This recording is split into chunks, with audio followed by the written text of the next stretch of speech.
real lived experience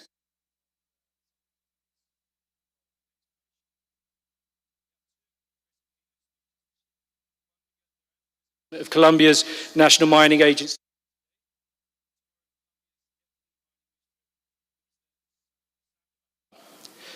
Innovation has always been a theme here at CGS, and we have an exceptional session tomorrow afternoon in that regard as well. But none of this means anything without projects, and this continues to be the main focus of CGS, what and where companies are exploring and how they're advancing their projects. The social environment continues to be challenging for project developers as well as explorers, as recent developments have shown. Clearly, developers need to deepen their engagement with their host communities. And we will look at this in greater detail during the regulatory environment panels a little bit later on this morning. And also, we will hear from Solaris Resources and their innovative approach they are bringing to engaging with the Shuar indigenous community in southern Ecuador, with an approach that is commonly used in Canada with First Nation groups. We in this room know that explorers and miners now go far beyond just putting a mining project together to help create a better tomorrow for their host communities, which is why this year we're inaugurating the CGS Economic Development Awards. And this is to recognize some of the things companies are doing in terms of their innovative approach to engaging with communities and trying to create sustainable futures for them that go beyond just having a mining project in their territories, and also to reduce the dependency a particular community or region has on a mining project. One of the aims is to inspire others to replicate some of these projects where suitable in the territories where you are working, and with the ultimate aim of helping the development of rural areas where projects are located. We've received some truly excellent entries for the CGS Awards this year, and the level of competition is very high, as you will see this afternoon. I would like to thank our many sponsors and exhibitors without whom this event would not be possible, and in particular our key sponsors, ALS Global, Cordova Minerals, Royal Road Minerals, Sol Gold, Gran Colombia Gold, Agnico Eagle Mines, Mineros, Oil Red, and Orica. We are thinking of expanding CGS to 3 days next year and potentially increasing the geographical scope, so please give us feedback on what you think about that idea. Now, before we get going in the main program, a few pieces of housekeeping.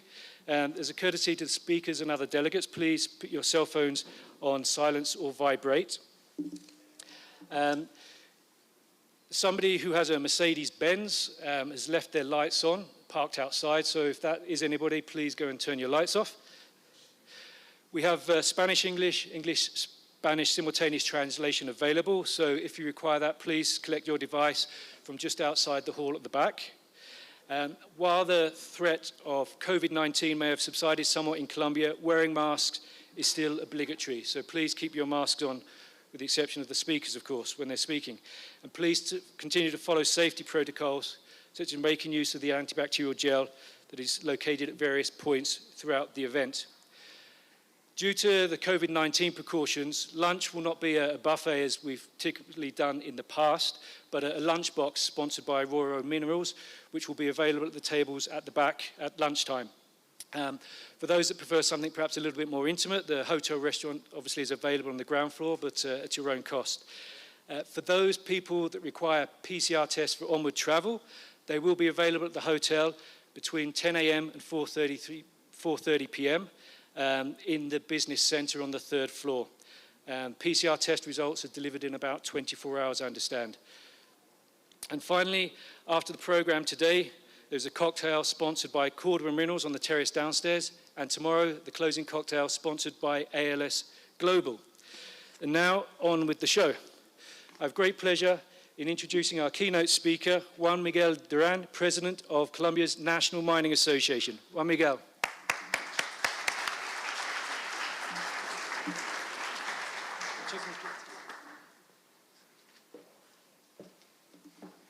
Thank you, Paul. Good morning to everyone. It's a pleasure to be here at the Gold Symposium this morning. I'd like to start off by mentioning what mining is in regard to Colombia. All the huge opportunities and new strategies we've had at at the agency, at the National Mining Agency in Colombia. So I'd like to start off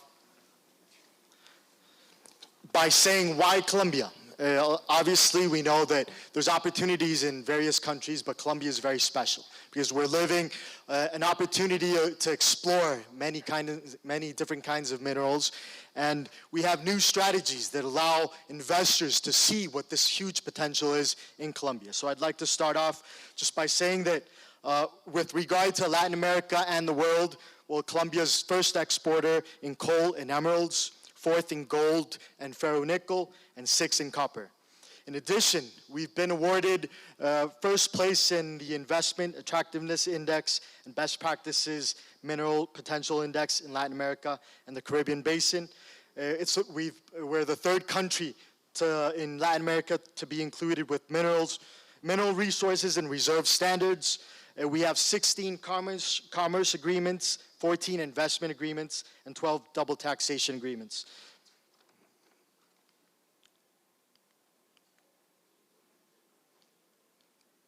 Okay, on the other hand, what does mining represent to Colombia? It represents approximately 1.3% of Colombia's GDP, 25% of Colombia's exports, 6.2% of foreign direct investment, and approximately $402 million in royalties.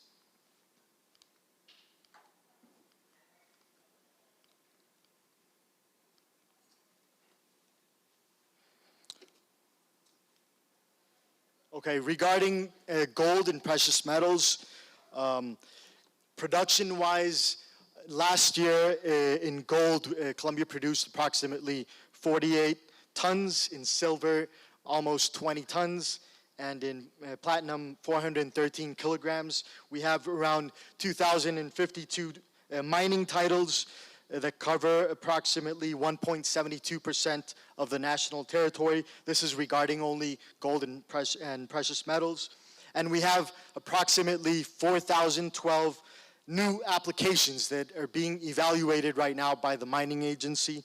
And if you see geographically, the deposits are mostly centered in the departments of Antioquia, Santander, Tolima, Huila, Caldas, Nariño, Cauca, and Bolívar.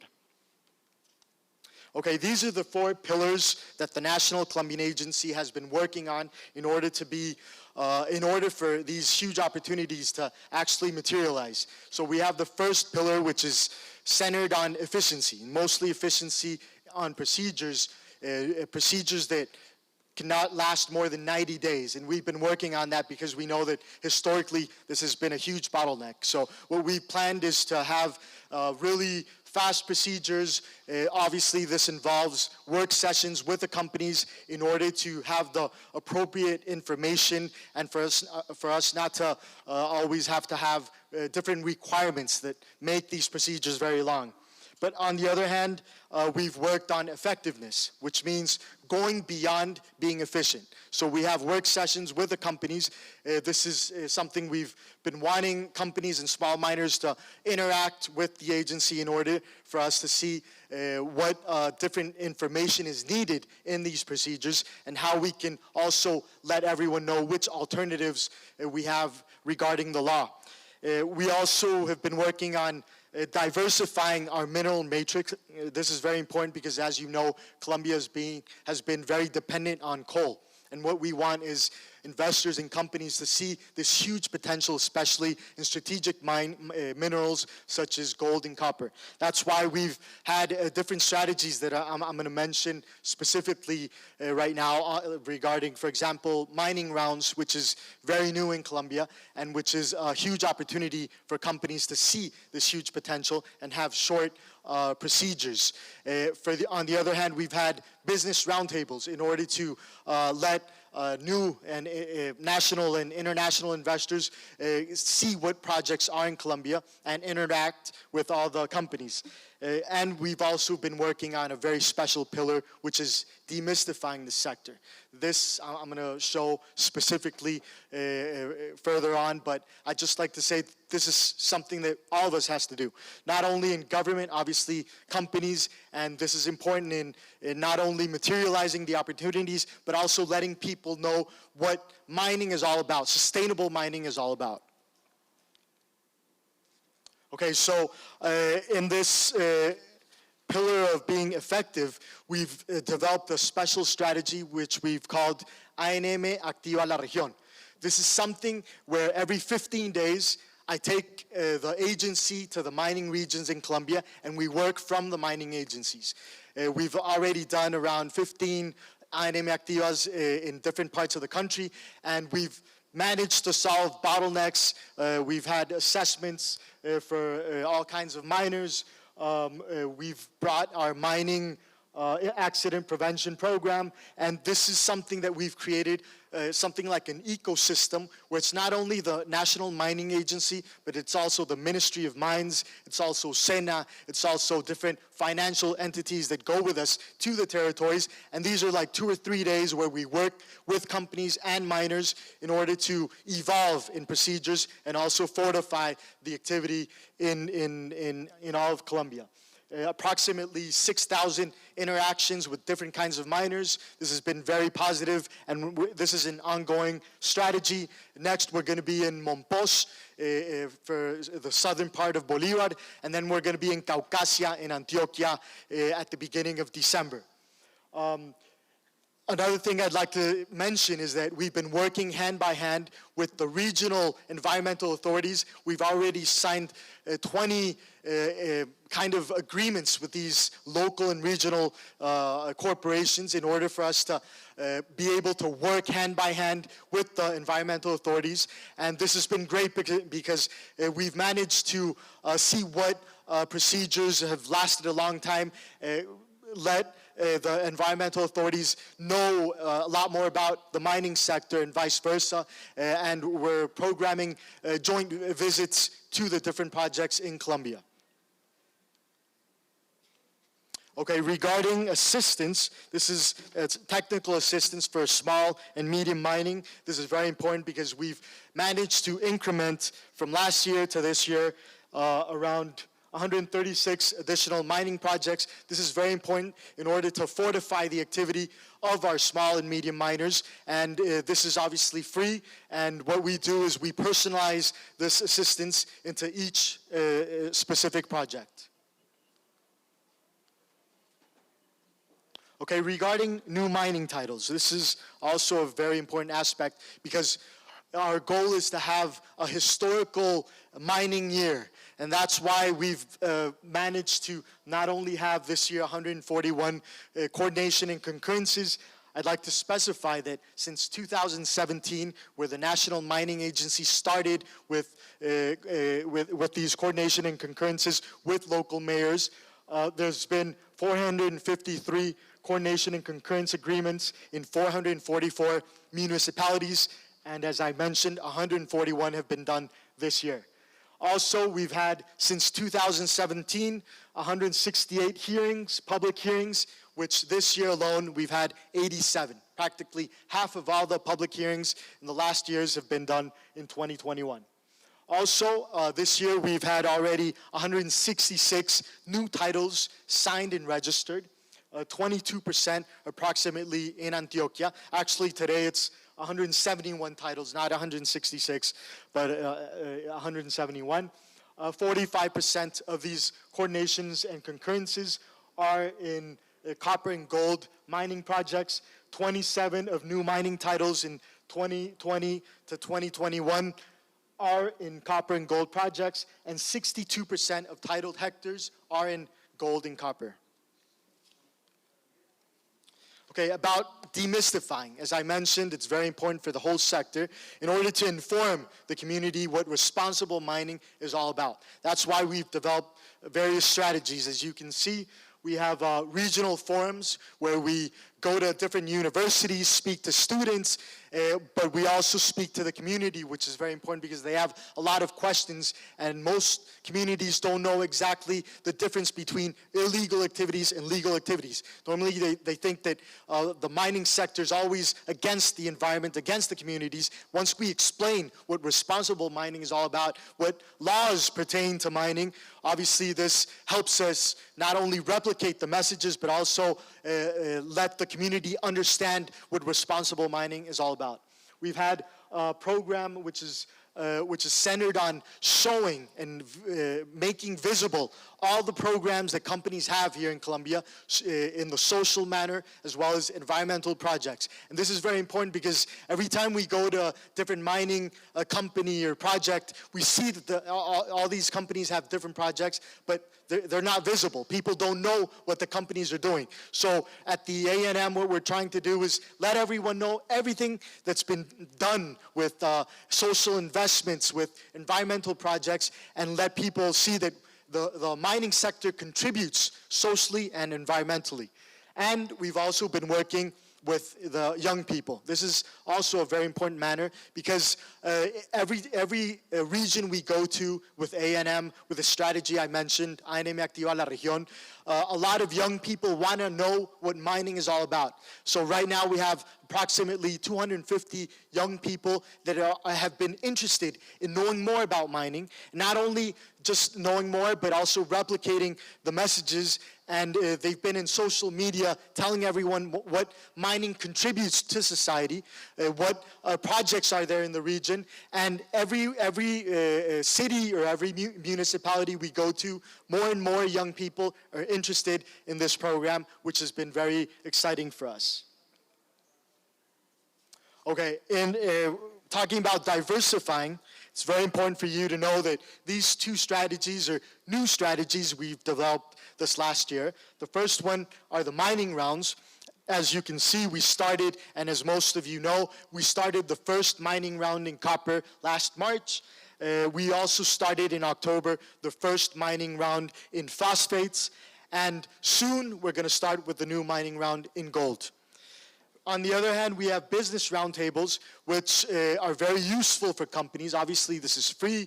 Most companies come to the A&M and tell us, look, we're looking for new markets, or we need more investors, and we organize these business roundtables with the necessities of the sector. So we've had 3 business roundtables from last year to this year in gold, 4 in coal, 1 in copper, and 3 in emeralds, and hopefully we're going to continue with these activities with the whole sector.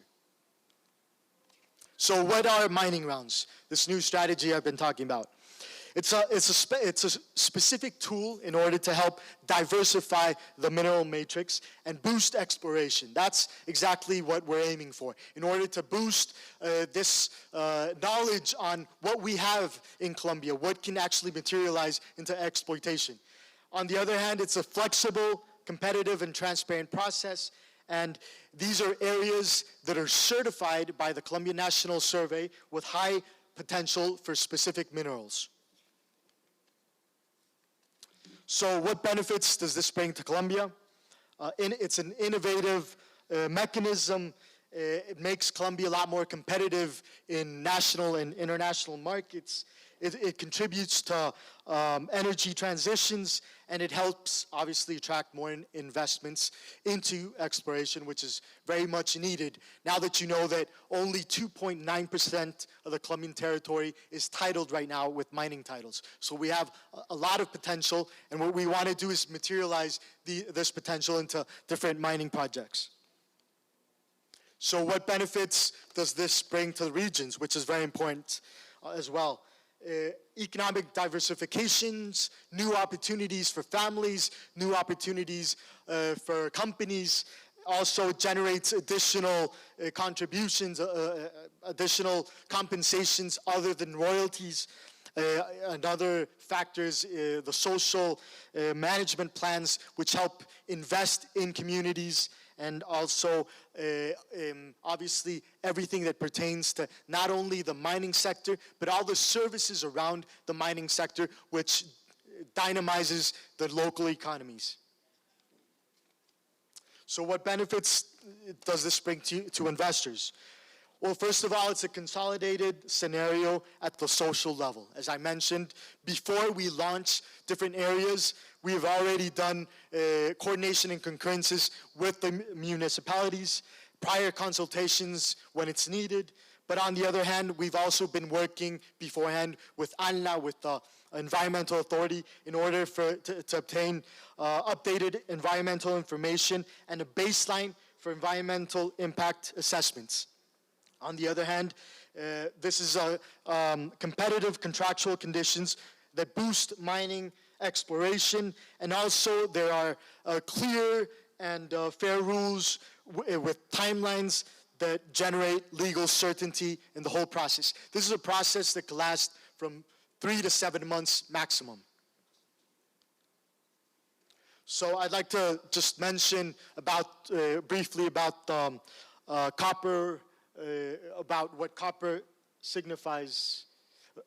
About the copper route, we started off in March. We have in Cesar in La Guajira 5 different areas. One has already been awarded in La Guajira, which explains that the whole procedure is transparent, that it works, that it is a very interesting procedure for more and more companies to be part of.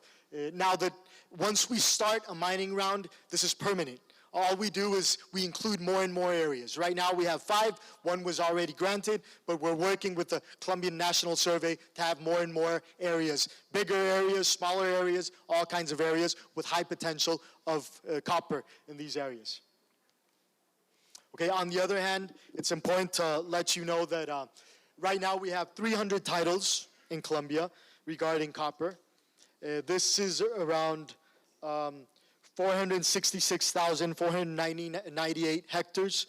In exploration, we have 157,551 hectares. In exploitation, we have 1,134 hectares. The A&M has reserved areas with high potential in 134,327 hectares. And the Colombian National Survey has an estimate of promising areas around 12 million hectares. So this is a huge potential we have in copper. Okay, now regarding phosphates, as I mentioned last October, we opened up this new phosphates round with 4 different areas in Huila and Boyacá, as you can see right here. Offers can start this upcoming 22nd of November. 1 month later, after launching these areas, the companies can study the technical information and decide if they want to start the bidding process. And just to let you know, in phosphates, we have 51 titles right now in 15,163 hectares. In exploitation, we have 14,362 hectares. In exploration, we have 761 hectares. What the A&M has established and reserved areas with high potential are approximately 19,200 hectares. And what the Colombian National Survey has established as promising areas around 3,600,000 hectares. So again, this is a huge opportunity also in phosphates. Okay, so finishing out, I'd just like to mention what's next. What's next in the mining sector? As I have said, we're going to start off with a new mining round in gold, hopefully in December or January of next year. This is going to be very exciting because we're going to let everyone know what what areas have high potential in gold, and we're going to start this procedure. I have mentioned it's important for companies to register previously in order to be part of this bidding process, and obviously I always mention that it has no cost, and once you register, you don't have to offer. It's just a previous procedure you have to undergo. So anyone interested, you can access through our webpage what steps are necessary in order to register. It's very easy. Everything's done virtually. And obviously, as I also mentioned, we're going to have more and more areas in phosphates, more and more areas in copper. And we've also been working hard on new options in formalizing our miners. This pertains to within the same framework of strategic mining areas, but centered on small miners in order to formalize them in specific areas with high potential in different minerals. Last but not least, I'd like to mention something that has been very exciting for us in Colombia and at the National Mining Agency. This is the first mining contract in blockchain. This is revolutionary for our sector. We launched it in Expo Dubai a few weeks ago, and it's been very interesting because we've been working hand by hand with law firms such as Baker McKenzie, with technical groups of people at the agency, and we think this is something very innovative for our sector, which has a lot of advantages for the mining sector, and this includes tokens in order to allow crowdfundings and also smart contracts with automated clauses. And just to finish, I'd like to show you a brief video in order for you to see what this new project is all about, and also so that you know that mining projects in blockchain are in Colombia and in the world a reality. Thank you.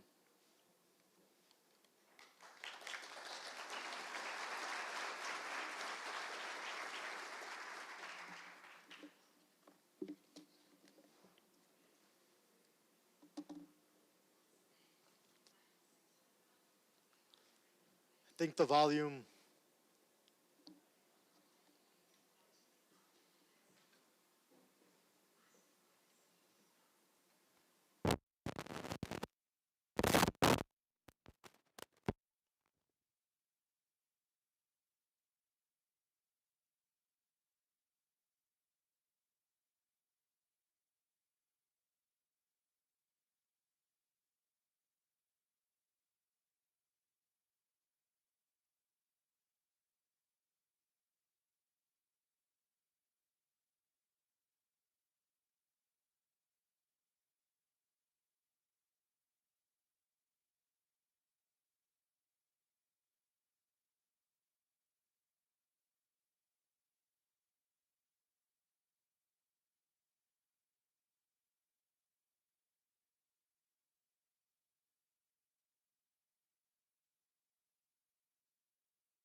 I'd like to invite to the platform Sergio Guzman.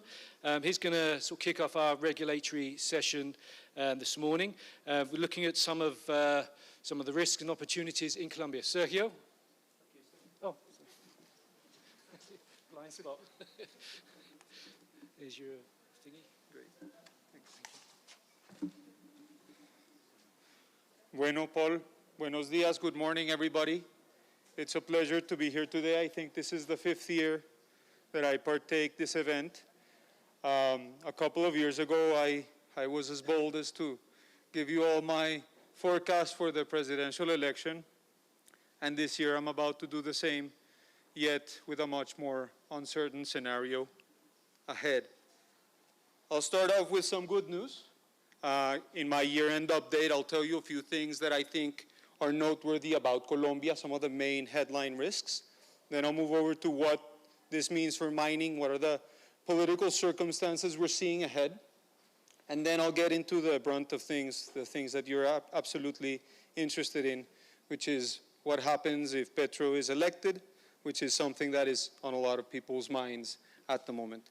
But I'll start with the good news. And the good news is an optimism on the economic front.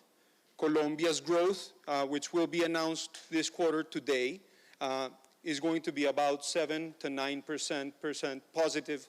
And so that is a huge accomplishment for a country that just is on the move to overcome a pandemic. But the structural weakness of Colombia's economy is manifest.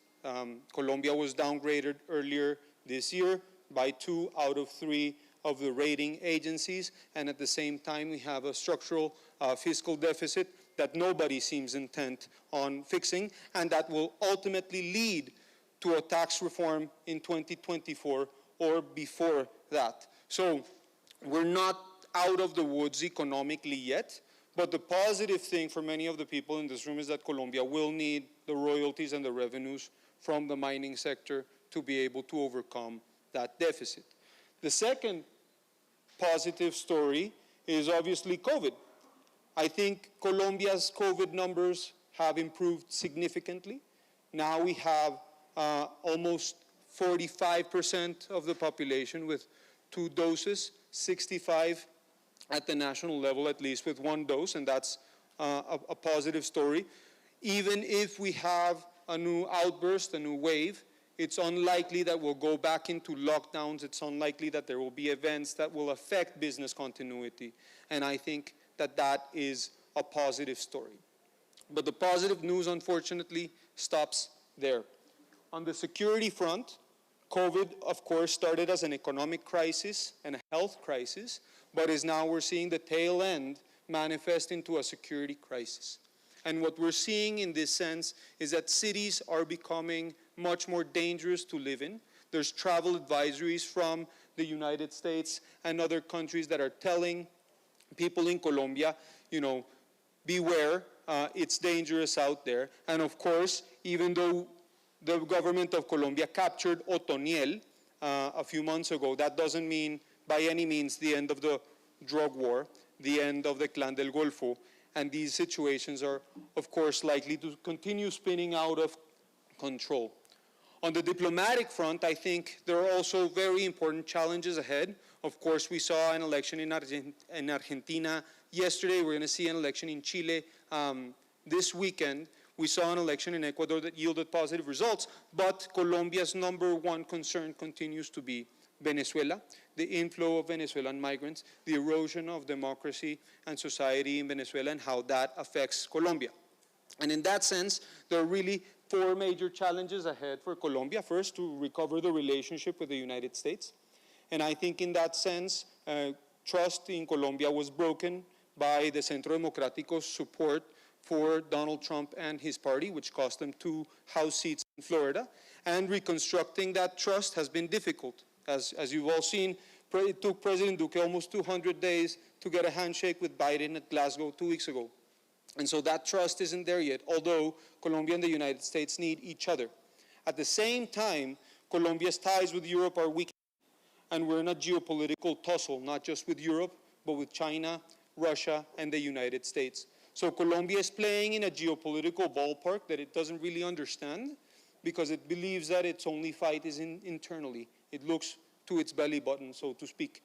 And then it looks like Colombia does not have a seat at the table in terms of the negotiations in Venezuela that are being decided right now. There's obviously a sham election that's going to take place in Venezuela later in November.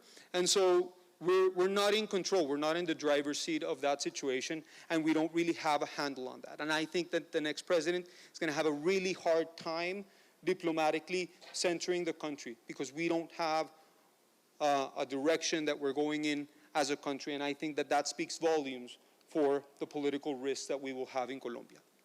Now, what does this mean in terms of the election? And I think, you know, when looking at the list of candidates, you're saying there's 60 candidates. What is this all about? How can there be so many candidates?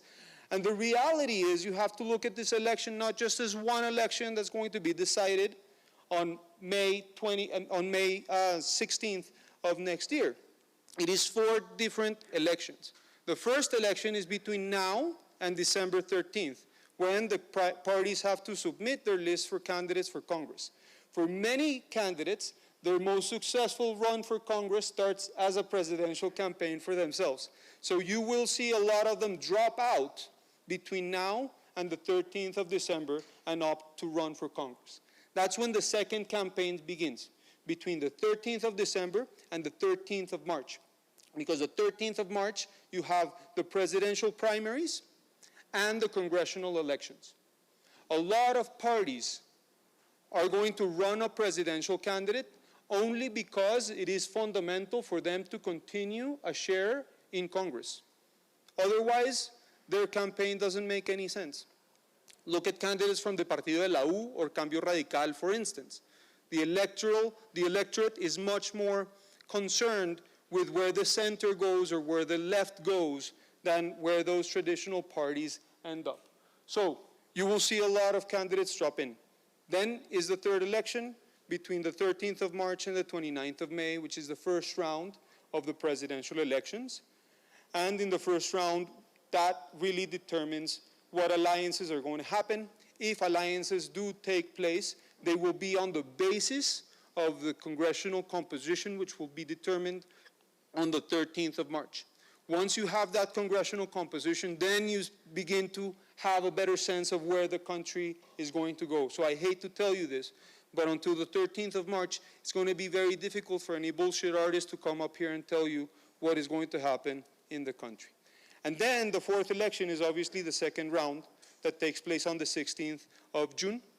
And that's when we'll really know if it's a left-wing versus a right-wing president. Now, of course, the polls at this moment suggest that Petro would wipe out any candidate on the right and would have a hard time beating a candidate on the center.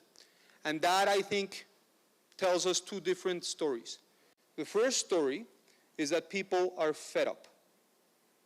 People are manifestly upset with the way and the direction the country is going in. And I think that should sink in, because President Duque 4 years ago sold an idea of a country that he hasn't been able to make reality. The unity of Colombia hasn't taken place. Up to 80% of people say the country is going in the wrong direction, and President Duque has an approval rating of close to 30%. That is no way to get a re-election ticket or to get a candidate from your party to get elected. That, of course, means a lot of candidates on the right are starting off the race with a disadvantage in that they have to defend the incumbent. And that's concerning, because the incumbent had sold a vision of a country of the long term that the electorate doesn't seem aligned with. And the second thing, which I think is one of the reasons why Petro is leading this, is because he is able to represent the anti-incumbent wing most fully than any other person. Not that his proposals are sound, but in his proposals being so opposite to the current government, he finds some room to grow. And he's also been campaigning since the day he lost the second round in 2018. So he's the candidate with the best name recognition and the one that's best identified with the opposition. That, of course, means he has an advantage, but the polls right now don't tell the full picture. And I think it's important for you to understand that these 4 times, we're in the first one of those 4 times that I just mentioned. And so for you to understand, it's not to be panicked about Colombia's future in the next election, but to really understand that this process is going to weave itself out. Now, because this is the question we've been getting from clients and we've been getting from friends, and we will be talking about this in the next 4 months. There's a series of conferences that we're giving, is what will happen if Petro wins? And I want to walk you through this scenario because I know it's a lot of words on a PowerPoint slide, but I do want to walk you through this. Our first scenario is that all of these assume that a Petro victory, right? Our first scenario and the most likely scenario in our mind is that Petro wins, but he doesn't have a majority in Congress.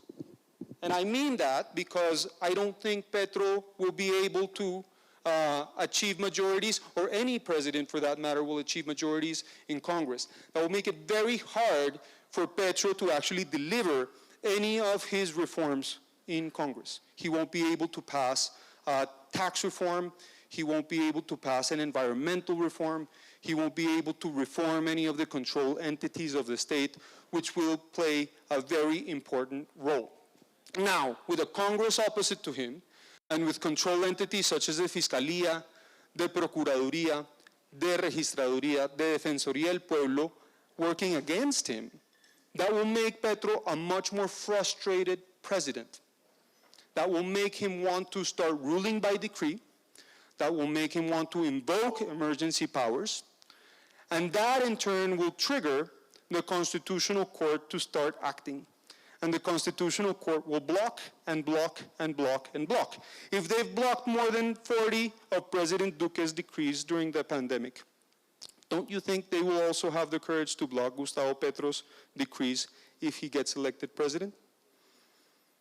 And now you have the other scenario, which is Petro will say, hey, I can't work with this. So maybe I have to do the old autocrat playbook and have a constitutional reform. Well, to do that, it assumes 5 things that he doesn't have. First, the support of Congress to pass a reform. Second, that it gets the green light by the Constitutional Court. Third, that he manages to get all the signatures that he needs to get for a constitutional referendum. Fourth, that in the day of the referendum, more than 50% of the people vote. All of which are very difficult hurdles to overcome for a popular president, least an unpopular one. So what is Petro actually going to do? Very little. If he gets elected president in our scenario that's been running, which is he will not be able to overturn Colombia's direction more generally, not the economic direction, not the political direction. He will pick unnecessary fights. He will pick fights within his cabinet, and he will be a very frustrated individual. That, of course, may mean that he will obstacle projects that are just starting, but he won't have the capability to overturn projects that are already going. That's why, for many, it was so important that the A&M and the National Licensing Agency had passed the projects that, as you all know, failed last year. On our second scenario, which is, I think, a very dangerous one, is if Petro actually wins, but some of the centrist parties like Cambio Radical, like the U Party, like the Liberal Party, decide to form a majority government with him. Now we're in hot water. If Petro does manage to get a slight majority, it's unlikely that many of those parties will accompany him in a tax reform, because it will necessarily go against the interests of very powerful allies that they have. But on the social and the environmental front, they might agree with him. Think of it this way. In the world, there are 3 large political trends in the left-wing current. Defend the environment, tax the rich, and overturn the global trade system. Those are the 3 main priorities. And in that, at least the moderate or the traditional party wing may align with Petro on the environmental front. And then it's going to be more difficult. But where Petro may actually begin to turn the tide in terms of politics is if he begins to erode the governance structure in the controlling agencies. If he begins to put first a Contralor General, which is a person that starts his period at the same time of the president. I didn't mention him before, but the Controller General starts their period right as the president starts his period. So that will be the first litmus test to see if Petro does have majorities and he can begin to overturn that. And then in that sense, he will have leeway to begin eroding democratic governance in Colombia. And that is hugely problematic. There you will see many more regulations in terms of the environment, much more difficulties to get projects started, and so on and so forth. And my last scenario, which is of course the one that I don't think will happen, and I'm not saying that this will happen, but I'm saying that there's a likelihood in Colombia, presidential candidates have gotten killed. And if this does happen in Colombia, it will be a very large period of social unrest. We will begin to see unrest in the streets. We will begin to see mass protests. We will see an erosion of trust in democratic governance. And so this scenario is the one that scares me the most because it has the potential to upend a lot of things, particularly because it hinges on who Gustavo Petro chooses as a running mate. And so that is something that is not really up to us. And in that sense, you will see business continuity have a lot of difficulties because Colombia will be in a period of flux for quite some time. But like I said, and I don't want to end in a bad note, is there's still quite a bit of time for this to work itself out. We have to wait until December 13th, then until March 13th, then until the first round, May 29th. And so at Colombia Risk Analysis, we have a series of presentations that we're going to give to different clients. See me after, and I'm happy to send you the concept note that we have. But it's very important that you follow these moments very carefully and not make business decisions right now. Because if you make business decisions right now, potentially you're leaving a lot of money on the table and opportunities that are gone. Thank you. Okay, hang on a second. Thank you very much, Sergio. I've got one sort of thing that seems, do you see a sort of parallel with the situation in Peru where they invented Pedro de Castillo, very left-wing rhetoric to get elected, takes office, bins the communists from his team and basically he's doing a do-nothing centralist road path? Yeah, absolutely. Look, Pedro Castillo's story is one that we're going to begin to see. It's one, for instance, that's going to unfold in Argentina now that they don't have a majority in Congress at the same time. It's a government that has what it seems a mandate for change, but can't actually deliver any change.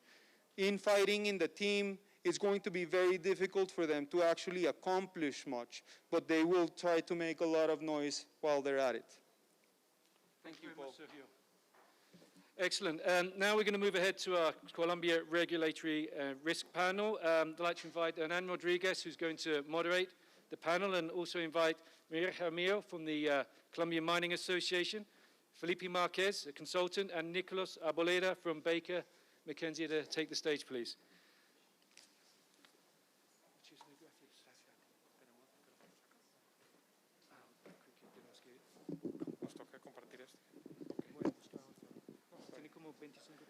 Hello, hello. Okay.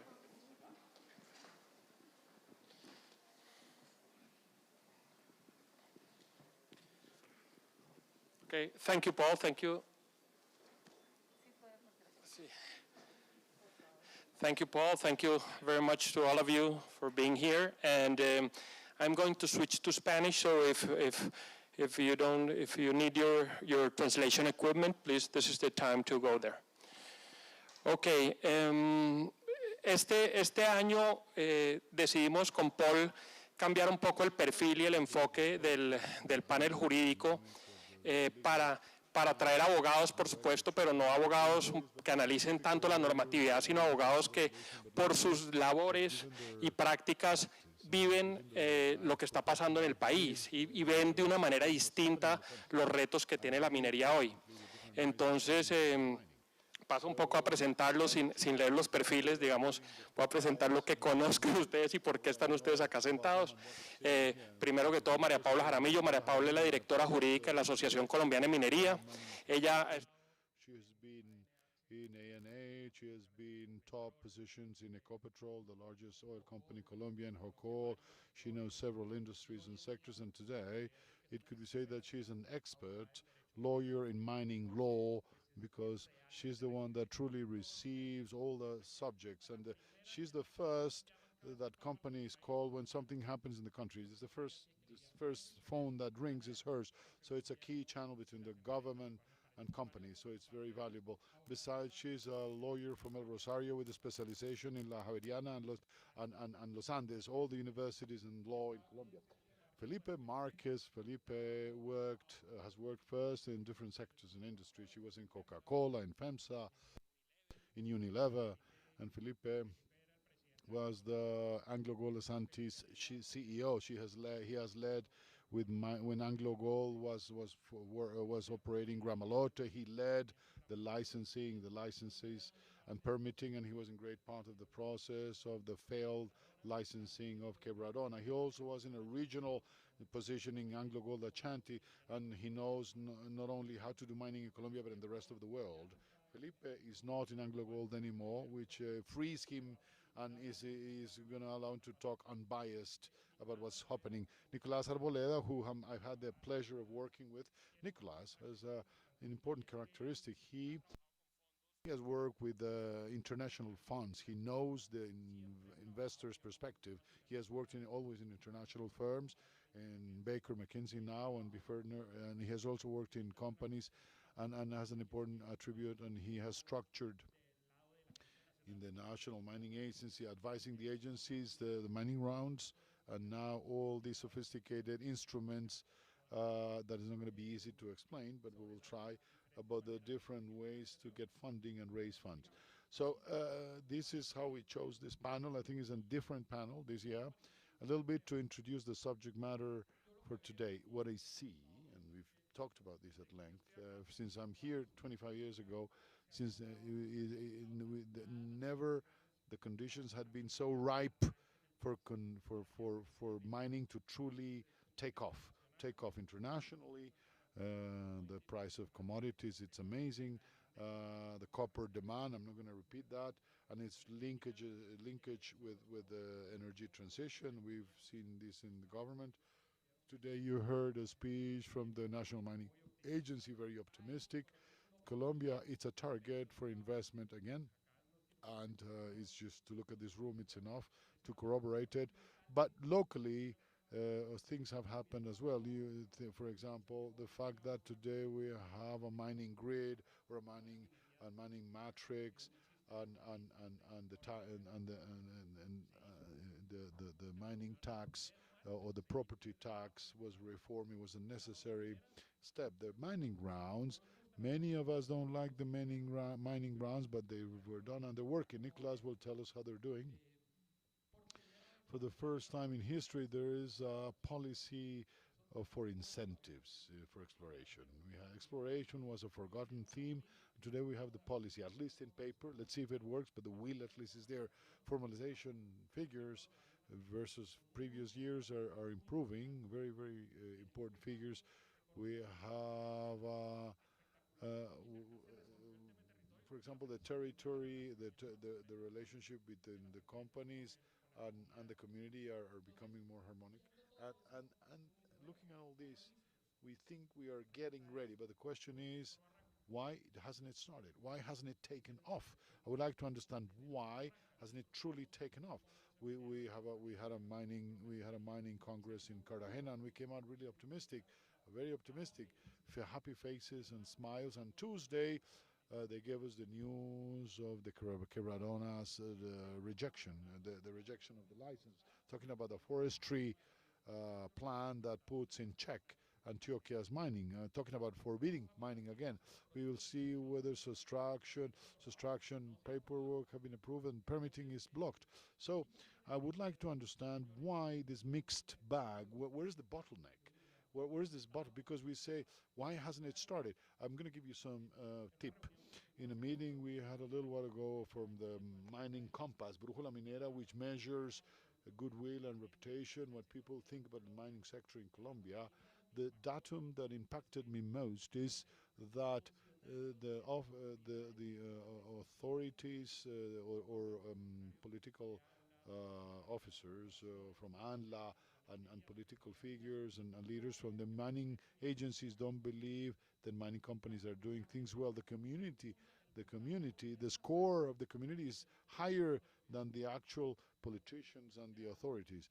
So this is a telling story. I don't know, I'm gonna give the mic to Maria Paula, because if you want to interrupt each other and ask for the mic and discuss, hopefully you don't agree, so to make this more interesting, please do it. So I would like to start with Felipe, to ask him, Felipe, you led and you licensed Gramalota as a partner of Beer Gold, but back then Anglo Gold was the one that operated back then, an open pit project.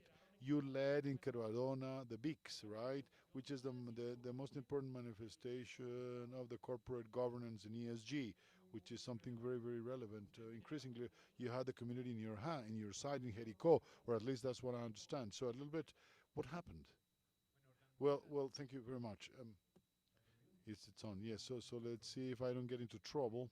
I usually get into trouble, not easy to get out of trouble, but let's see the conditions. As far as in all the investors that come to Colombia are fed up that to be told that the potential is here. 10 years, we've always told the big potential, but there's no doubt about the potential. That is a known thing. The potential is there, geological potential, that is. Colombia as a domicile for investment has always been a good country, that is known. So that's another issue that is not under discussion. But we go on to, let's move to the page of community. I know many projects in Colombia in many parts of the country, and the communities want the projects, but there's a cliche of saying, no, we lack communication with the community. So we ask, what is not working? What is really not happening? What is not functioning? I would say that the understanding from the government, from the state, of what is a mining investment. When you see that, when we talk with and this is not about people, this is about institutions, strong with the ideas and soft with people. It's not a witch hunt, I'm just going to talk about the entities and the institutions. Why are they not working? When we see it in the National Mining Agency with anybody, they think in titles. That's their mindset, in titles. But in the mining rights, but in the heart of the bureaucrat, he says they're giving a mine, a paper that gives rights and obligations just to get started. It's just a piece of paper. And then you go to the environmental agency, whichever in part of the country, and the bureaucrat thinks they're giving you a license to build the license. It's a permit to I need to cross the river. That's the only thing, to move a drill. That's all I need to do. And the bureaucrat thinks that to give a license is to give a mine. And then you get to ANLA, and something similar happens. These are the ones that have to give the license, but they believe that they are seeing archaic, old mining that doesn't exist, that it's only in their imagination. So what I see is that there are two major problems in the government, in the state.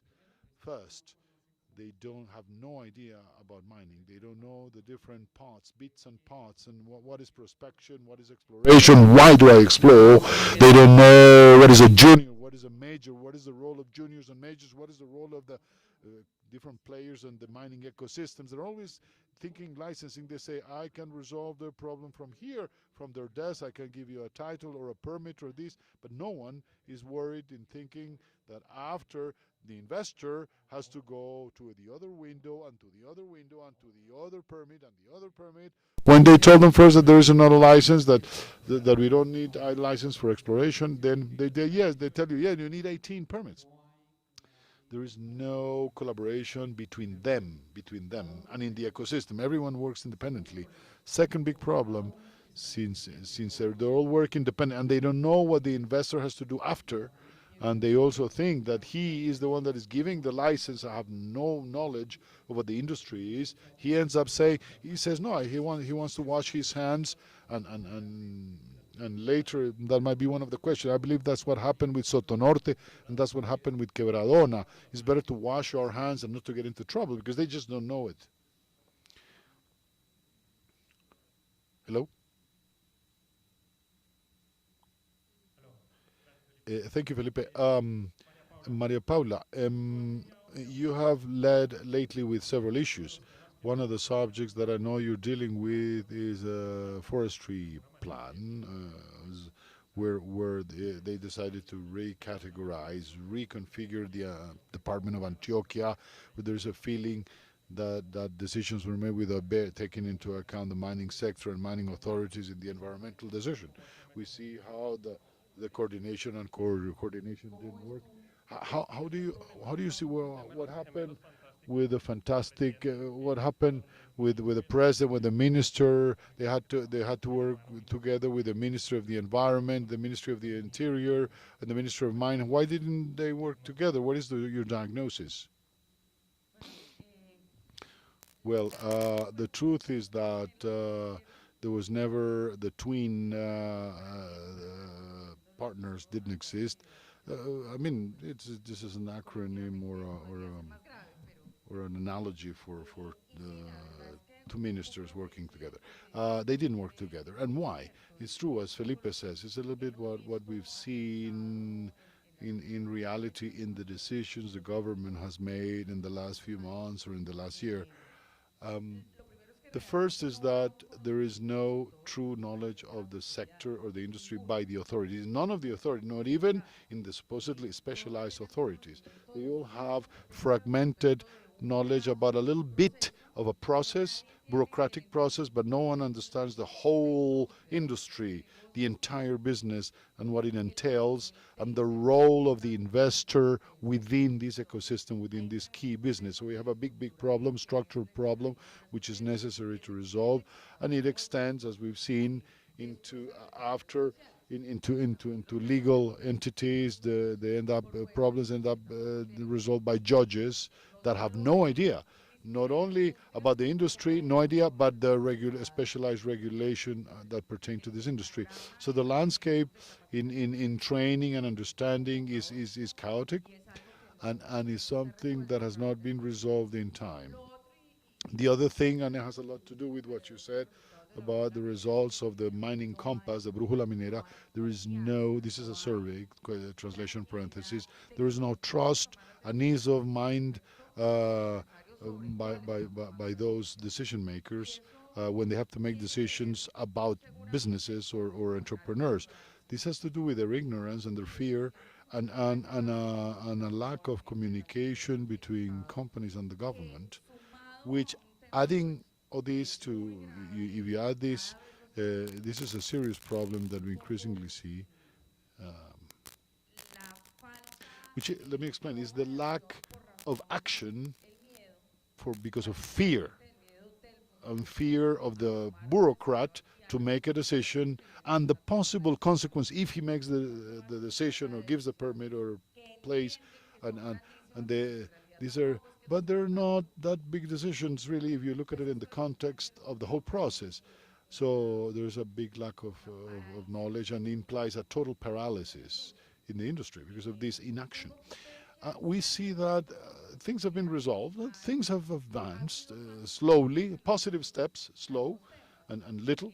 But for example, the improvement in the National Mining Agency has improved some of the timing, faster, more objective, slightly more objective decisions, a little bit more action in the Antioquia's mining agency, some better, speedy, faster paperwork in permitting in some agencies, but there's still structural.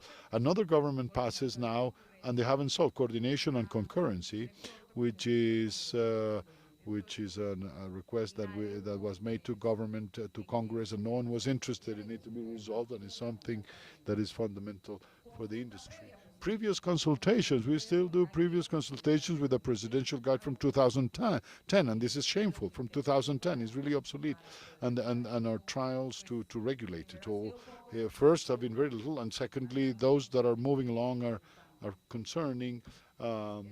These previous consultations sometimes complicate more than resolve things, and some initiatives, regional initiatives that we're seeing, that might be very counterproductive for the departmental zoning or territorial zoning plan. Right now, this plan is being questioned legally and being sued and appealed with the slowness of judges, and it's in a legal battle, so to speak, because it generated great risk for the development of mining in Antioquia.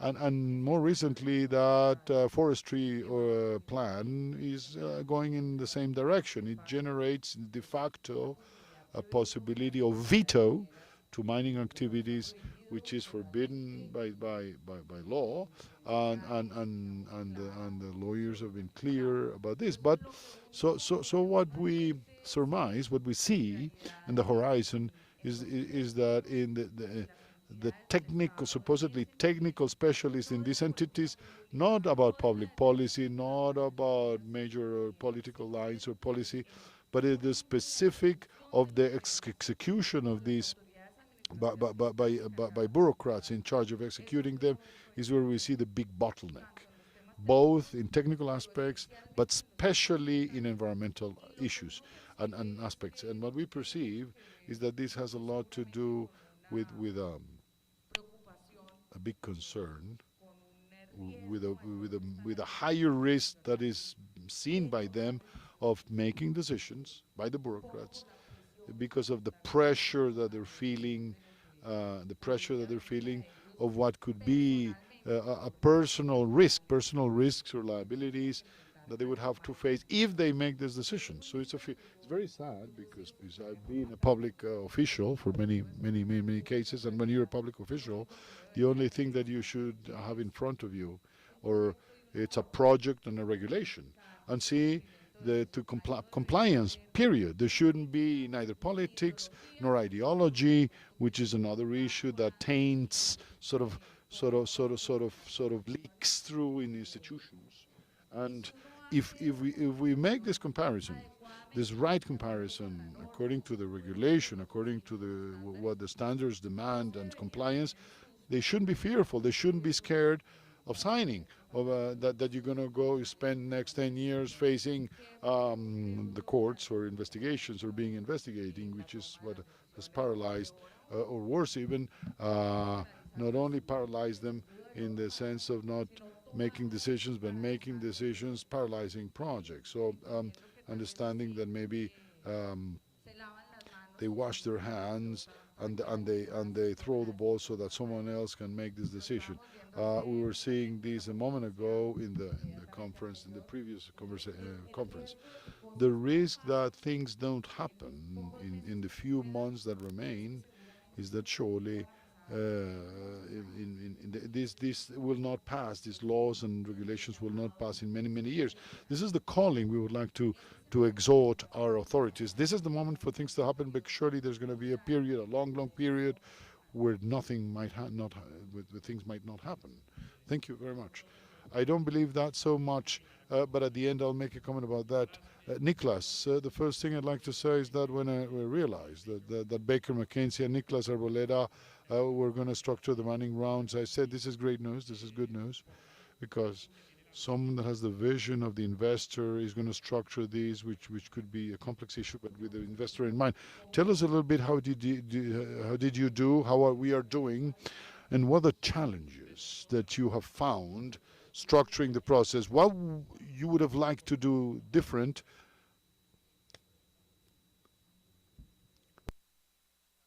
Hernan, thank you very much. I believe that you made me talk.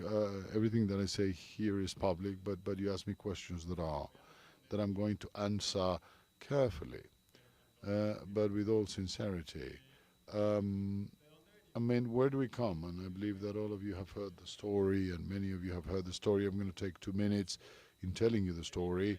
we come from the idea that Colombia is behind in exploration. I believe that this is the fundamental budget.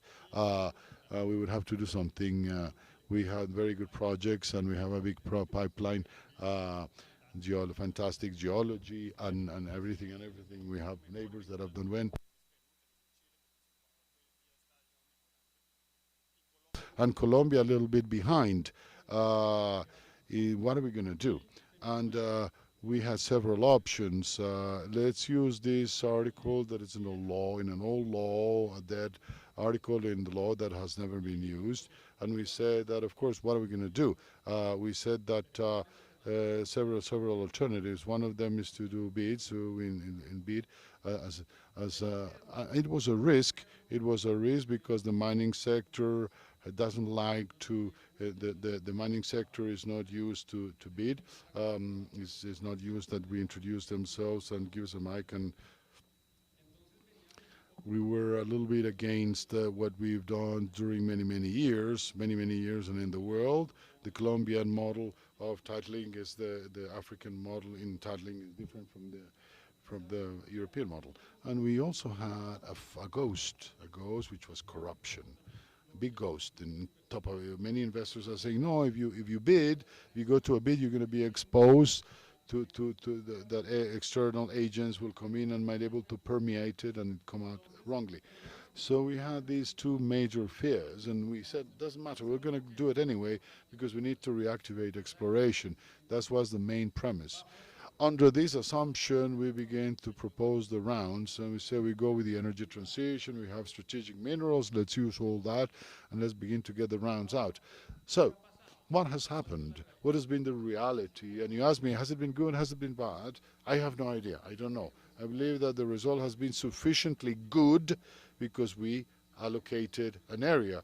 We granted the first area under this model, with very demanding policies, with demanding guarantees, with very reasonable terms, different from traditional mining concession. But the investor said, okay, we will go, because they saw other guarantees and other positive aspects. They see that there's coordination and concurrence, there's previous consultations, environmental baselines.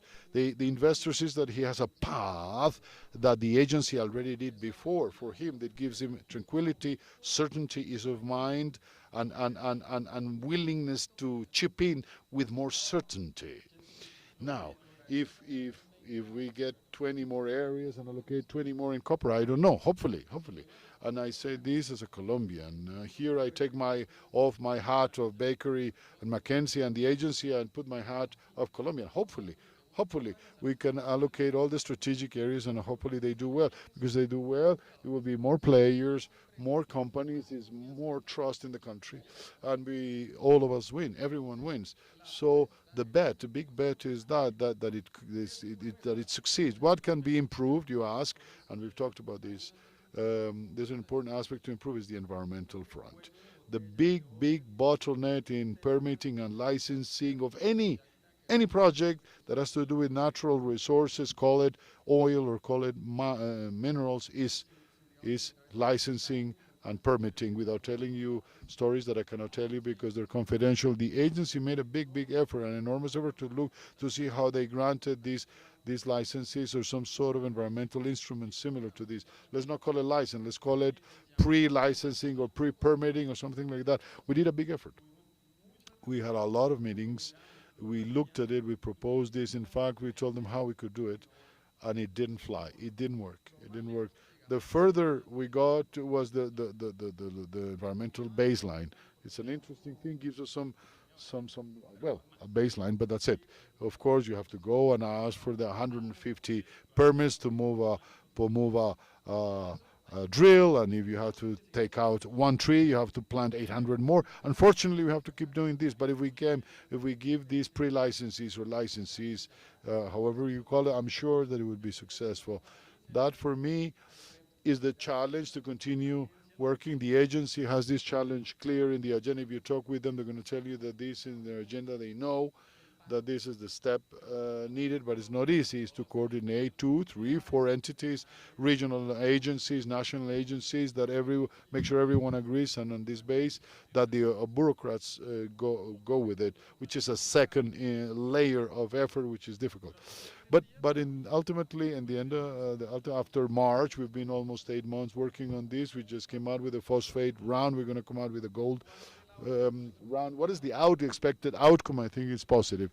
I think the country is realizing that things can be done and can be done well. The country has realized that there is transparency, auditability, responsibility, accountability, that the government truly wants mining to succeed, and should, hopefully, we all are interested and we invest more.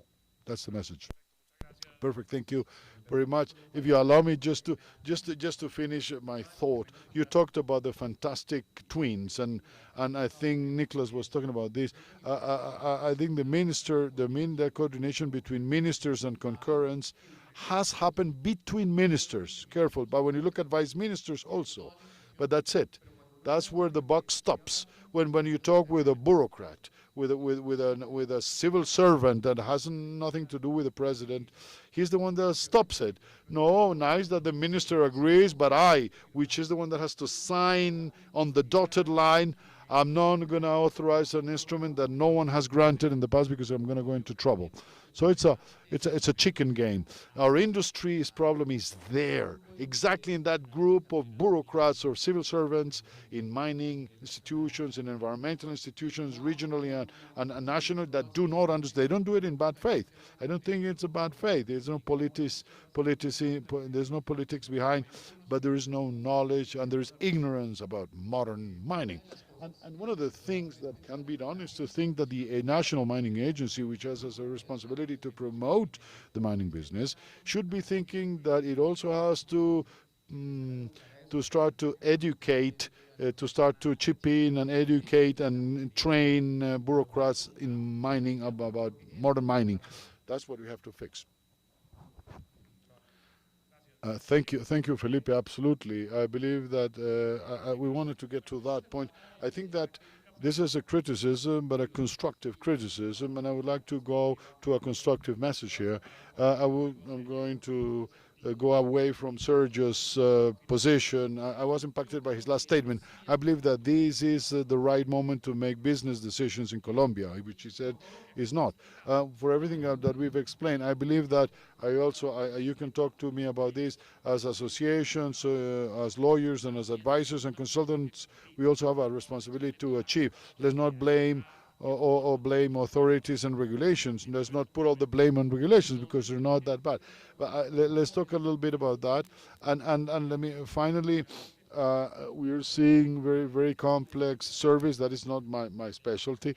There are 58%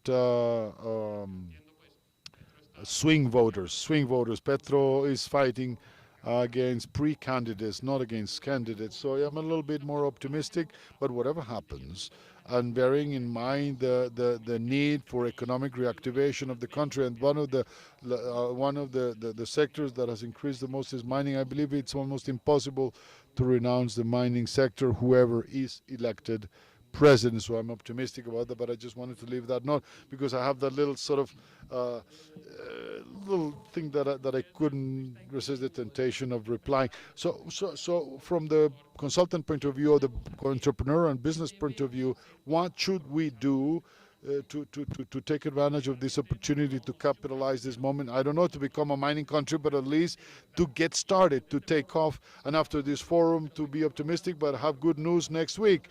Not to have the same that happened last time. Well, very, very quickly, I believe that indeed the conditions are given. It's a moment that we hadn't seen in many, many years, or never, where everything is a perfect storm for it to work perfectly. So the question is, what should we do to help this to work well? I believe that everyone from your own skills, companies have to demand pressure themselves, and not only do things by the book, but going beyond, with more innovation, with better better presenting the filings, doing our homework well done. I believe that there's no shortcuts, and there is no. I think this industry is an exemplary sector in doing things well on the territory, and doing things well with authorities is an impeccable sector. So to go a little beyond that, for example, in innovation, as Anglo Gold was doing, standards, better standards, showing authorities and communities and all the stakeholders that we are capable of doing things in a modern way, in a sustainable way, and in a much more committed way and responsible way than we have to do by law and by regulation. This from the point of view of companies. And this has to be accompanied by an exercise of trust generation and trust building with bureaucrats and with civil servants, as we were talking in the mining compass panel. We have to give them support and ease of mind for them to make decisions and sign on the dotted line without fear and without concern. And we have to also monitor and surveil and control the decision-making process. We have to give them trust and tranquility and ease for them to make their voice heard according to the law, but we have to be demanding that those decisions are according to law and that they're obligated to, and with nothing else. And we're going to begin to work on a lobbying effort, monitoring these nationwide, where we expect results, good results for the next year. In 3 sentences, Felipe, we have 3 minutes left already. Paul is nodding me as fast as I can. 1, do we have the conditions are given, are good, positive. 2, what do we need? We need bureaucrats to do what they have to do, and civil servants. What this country live with Sotonorte and Quebradona is to have files, lengthy, expensive licenses and files, very deep, very well made. Any other country would have approved them happily at once. And then the discussion is that they say they don't have information to decide. It's shameful. It's bad, because it's bad for investors. It's a bad message and bad, and compared to the world, it sends the wrong message. It sends the message that, well, is never enough then, never enough. What's enough information? Every bureaucrat have to begin to do what they need, and are responsible to give the title, the manning right in time, the license, the permit. Everyone have to do their thing. So I understand the fear. I understand the concern. I'm going to use Manapala's words. We have to, we have to clad them and support them. That figure that we wanted to use from Canada, the example from Canada, national interest projects in 2013 was useful for Gramalote, by the way. They were useful for Puritica, but it was misunderstood in Sotonorte, misunderstood in Quebradona. This would be to revive forums where there's cross-functional skill sets and this multidisciplinarity, where all specialists sit down in a team of specialists. If the investor exceeds the regulation and the effort, they get the permit. They get the permit, not only feeling protected but committed with the result as a team. So these type of vehicles, without creating new things, should be thought to revive them nationwide, following the example of Canada, and regionally. Projects that go to licensing, that don't go to ALNA but stay in the regional environmental agency. Maybe the cars can do a similar thing. To close, because I know that we are short of time, 3 messages. I believe the 3 key messages. 1, to lose our fear, to do away with our fear. 2 years ago, we were in the last CGS, the presidential. I was talking how we have to be more positive and proactive, and get out of the unending cycle of and it doesn't move. A little bit this message: let's do away with fear. Those that have made investment elsewhere in the world has doing away with this fear and do it. You will go to African countries where they are more difficult. The CDR, for example, almost everyone does what it wants to do, and they're investors, and copper is being exported and exploited, and huge reserves. Why not in Colombia? What are we fearful? Why are we putting ourselves obstacles? Second is innovation. We're in a moment where innovation is key in this industry. Whoever doesn't innovate will certainly die. Who doesn't reinvent itself will certainly die in the future.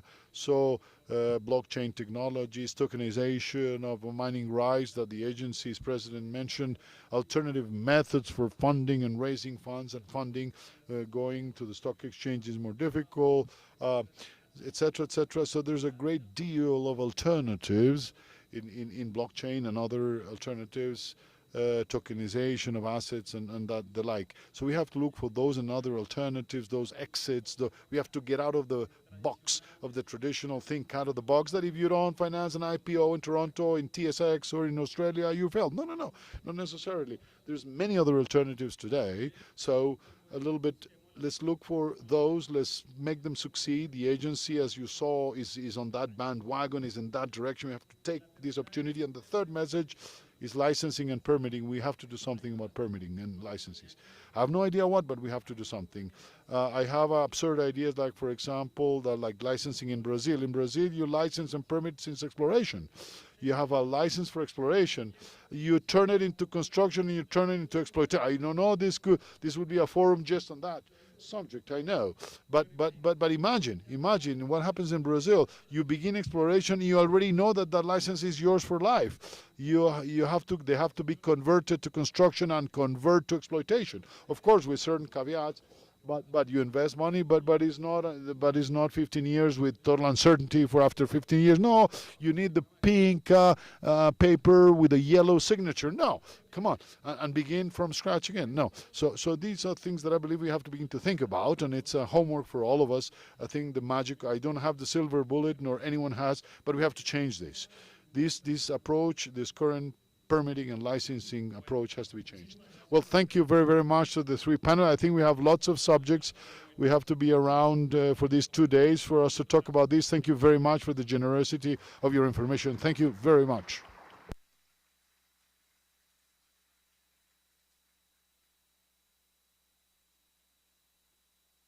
Well, many thanks to our Colombia Regulatory panel. Now I'd like to call up to the stage people going to participate in the Ecuador Regulatory panel.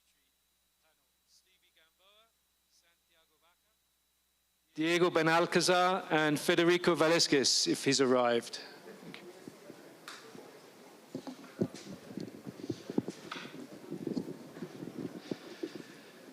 It's just as well they didn't ask me to moderate the previous panel because my viewpoints may have been a little bit more acidic than some of those expressed.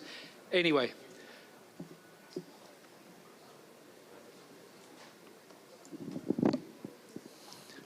Okay, it looks like Federico hasn't yet made it in.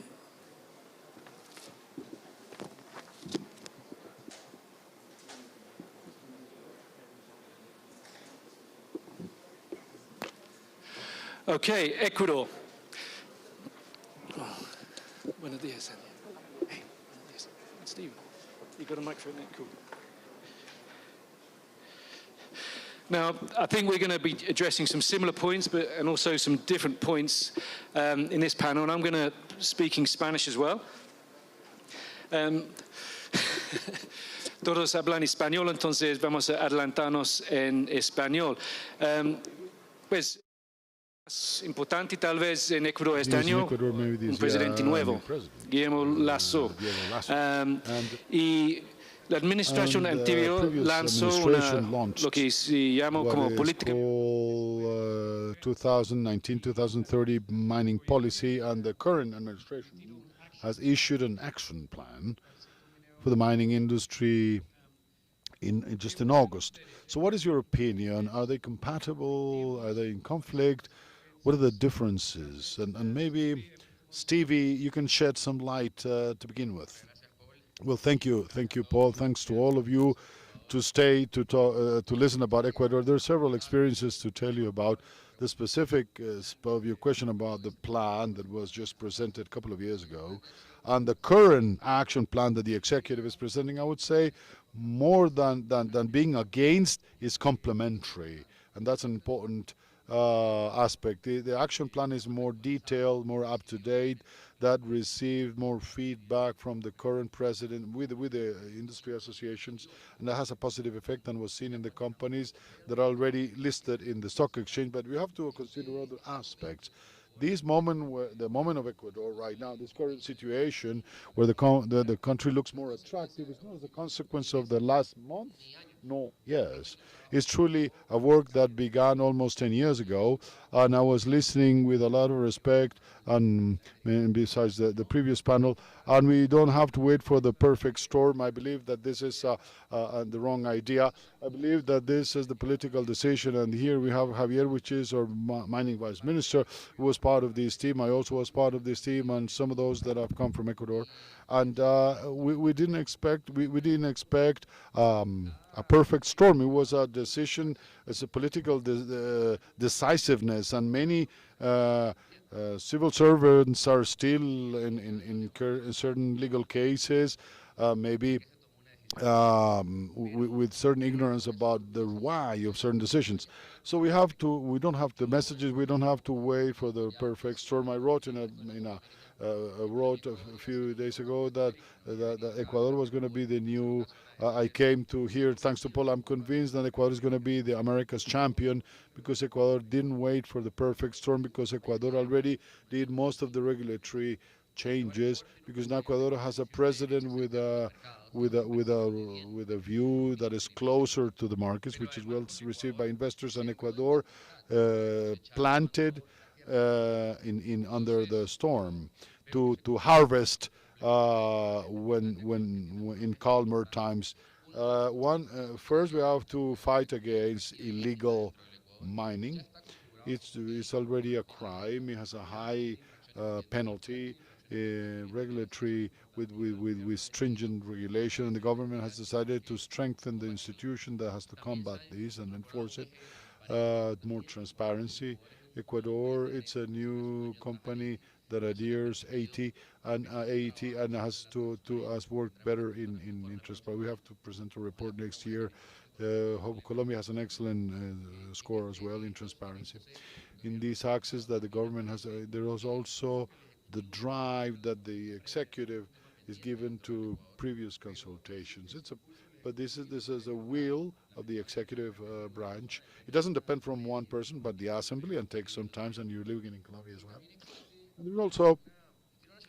And there's a very particular situation. The executive branch says, or the president says, we have to combat the opposition without saying out loud.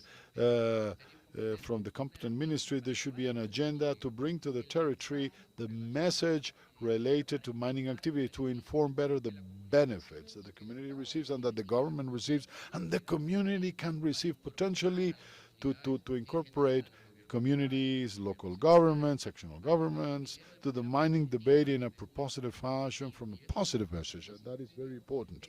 I would say this is one of the main axes where the government is looking at things from the mining perspective. This is an investment that costs, but they put this T-shirt on, and they put 10 years ago the same happened. The government took they put the mining T-shirt on, and today we have companies here that are in the best moment to capitalize projects being listed and making decisions for constructions very soon, which we'll see in the projects later. And thanks for inviting us. We have the message is we don't have to wait for the perfect storm. We have to make decisions. It includes a political cost, but also includes forming a team, an elite team that is willing to assume the future consequences of those decisions made, not for a project, not for a company, but for a country. Thank you, Stevie. I forgot to mention that Stevie is a lawyer from GSA Lawyers. Santiago is from Sol Gold, and Diego is from Lumina Gold and Luminex Resources. Santiago, elaborating a little bit more, the current government's plan has an ambitions. How do you see this as a mining plan, and what have they achieved so far? Well, thank you for the invite. First of all, thank you very much, and very, I agree with the main lines of Stevie's thinking about the mining plan. We have a lot of investment in the country. That's some of the achievements, increased investment. But the important thing is that the investment stays longer term, with new projects, developing the projects in exploration, turning them into mines. But we still have, from the exploration point of view, we still there's a terminology that authorities use that confuse sometimes. For example, many bureaucrats or civil servants say, like this, it's going to be the mining, open pit mining is going to be constrained, and it contradicts other of civil servants that don't say this from other agencies. We have to understand is that geology cannot be predicted, cannot be. So this has to be included in the mining plan. We have to first explore, drill, to then, after finding and know whether it's open pit, is underground, and see how we can extract it and recover it. These concepts also that, for example, when they say we're not going to allow mining in a water source or in a water basin or hydrological basin, they don't even describe what is hydrological basin or water source or hydro source. From the technical point of view, a hydro source is everything underground water, lakes, everything, rivers, so everything is water. So subtly, they oppose mining, but they agree. So it's a contradiction in terms. This is a calling to authorities in the government in Ecuador to count with the technical support to build and create group dialogue roundtables and to support the mining plan, because the plan doesn't have the purpose of extracting an ounce of copper or an ounce of gold, the ultimate end is generation of employment that helps us to get out of underdevelopment that we have lived for decades. Thank you, Santiago. Here, exploration matters to our audience. We've seen in the previous panel the Colombia's method of integrating titles is by rounds.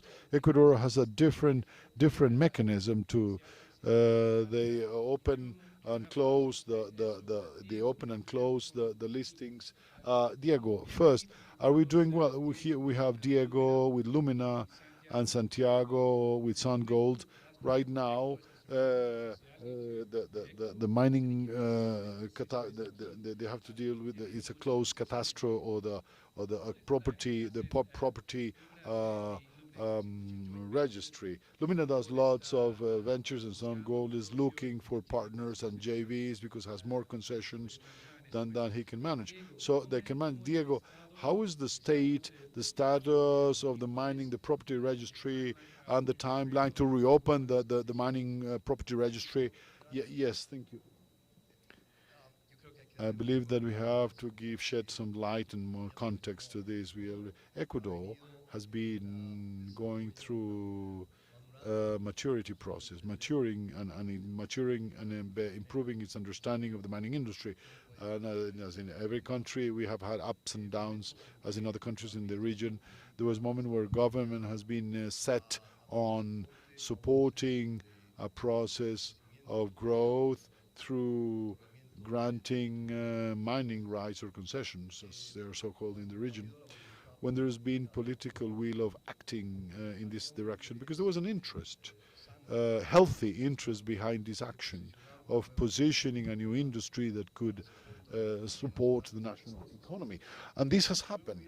And then there are opposite intentions, because they can have behind these decisions, they have some sort of unilateral decision that says, for example, the political cost of maintaining the property registry and granting concession is not going to allow me to sustain governability, sustainability, that is, or gaining votes. This is what happened in the previous government, and with respectfully, that the real takeoff and launch was through an important process of auctions. And we have the mentor of this plan. This process of auctions doesn't have any politics. It's purely technical, purely economic. Once we could do the delivery in the map, in the national mining map, in the geological map, of a great percentage of the areas which are geology is the one that you don't ask for concessions wherever. It's geology. There were concessions given in a transparent auction that promoted the entry of almost 15 international companies entering the country with important investments, significant investments. So the industry now, for the country and for the government that needs the economy to succeed, it's extremely important to pay attention to this industry. What didn't happen at the beginning of Korea's government? They didn't understand well. There was the right factors. A mining mandate came and the property registry was closed. With the process of maturity and new civil servants understanding that this is an important resource for the national economy, it's opened again, it's activated again, and there is an important process of positioning the country with international promotion to position the country internationally, especially to investors. Then the auction is opened, and the industry starts to move and starts to work. To continue granting concession for a transitory government had a political cost. They were interested, and they closed the registry in the midst of a process of granting titles. This gives negative signals to the market. Obviously, the good effort of having brought top companies to the country has been enough to maintain progressive growth of the industry and investment volume, which is the most important foreign investment proportion in the country. I want to emphasize, in Colombia, areas to be auctions are chosen by the government. In Ecuador, companies choose the areas to be auctioned, and then they go to an auction. Exactly. It's more universal, more democratic, is not on the type of resource or mineral, like here, for example, phosphate or copper or gold. In Ecuador, it's different. The difference is non-metallic and metallic. But going on with my comment, the property registry or the mining registry, as the government says, it has 3 stages. First stage, what they want to do, it's an analogous property registry to process 500 mining titles which were not granted in the previous government. 500 sounds like a heck of a lot. These are most of the small miners, I believe, but there were some requests that are set and succeeding. They don't have yet the liquidity, and there is a loan by the Inter-American Development Bank. They want to go through a process of selection for granting, to structure the whole system with the involvement of the IDB. They're going to request the AIT to accompany the transparency process, and they're offering. I have something here that is in draft. It's almost part of the speech. The stage 2, which would be the digital platform, would be operating with the opening of the module of administration in September 2022. The phase 2 of stage 2 would be GeoPortal, which is the online portal for November 2022, that is next year, and the total opening of the operational system by March 2023. And I believe this is realistic, because to structure a mining management tool and granting rights and tracking licensing processes, etc., is not a simple matter. Yeah, thank you, Diego. Santiago, another possibility maybe of getting projects in Ecuador is through the state company ENAMI. ENAMI, Colombia doesn't have a state company, but the government does. ENAMI has some projects, some rights ready, but really it was lacking. They lacked the money and to be able to develop them and to explore them. How feasible would it be to partner up with ENAMI to explore and develop these joint projects? Well, I believe that there is an opportunity there.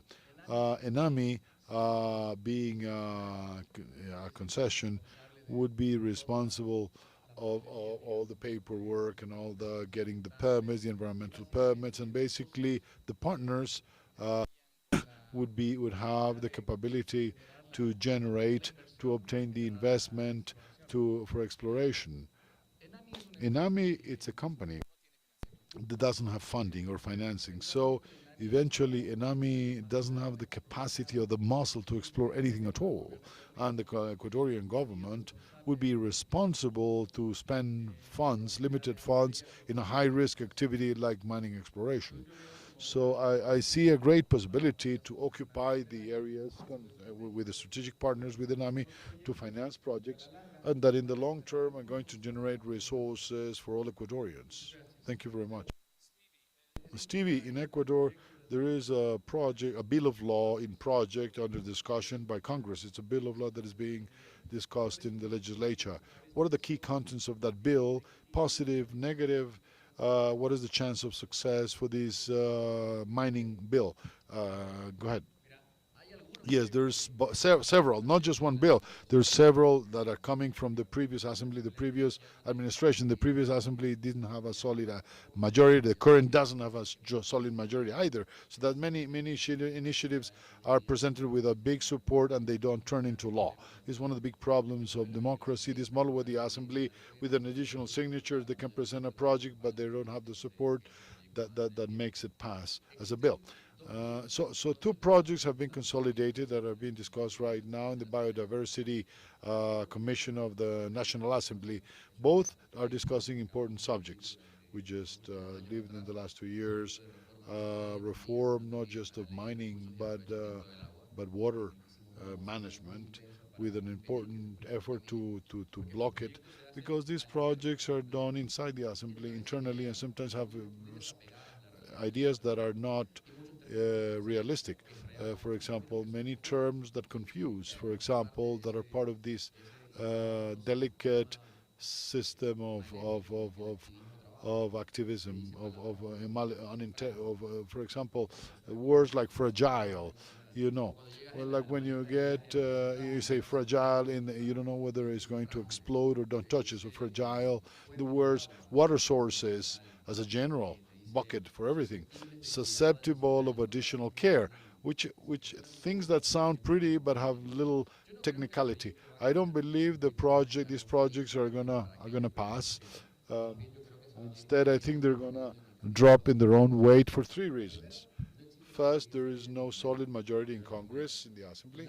2, these are projects that do not respond to a real need, nor of the community, nor of public opinion, nor the company. So they don't have a real mentor or godfather. And those that participate are assemblymen that maybe have no weight. They're not known at all. So I think they will not pass. We're monitoring, of course. We accompany them, and I belong to a small firm that monitors extraction. We work with large extraction companies, even in artisanal mining. And there's something interesting that has happened. Solaris, Federico couldn't arrive, but tomorrow he will present and we're able to tell you that today there is increasingly more artisanal projects or individually or with companies or with JVs or other economic groups, where the inhabitants of the territory, the ancestral owners, and they've been they've been threatened by illegal extraction and mining, and they want to become legal miners, and they want to use this resource positively for their communities, for these First Nations or these ancestral peoples and Indian communities. There's also other players that are not players that are also interested in mining, that have approached the mining sector because of the good job that companies are doing on the territory. They're not closing the information, they're not hiding the information, that they're making it open, transparent, and allowing other players to participate in the decision making. This leads us to the last question, because the communities, in the Indian communities and First Nations, particularly in Ecuador and in Colombia, in the presidential election, the other candidate was Yaku Perez, and he didn't win. But he had a position negative against mining. He had his political power. He's based in the southeast of the country, where there is lots of projects. So from the election, since the election, how has the landscape changed the position of Yaku Perez and the Indian communities towards mining? Is there any progress? Is there any improvement? Or is always going to be a conflict? And Santiago, I can ask you to answer this question, please, Santiago. These political players have something strong that motivates people, which is ignorance. Ignorance. They act irresponsibly. They play with fear. If you do this, if you touch the water, it's going to disappear. If someone drills water, it's going to be magically it's going to disappear or be contaminated. So the commitment of the government, together with the interested companies, and has to be to invest in education. If we invest in education in rural areas and in where we develop mining efforts, we're going to win a lot in the use of resources, in the non-renewable resources. We have to do this, allowing them to participate in the environmental processes that the company follows together with the Ministry of the Environment. This has to do a lot to do with transparency, with which we have to work in the mining sector. So every sample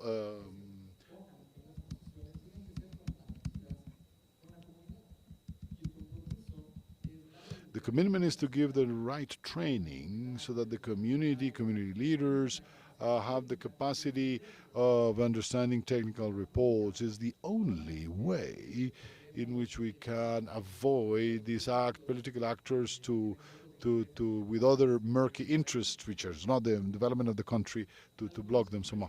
Any companies are training people in the community to get their own data, to get their own research, to collaborate, to give better information and avoid misinformation?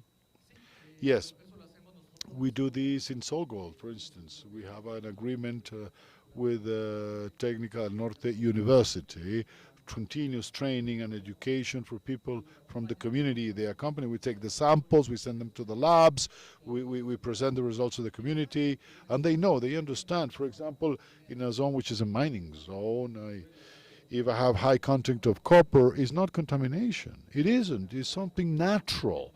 And we have to demythify this. And in many drainage of Azuay, for example, they have high mercury content. Naturally. These rocks through the river, where the rivers go through, have minerals rich in mercury. It's not contamination, it's not pollution. So the only way is to educate, inform, and demythify these cases. It's unfortunate that Federico couldn't arrive, but I believe tomorrow in his presentation he's going to delve into the details of these innovative actions in Solaris, in Chua. Diego, finally, for you, this question, a big issue. One of the big concerns of Yaku Perez is water. In the southeast of Ecuador, there was some popular consultations about water in Cuenca, close to the area where you have your projects. How is this water issue evolving? Is the community getting closer to the companies or vice versa? I believe we have to differentiate a healthy intention and responsible intention, differentiated from what using the water as a political weapon and to misinform. And it's easy to reach a public opinion with fear, especially in Indian peoples and Indian communities that are abandoned and ignorant, with a irresponsible rhetoric. You announce to them that they're going to lose the capacity of planting their chakra, their crops. Of course, they say no to mining if they believe this message, understanding that this is a manipulation that is being created, using the most powerful tools against mining, which is misinformation. We have to work on the base and the grassroots of the communities and the base of the community. When you reach community agreements, as we've reached in certain projects, especially in the Amazon region, they don't pay attention to the rhetoric anymore because the rhetoric doesn't give them food, doesn't give them education opportunities, doesn't incorporate them into their processes for work. So I believe that the case occurred. The nature of this process is the lack of understanding of the Constitutional Court, because this was such a delicate issue that how can you say publicly that you're going to go against the right to water? It's difficult. It's difficult to convince a group of judges that the answer is that the question is distorted and misinterpreted. So I don't see it as a phenomenon that can be lethal or completely negative. Or it's not going to stop the industry. The industry is well positioned. There's a lot of effort to succeed, to make it succeed. The current government is involved so much so, Paul, that it's not just to promote a decree. Now they have an actual action plan and tracking plan about what is being demanded from the top, from the president down. 100 days to give certain results, 100 days. So this has changed quite a lot for the positive. An additional datum, I know that we all want to go to the break. When you ask us for an activism, and that has a lot of representativity, almost reached the second round, we are worried because sometimes our country has very fragile structure, and activism or majorities in the assembly could break the good, healthy state of the mining industry.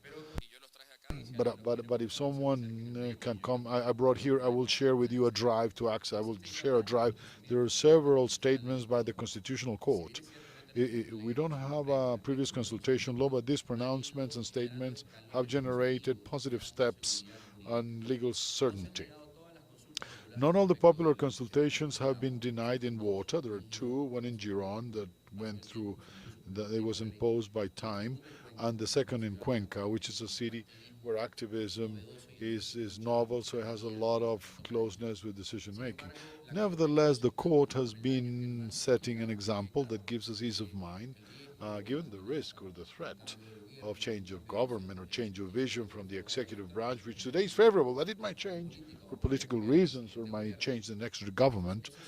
These pillars, institutional pillars, these are going to be useful. What have been these pillars? First, legal certainty and stability about rights, existing rights, mining rights, because it doesn't make sense to oppose, they will oppose consultations that might affect rights, and the court has said acquired rights will be maintained. All results will be from then to the future, but without affecting acquired rights and titles. Second, the court has been adamant and in detail, with great detail, in concerning itself of caring for the right of voters. The right is a constitutional principle.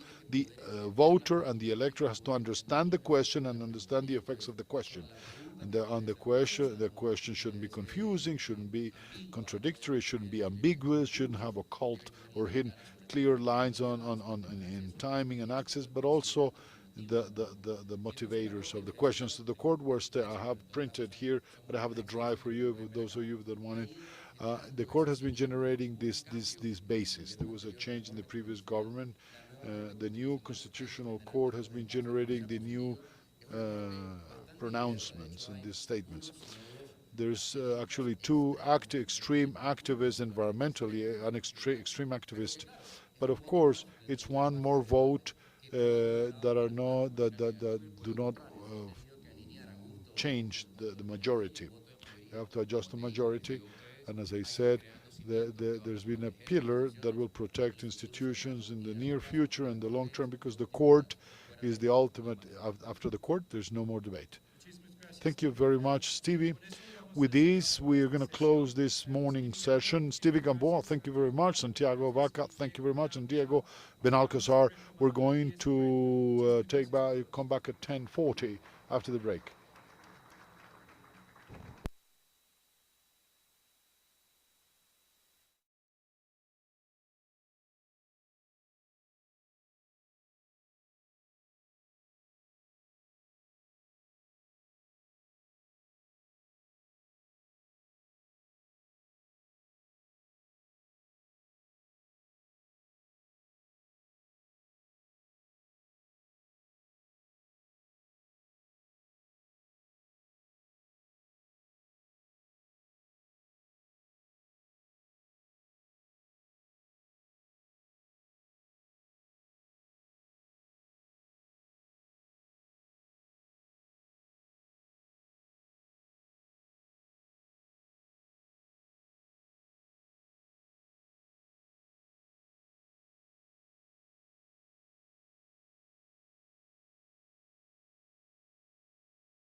Javier Quintana of EY.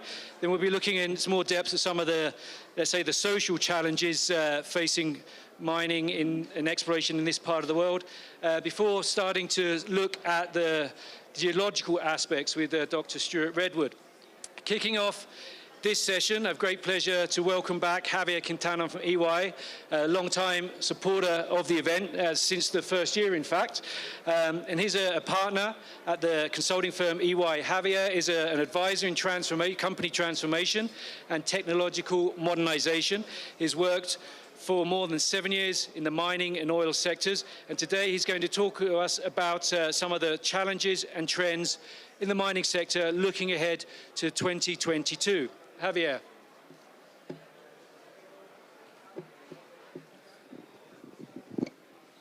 Bueno, muy buenos días para todos.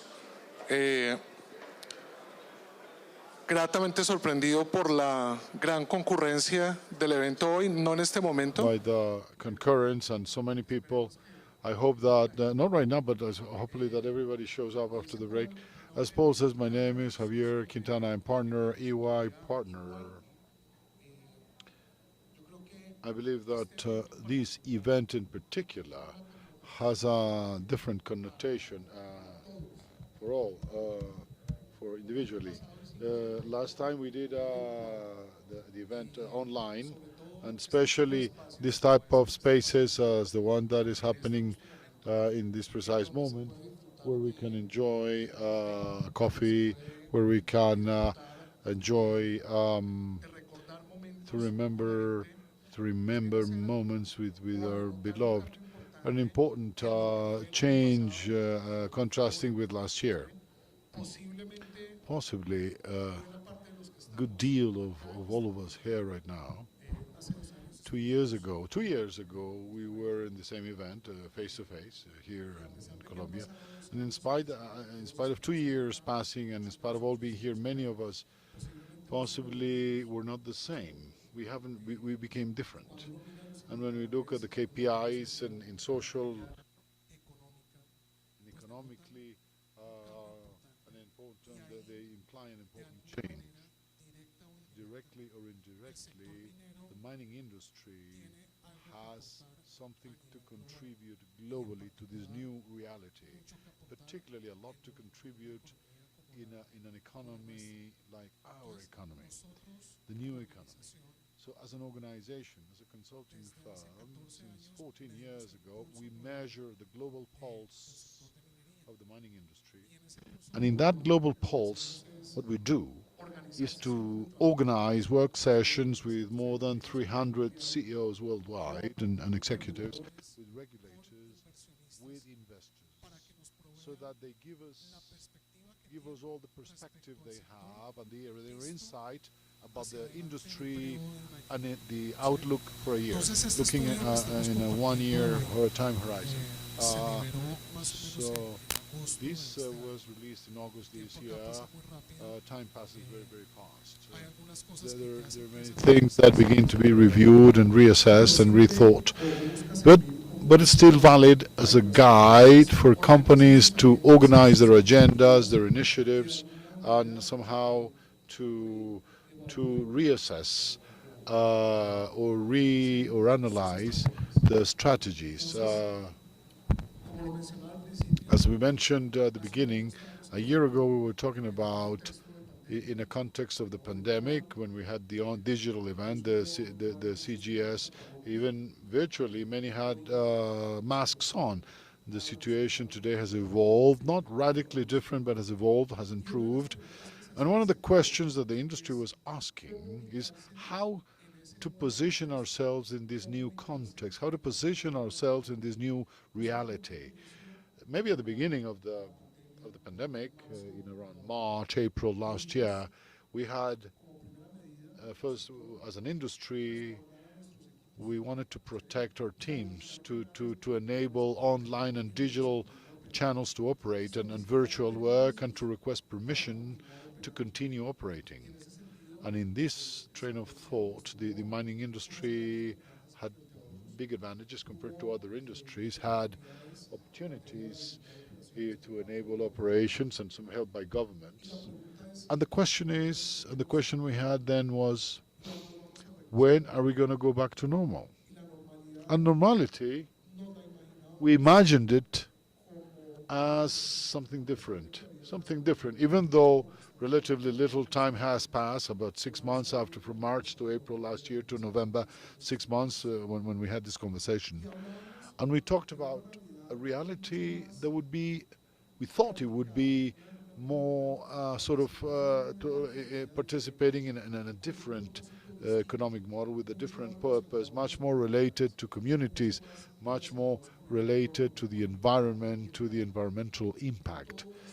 We talked about all these last year, and we thought, when we come back to normality, possibly we would be talking about participating in a cleaner economy, in a more connected economy, in a more integrated economy, more integrated with the economy, more creative and more conscious, more aware.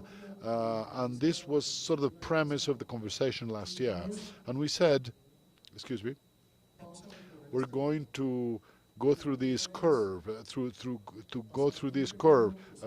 going from a period of recession, going from of global macroeconomic impact to a stage of recovery, and to have a new normal. New normality.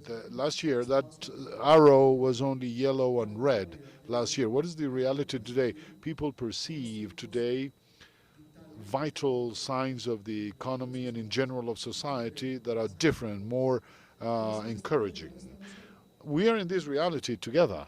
And what is this reality? What are the trends in this reality? What are the trends that are impacting the mining industry, and in particular gold mining, which is what has us all gathered today to qualify it? We're fundamentally talking, in this event, we're talking about gold mining and copper mining as well.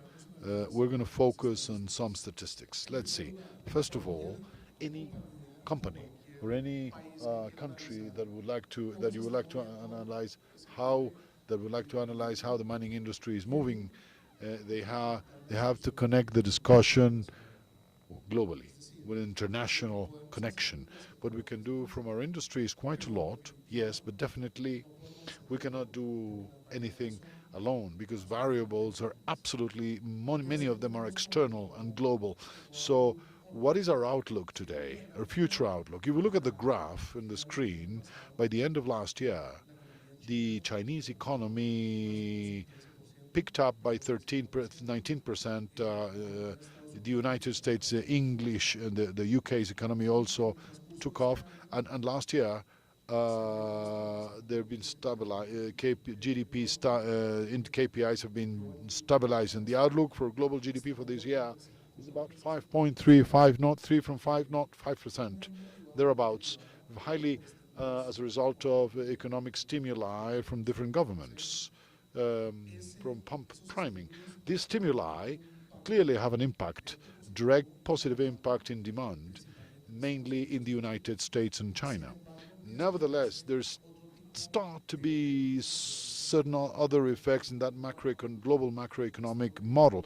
We're going through a supply chain crisis. Everything that deals with logistics and distribution has had a negative impact. We lived it in Colombia. We lived it in the country, and this generates an increase in costs. We're talking about an inflationary effect that wasn't in the radar a year ago, but has an impact nonetheless in mining.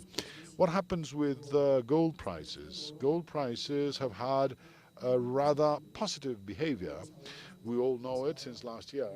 Gold became heaven, a refuge and a reserve. This has remained so, but there starts to be some impacts starts to be seen, not direct impacts, starts to be seen in price, but in the environment where prices fall, where these commodities are transacted.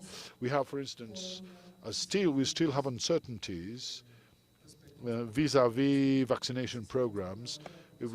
Although vaccination programs worldwide have reached less than 46% of the global population with the first dose, and there is great uncertainty about the effectiveness of vaccines in the medium term. So the world still is very cautious about the optimism with which these type of commodities are still highly valued, highly coveted by investors. Other effects, there is high volatility of the dollar, of the US dollar. The behavior of the US dollar is inversely proportional to the price of gold. If there's a bull market in gold, there's a bear market in the dollar, and vice versa. The central banks that have looked for acquiring gold are pressuring the price, are buoying the price to us, pressuring for a lower price. And jewelry markets in China and India have had a rather variable behavior depending on the COVID constraints. There has been, for instance, direct impacts in price. If we look at the behavior in the last year, there was a peak about July last year, but it's been behaving more stably of late. At the closing of the year, the forecast is more or less 1,830 on average, which is very positive, and the projections, these we do, of course, with the Global Gold Council, with independent analysts and some companies, and Standard & Poor's participates. It projects itself at 1,839 for the 2022. 2023, it possibly dips down to 1,766, and the long-term, the projection goes on to 2025 at 1,667. This is still highly positive for the industry, but we have to recognize all the effects of freeing the economy, possibly identifying by investors, identify other industries, attractive industries for investment, but gold is still a great haven, a fundamental reserve. So as we see, there are lots of factors that can increase the price of gold, and there are others that might impact it negatively, but most of them are difficult to control directly by us, by the industry, but they depend from the macroeconomic decisions and impacts in supply and demand globally. Very well.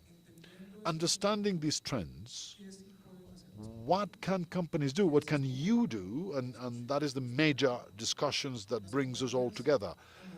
Companies annually, every year, have a series of exercises of strategy, budgeting exercises, planning exercises of what their operations will be and will do, and they clearly define their agenda. What are the most relevant subjects or themes that can be tackled as a company or as an industry, as a country or as a region?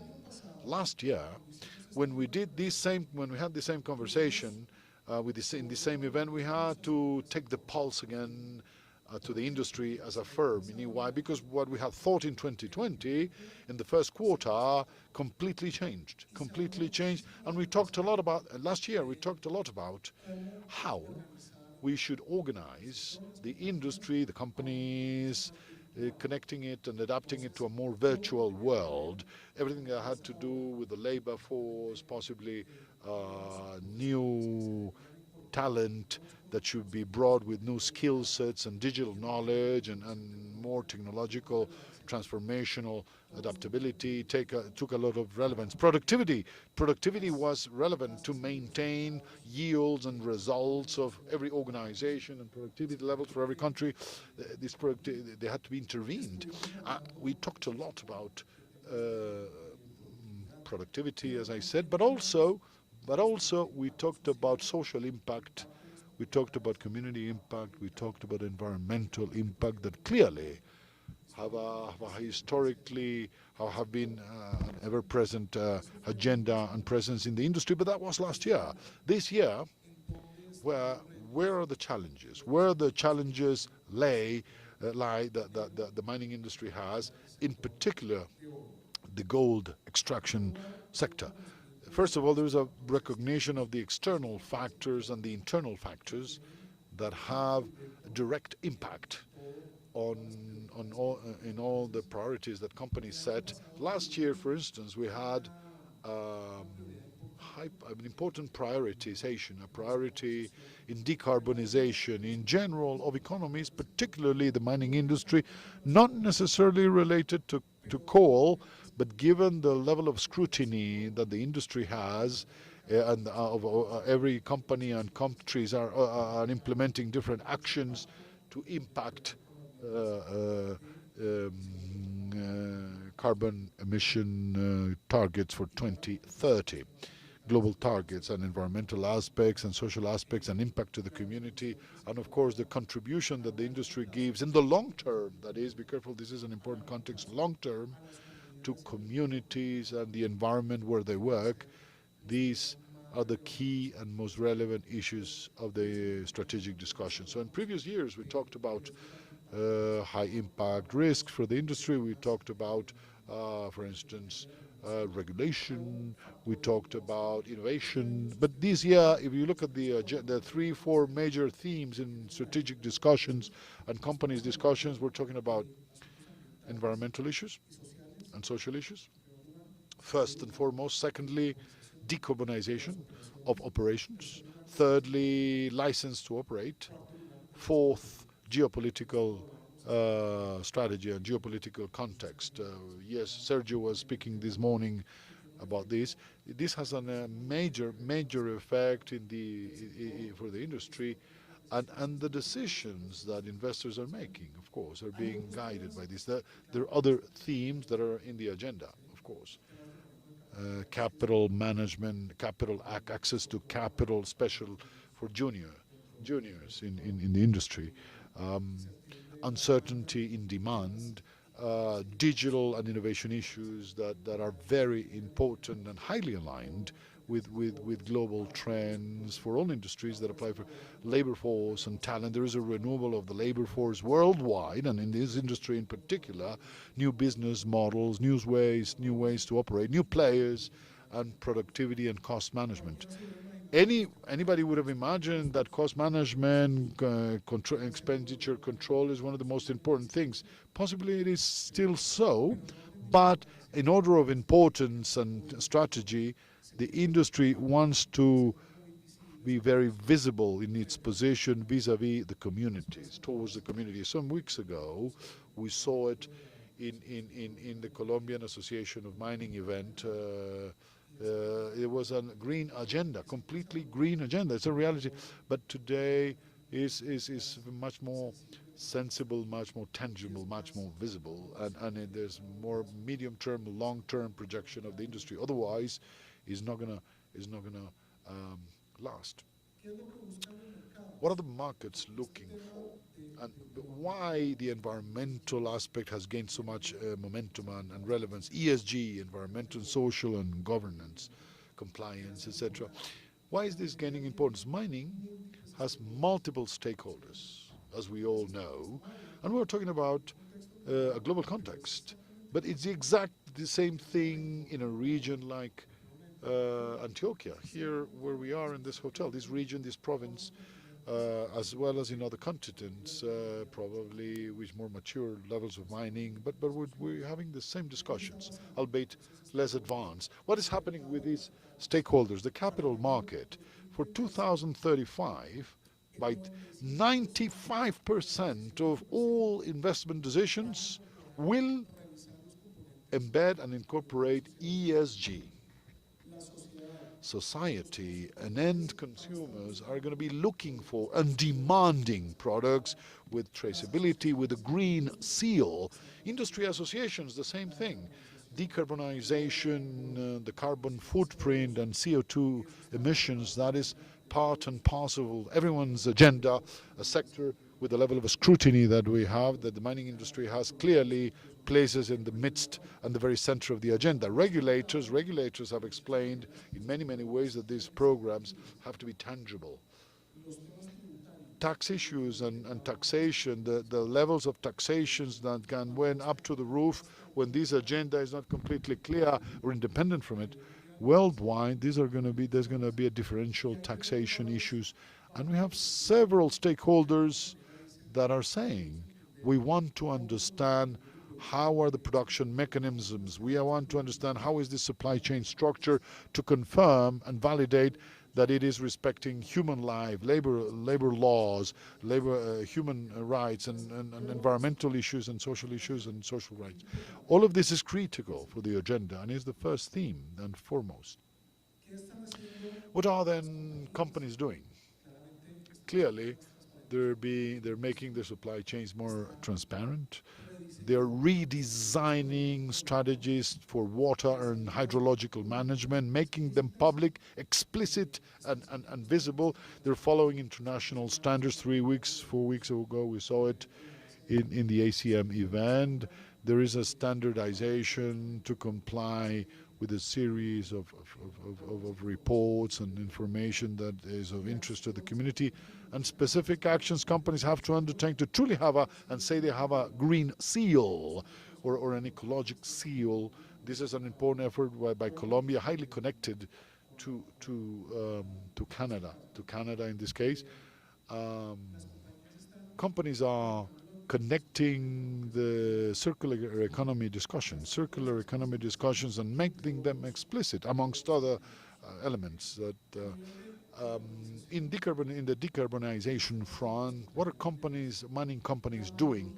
Most of miners are committed to have zero emission by 2050. Nevertheless, when we look at a more granular way what they're specifically doing, we realize that there is still huge investments, very incipient and embryonic investments, highly investments connecting programs with very incipient, with renewable energy, connecting investments with activating devices, intelligent devices, and vehicles for fleets, for ground fleets, electric vehicles or zero emission car fleets, more efficient equipment. They're understanding how is the consumption of gas, the consumption of other resources, but they have their eyes but literally the whole world has its eyes set on them. The regulators are going to be more strict, but also financial institutions, including banks, pension funds that have important investments. You all know that. Insurance companies have decided to decline and reject investments or loans or credits in companies that are not explicitly committed with ESG. So in COP26, recently happened, COP26, this was a controversial and hot discussion. What happens, what is next? We have to continue working, continue researching. We have to understand in this industry, there's lots of international practices we have to learn, but this has to go on. We have to keep on working on this. License to operate, very interesting subject. Why? Because we combine the search or the genuine interest of companies for investing with a series of country realities. Here we have, for example, discussions of consultations, the previous consultations with the community, discussions of how to commit the community and engage the community for it to trust and believe in the benefits of the industry. This is going to be more important, but also the institutional discussion gains importance. The institutional discussion has been a hot potato, because in Colombia it has evolved, but there's a long way to go to have true interinstitutional coordination. In general, in the mining industry, when we look at the case of the gold industry in the different geography where gold operates, clearly there's a discussion between centralization and decentralization, which has a high impact in the business. We've been working on this, and what we can summarize in discussions is that both the environmental, social impacts and compliance, decarbonization and license to operate, these are highly related issues, and they cannot be treated lightly or in isolation. What are companies doing is not a mystery to us, but what's important is to reinforce this within companies. They're working in having comprehensive strategies that come from the corporate level, with action plans that are clear, where people are fully involved and engaged, and communities, the counterparts, the other stakeholders, are also seated at the table and connected. This not only has to come out of the leaders, of company leaders and the C-suite. From the C-suite, they have to inspire and put in black and white, but it has to trickle down, top down. Otherwise, it won't be implemented. It would be a beautiful poetry in social CSR reports, but it cannot be materialized. So the idea of long-term value, long-term value and long-haul value. There's lots of projects worldwide, you know this better than I, that are being closed, and the value proposition is not just to finish and end the operation. There has to be something longer term that remains with projects that are closing. This is going to start to happen more and more in Latin America, and clearly every organization cannot work independently and alone. This is a value chain where we integrate suppliers, vendors, community, lots we are talking a lot about formalization in Latin America of the mining sector and some operations that are not illegal but formalized, but are informal, not necessarily illegal but informal, and the sector is sort of supporting these processes. In Antioquia is happening, and it's a very positive aspect of the industry in Colombia. Geopolitics, very important. We talked about this morning. Clearly, the elections are a big challenge. 77% of people interviewed in the survey were asked, would you change or would you adjust strategic investments given the geopolitical change? They're saying we're going to take a second look, we're going to drill down. And this in an environment, and in the local environment, a few months from an important change we don't know in the politics of the country. This is a discussion that has to be held, that has to be had, but not only in Colombia, in general in Latin America. This is happening. It's happening also in the United States. There are important changes in the north that are happening tax-wise, that are happening environmentally, that are happening. Even Brexit in Europe is a great discussion. So investors have a perspective from the top, and in many, as the graph shows, this is an iceberg. The analogy: some things are below the water and are not visible yet. So being informed about decisions that will impact the course of business, the course of operations, the future is fundamental for this industry. Other related subjects, I believe we've already touched about this with labor force. There is a there's a continuation of our renovation of talent, but there is no limitation now in talking about innovation. We should talk about digital transformation, technology of operations, integrating operations, technology with operations. It's complex but important for decisions to make operations more agile, to simplify them, to make them better. These are relevant issues. Productivity and cost management, very, very, very important in the mining discussion. Have always been, will always be. Possibly for 2022 we will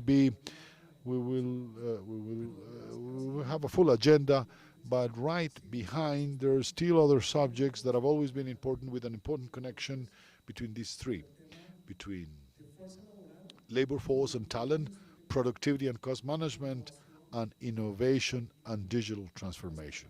Three pillars that companies are and should be working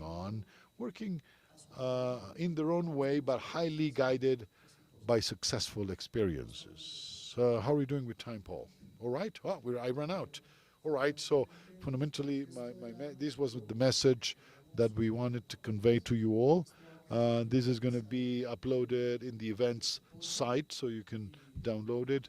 It was a pleasure to have you. Thank you very much. Thank you.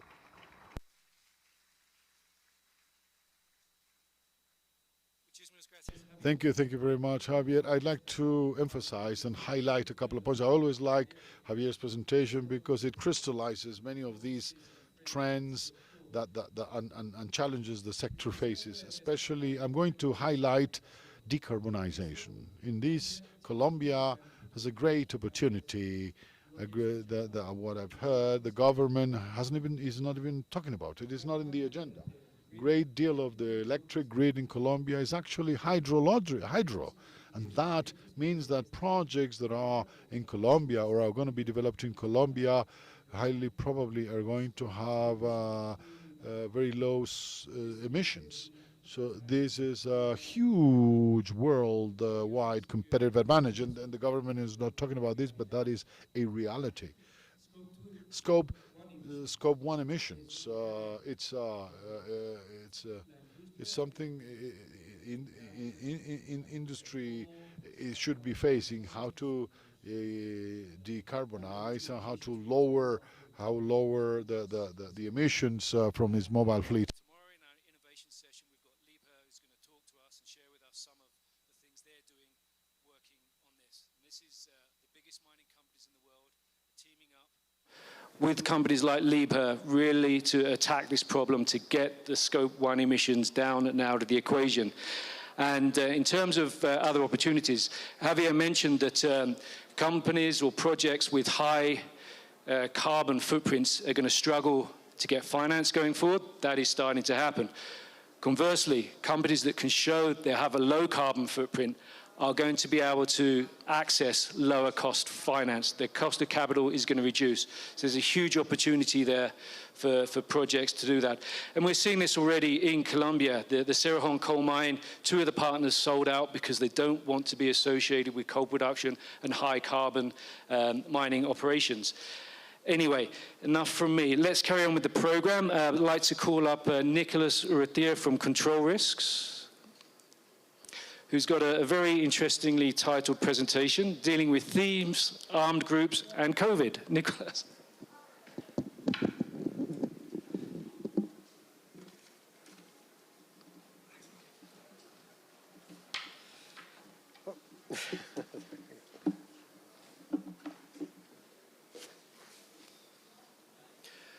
Buenos dias, good morning. Pleasure to be here, particularly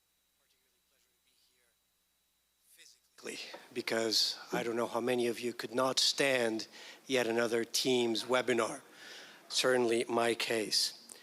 I'm having a look at the audience and I'm not seeing many people using translation, so if you prefer, we can switch to Spanish or keep it in English. Keep it in English, please. Yes, sir. As Paul mentioned, I'm Nicolas Urrutia. I'm an Associate Director at Control Risks. I lead the Corporate Investigations team for the Andean region. Before that, when I joined the firm, I was in the risk analysis part of the business as a senior analyst for Colombia, Peru, and Suriname.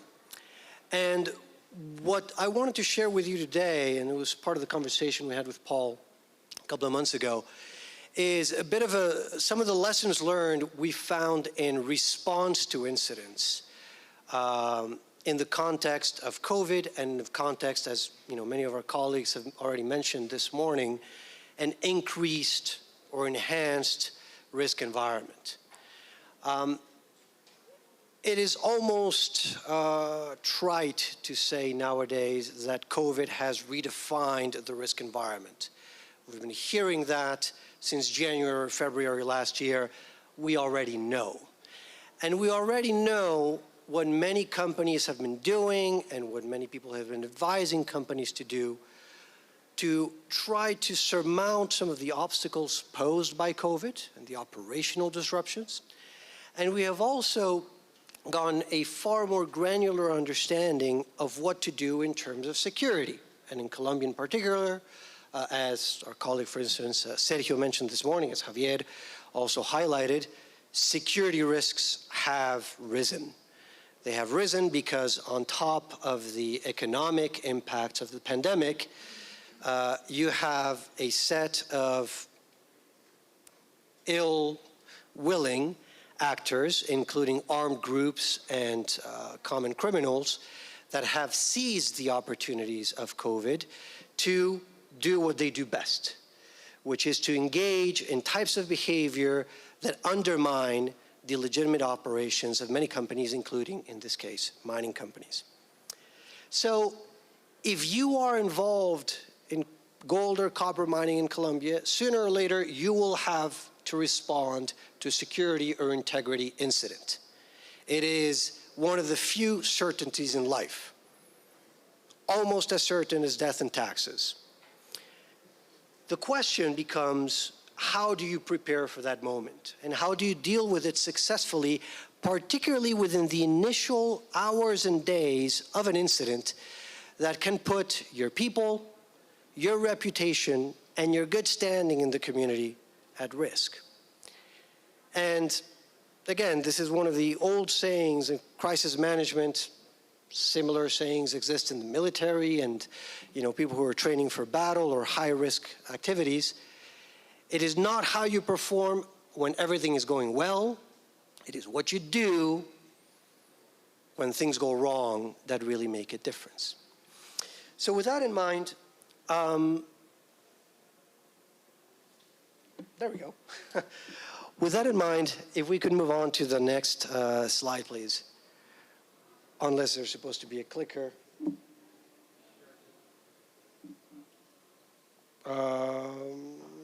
Sorry. There we go. Which one? Talk about thieves. The clicker has been stolen.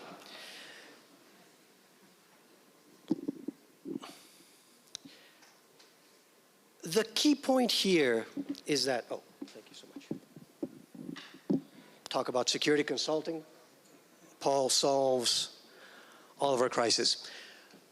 The quality of your decision making when things go wrong, the quality of decision making within the first few days or hours of an incident is not only going to have a profound impact on your ability to respond and recover, it will also have a profound impact on the reputational damage or bona fides that you get after the fact. And this is not talk. Over the last 18 months, I mean, historically, but for the purposes of this conversation, over the last 18 months, we have been increasingly called in by clients dealing with different types of crises, and we've been able to observe the difference in result from those that tackle these problems early and those that don't know how to respond, get paralyzed, wait for their colleagues or superiors in Toronto or Switzerland to give them marching orders and lose opportunity to react in a more agile manner. Now, this is not to say that whenever a crisis occurs, you should simply pick up the phone and call control risks. Of course, if you're to do that, we're not going to turn you away. But the key elements here are, what do you do internally? And what decisions do you take care in an opportune fashion to make sure that, to the extent possible, the damage is contained and the impact on the company is reduced to its minimum possible expression? Most companies, and particularly most international companies that get to the point of being involved in the mining sector in Colombia, have done their homework. They've gone through a long process of due diligence. They have hired or conducted through their own resources in-depth country studies and looked at the political, the regulatory, the legal, the environmental, the social environment, as well as many other fundamentals of the business. They've had a good look at the books, they've conducted due diligence on partners, so on and so forth. For the purpose of this conversation, I think we can assume that all of you in this room are familiar with those processes. And obviously, all the time, money, and effort spent on those preventive measures is well spent. Unfortunately, and this is not just a matter of Colombia, and for those of you who have been around this business for long enough, you will know that despite all of that investment, sooner or later, things will go wrong. And Murphy's Law actually stipulates that it will probably go wrong at the worst possible time. A week before the CEO is due to visit, a couple of days before a key permit is due to be authorized, or just a few days or weeks before a big shareholders meeting or profits report. So despite all of your prevention measures, at some point, simply as a matter of probability, you will have an incident. And the question here becomes, how do you keep that as an incident, and how do you keep it from escalating into a crisis? And what concrete steps can you take internally, to the best of your ability, to increase the likelihood of coming out on top?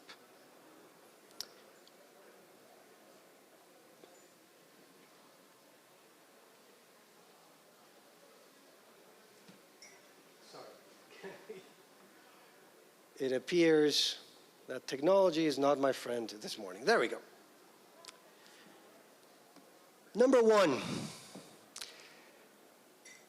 you'd be surprised, we have been surprised, to observe over the last 18 plus months that even in well-established mining operations in Colombia, the channels of communication to gather, to consolidate early warning and information about incidents or allegations of wrongdoing are dispersed.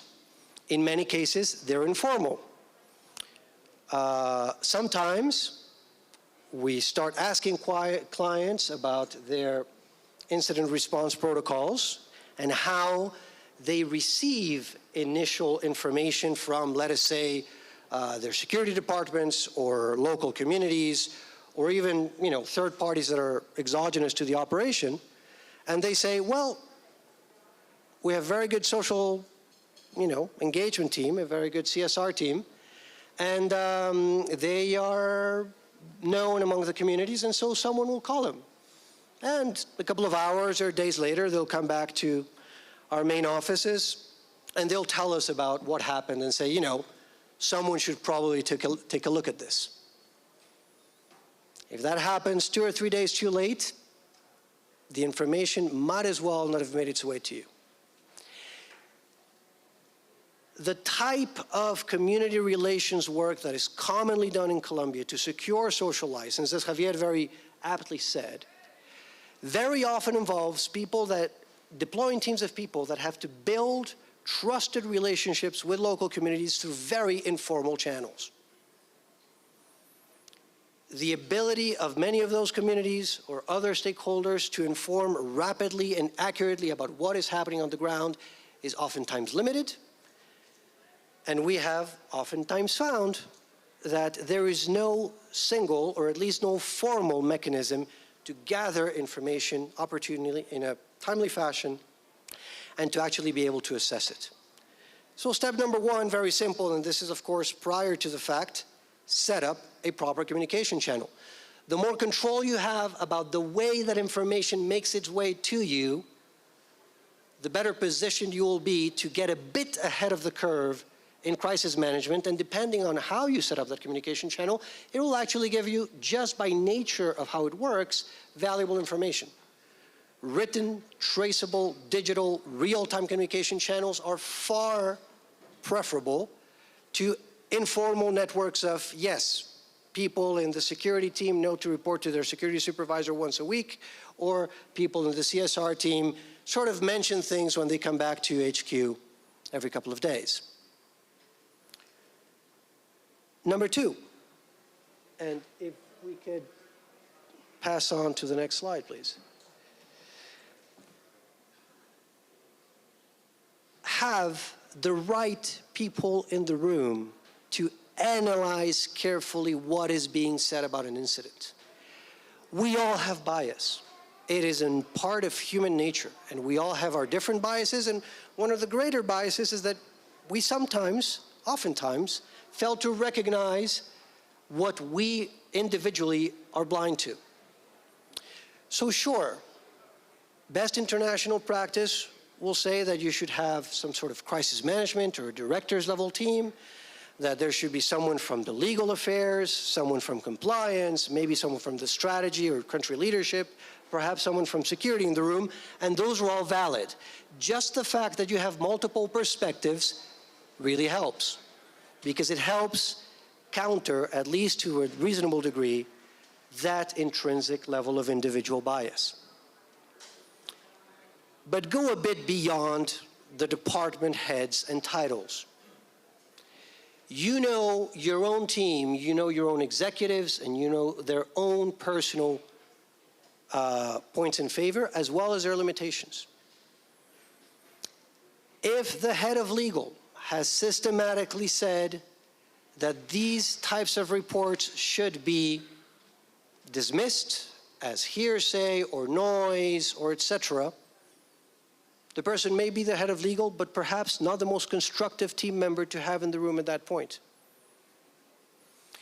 You should have a group of people that ideally have sufficient technical knowledge of the operation, an understanding of the local context, and the trust and integrity to speak their mind about whether an initial report about an incident should be taken seriously or not. Sorry, I should correct that. With what level of urgency a report of a possible incident should be considered. And it is important to think beyond titles, because a boardroom filled with all of the right seniority is not necessarily the right group of people to analyze this type of information. And we see it not only in the physical, or let us say in the integrity world. We see it, for instance, in terms of cyber.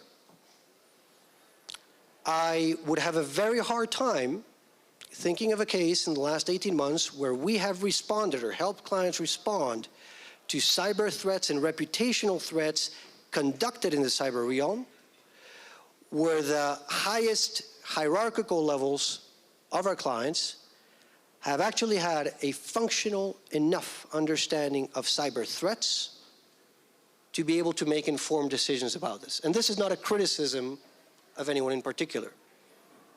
It is a realistic, I think, observation. Now, number 3, assess allegations about incidents of potential wrongdoing based on risk.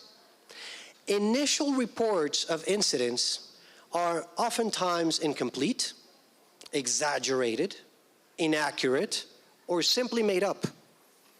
The statistics vary from sector to sector, from company to company, but having looked at this for a couple of years, I can tell you that as opposed to most of the companies in the Northern Hemisphere, where allegations of wrongdoing can lead to effective, substantiated demonstrations of wrongdoing or effective response to crisis incidents in 60 to 70% of the time.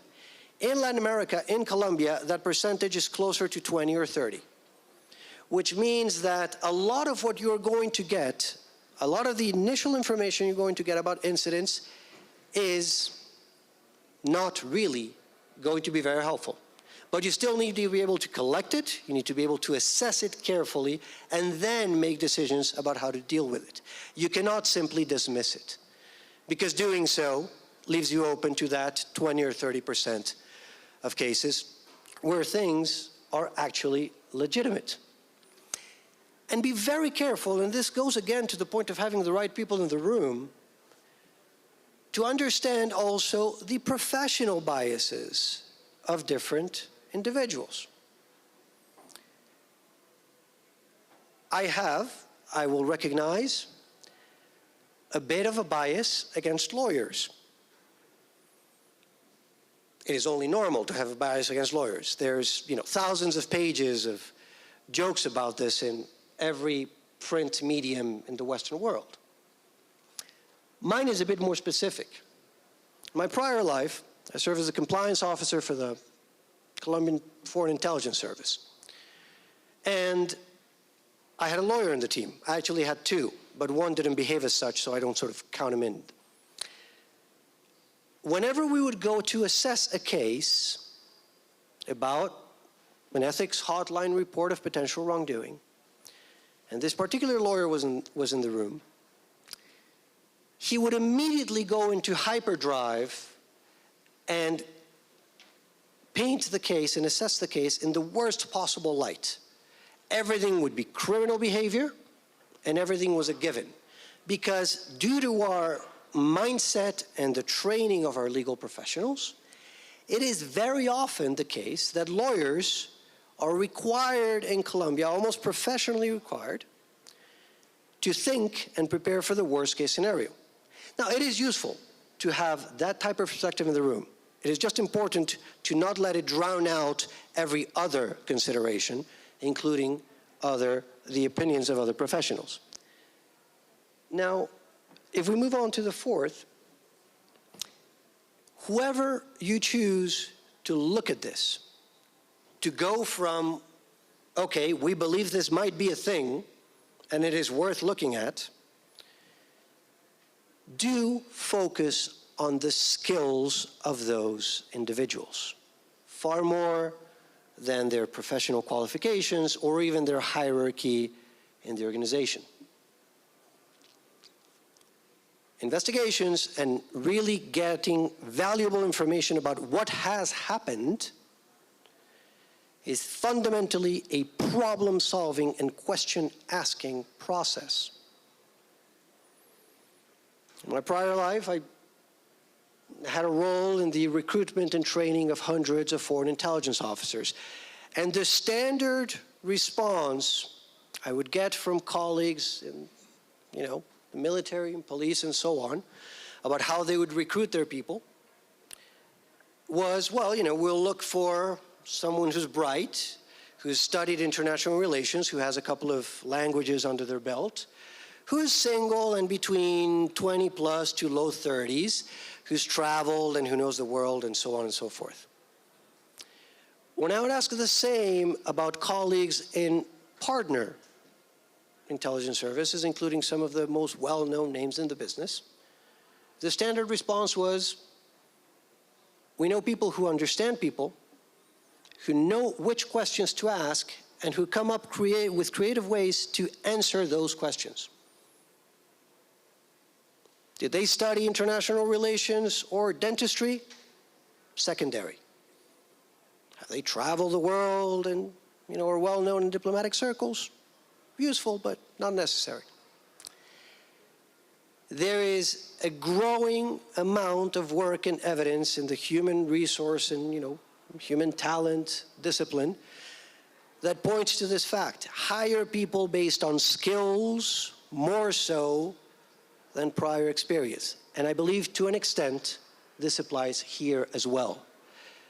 Your compliance officer, or the most default person you might have in the organization to investigate what has gone wrong, is not per se necessarily the best person for the job. You need to make that determination after you've properly assessed it and have an understanding of what information this person needs to look through and how they need to go about getting it. And finally, if we could move on, thank you. Be realistic about the power and the reach, but also the limits of technology.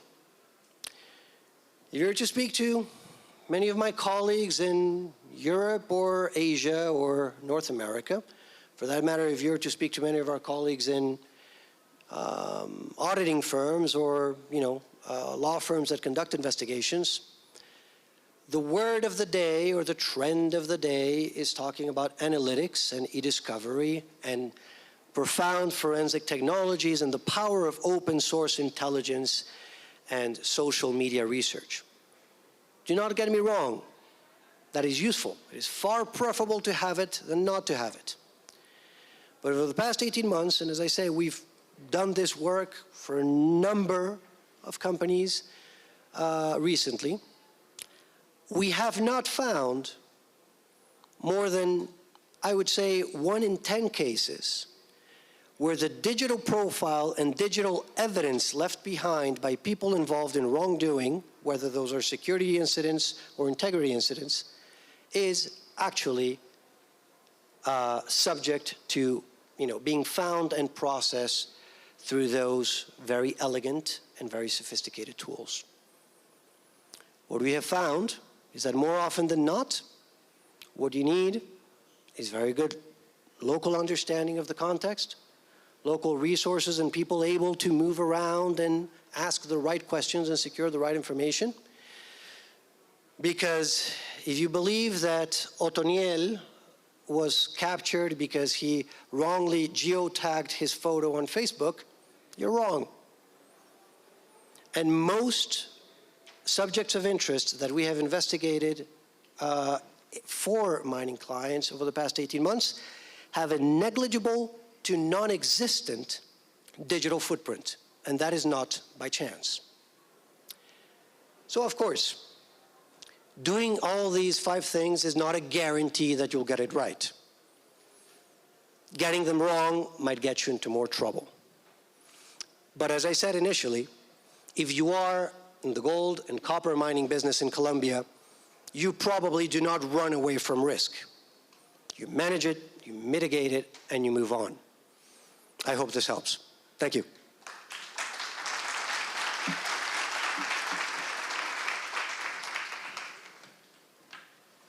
Many thanks, Nicolas. I'd just like to sort of couple of reflections. Nicolas was talking about sort of risk and everybody has a plan. The best thing I've heard about that, Mike Tyson, the boxer, said everybody has a plan until they get punched in the mouth. And regarding the comments about recruitment, there's a very good book called Thinking Fast, Slow by Daniel Kahneman that talks about the biases we bring to recruitment processes and how we should rethink those to actually select people that are appropriate for the task in hand. So thank you very much, Nicolas. Final session this morning, or the final presentation this morning, we're moving on to geology now. We're moving on to the rocks. Great pleasure to welcome Dr. Stewart Redwood, who's going to talk to us about exploration and discovery of copper and gold in Colombia and the region. Stewart?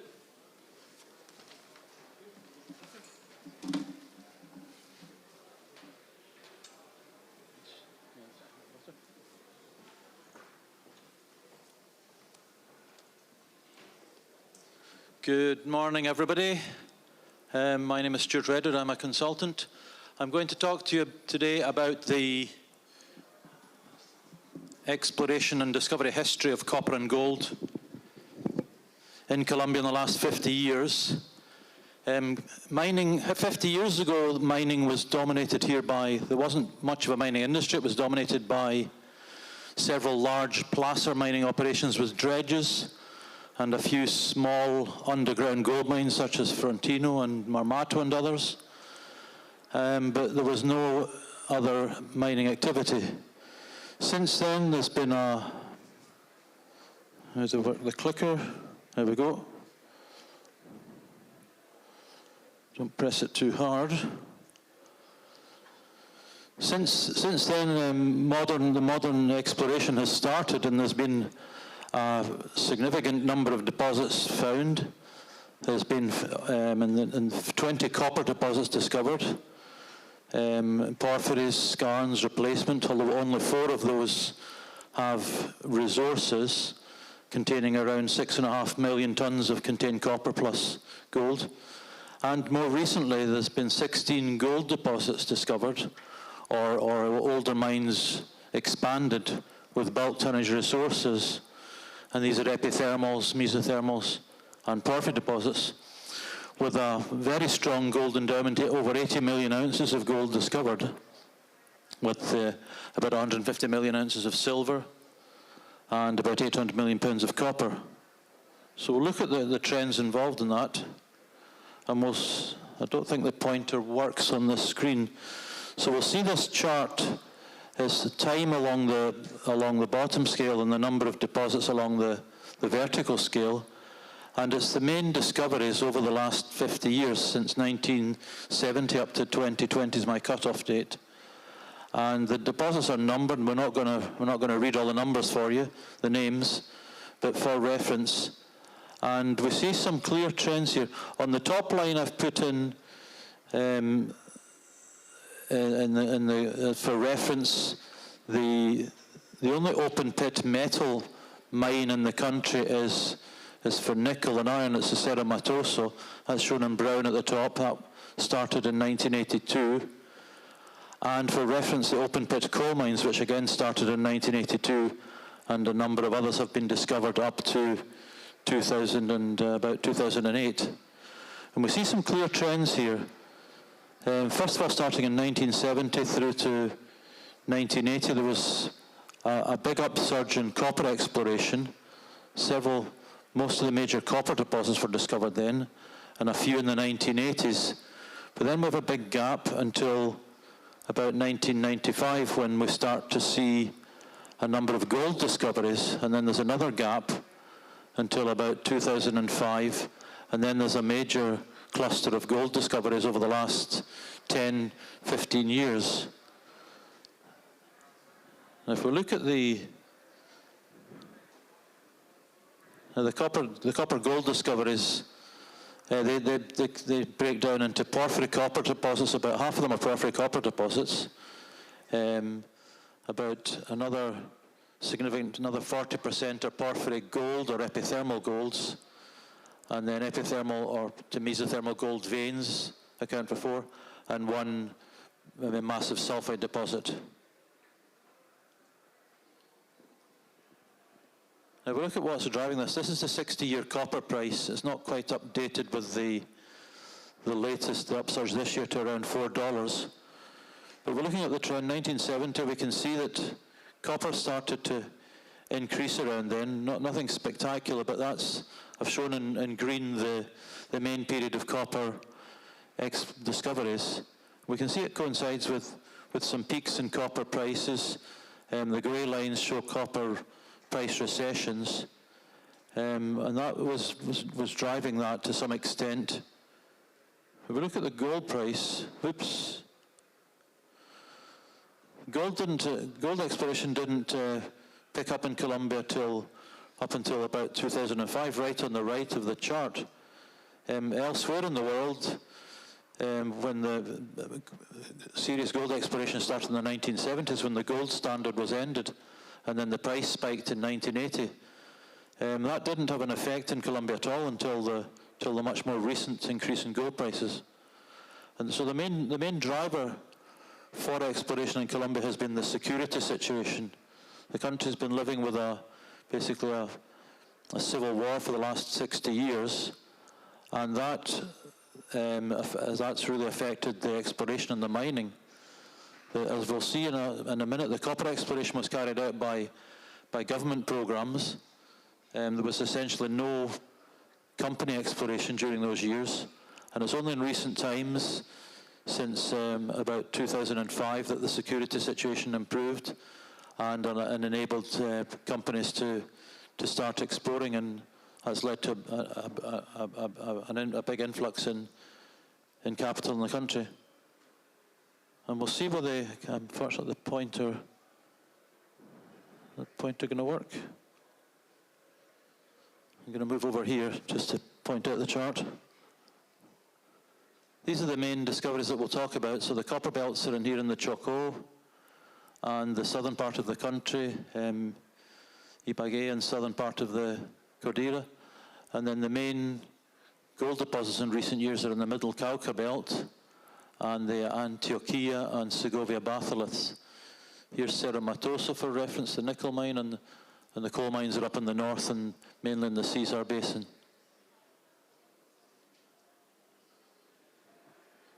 So we'll look at who was the discoverer, who was involved. And there's two interesting trends here. The first part, the copper deposits were all discovered by the government mining agency. INGEUMIN is now the Servicio Geológico, the Geological Survey of Colombia, with international government agencies, starting off in 1970 with the United States Geological Survey and then the United Nations Development Program. And we see the first block of green. Those regional surveys discovered most of the known porphyry copper deposits in the country. And there were follow-up programs with that, and then follow-up international missions with JICA, the Japanese mission, with MMAG, which is the Metal Mining Agency of Japan, and then BGR, which is the German mission. So right through, and they discovered some additional deposits. We'll see from, you see there's only one, I've got marked in blue, individual, that was the El Robo, that was found by geologists following up on mineralized boulders found during road construction, and that became a copper, that's the only copper mine in the country now. And number 16, El Alacran, that was found by, exploited by artisanal miners, and then a junior company explored that. Then there's a big gap during when the security problems were rife, and there was a window of opportunity in the mid-90s. The situation improved, so a few companies started to explore. And the significant thing about the more recent exploration, it was all carried out by private companies, international companies mainly, from Canada, UK, US, Australia. Both junior companies and major companies. That window closed again in the late, and then didn't reopen until 2005. And since then, the security situation has improved a lot, and there's been a big boom in the discovery rate, particularly for gold. Whoops. Clicker's very sensitive. So we see there's two trends here. The copper discoveries in the 70s and 80s were in the Choco, circled in red, and in the southern part of the country. Both areas now difficult to access. And then the more recent gold discoveries have been in the Middle Cauca and Antioquia areas, and in the Santander, the California district, that's the smaller circle on the right.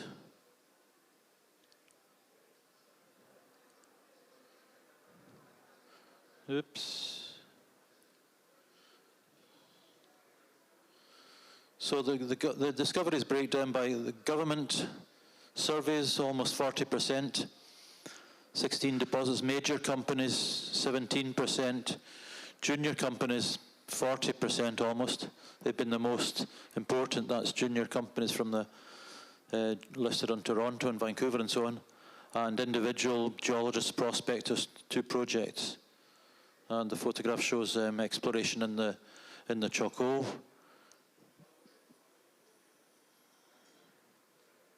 Get it to stay there. Now we'll look at some technical methods, discovery methods. The most important has been, both by the government surveys and by the companies, has been regional stream sediment sampling programs. That's proven to work very effectively in the terrain here, where we have steep topography, tropical vegetation cover, not much outcrop except for in the streams. So that's proved to be a very powerful technique. And then follow up on the ground by soil sampling, rock sampling, and that's resulted in most of the discoveries. Geophysics has played a very minor role, as we'll see, and I think in the future it will become more important. More recently, in terms of the gold exploration, re-evaluation of known gold mines has been important, and we see several shown in orange there, where the local miners or the small companies have been mining veins, but the companies have recognized bulk mineable potential or much bigger potential. Again, and shown in blue is artisanal mining. That's similar. Artisanal miners are actually very good prospectors, and the discovery of when the company then realizes or comes to examine it and discovers exactly the significance of the deposit. And then more recently we're seeing a trend for, there's 2 in red there, deep drilling, starting to find concealed deposits as exploration matures in belts such as the Middle Cauca belt. So to break that down, almost half of the discoveries have been on the basis of stream sediment surveys, 3 on the basis of what I call geology, only 1 from geophysics, old mine re-evaluation, a significant number, especially for gold, artisanal mining, and then deep drilling. And the photo there is La Colosa, an example there, Anglo Gold Ashanti had first mover advantage. They were here in the 1990s, and as soon as things were workable, set up very big regional stream sediment surveys, particularly in the Middle Cauca Belt, but covering large parts of the country. And I've made several major discoveries as a result of that. Here's two other illustrations of discovery methods. Re-evaluation of an old gold mine. One example is Marmato. It's a famous old mine since pre-Spanish days. And a number of companies went in there and defined initially a potentially open-pittable resource, and then more recently discovered the Marmato Deep Zone, which is now being starting to be developed. And on the right, an example that I visited. This was an artisanal gold mine, and you can see they're mining. It's actually a porphyry copper deposit that they're mining, and then they're putting that through a stamp mill and recovering gold, and that led to the discovery of the San Matias district. Now we'll look at whether the deposits were outcropping or concealed. We can see the majority of them are in green, are outcropping deposits. That's to be expected from first pass exploration of an underexplored country. But we see in yellow, and one concealed by colluvium, that was TTDB Cerrovatus, that didn't actually outcrop. That was Goldfields found that. And then two concealed by lithocaps, that's the advanced argillic to sericitic alteration, usually barren zone that can form the cap on porphyry deposits. We see Cerro Mocoa way back in the 80s doesn't actually, mineralization doesn't actually outcrop. It was found by drilling the lithocap, and then more recently the Quebradona Nuevo Chaquiro deposit was found by drilling a thick lithocap and finding a concealed deposit. And then the hidden deposit, we have Marmato in that category, the Marmato Deep Zone, which was completely concealed.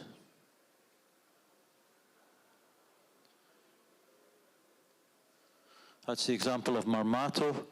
On the left is the discovery holes that were drilled in 2011 by Gran Colombia. And we can see the top part, the conceptual pit of mining the upper zone, which was low grade and had issues with the town on top, and where do you put the waste rock and the waste dump, the tailings and so on. And we can see the initial holes drilled beneath there were a bit of found a different style of mineralization, sheeted veinlets with some spectacular intersections. And on the right we see that's a 2009 model, seeing the stopes of the underground mine in blue, and then the grade shells of the deep zone below that.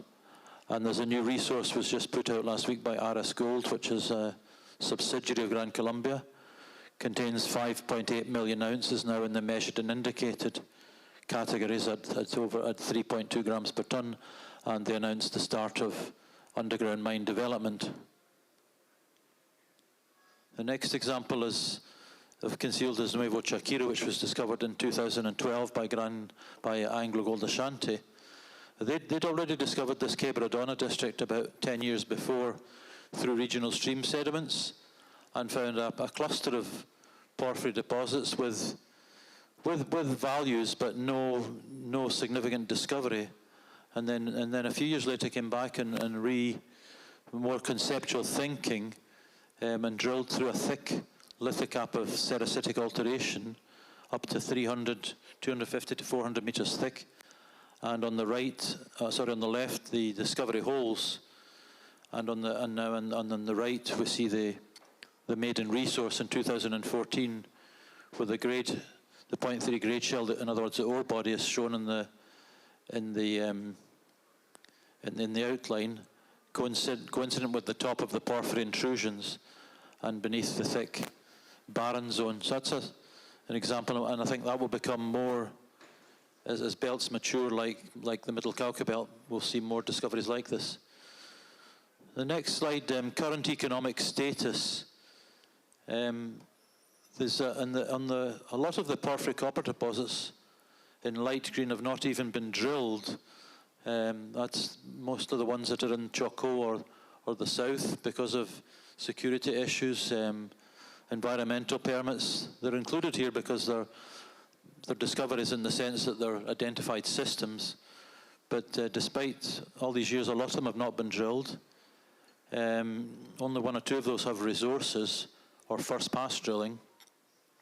In contrast, the gold deposits in the more recent exploration, I think all of them have been drilled, and that was partly my criteria to include them as discoveries, more than just a good intersection, but actually a resource.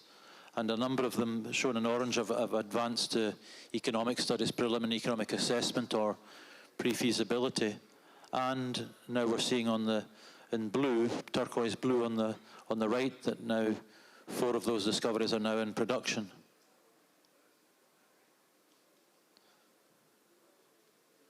Oops. Including Buritica on the left, and Gramalote is at the stage of feasibility study. It's due to be published this year with B2 Gold as the operator in joint venture with AngloGold, and already has approval for an open pit environmental license. So that is quite probably will be the first open pit gold operation in Colombia. If we look at deposit models, I'll skip on to the next slide for that, which summarizes it. Most, majority, well, 40% are copper-rich porphyry deposits. Then the next important category are epithermals, intermediate sulfidation epithermal veins or vein stockworks, to mesothermal to deep, such as Marmato and Buritica. A number of gold-rich porphyries, including gold-only porphyries such as Colosa. Then we have oxidized intrusion-related gold veins, examples Segovia Belt, and 3 known skarn replacement copper-gold deposits. High sulfidation epithermals is only one example known. That's in the Betas California district. That number is very low compared to, for example, Peru and Chile. Reduced intrusion-related gold deposits, one which is Marmato Deeps, and volcanogenic massive sulfide deposits. There is one which is the El Roble copper mine. Metallogenic belts, again, I'll skip to the map. The main belts are, and I'll look at this on the board.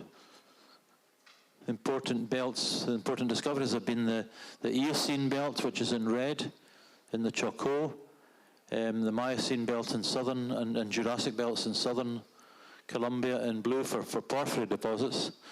And then for gold, we have the middle Cauca belt in yellow here. That's by far the most important.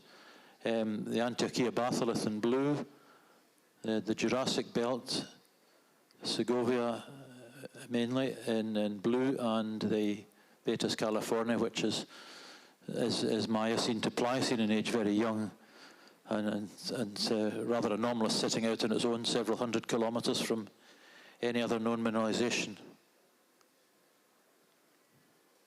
And one other one which I'll add, it's not included on the list, but it's a new concept, which is sediment-hosted copper-silver mineralization in the Cesar Basin, which Max Resources is developing as a regional play.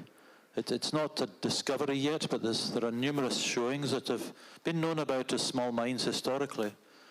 And because this basin, the upper parts of the basin are the host for the major coal deposits, so the basin itself is well studied with seismics and deep drilling.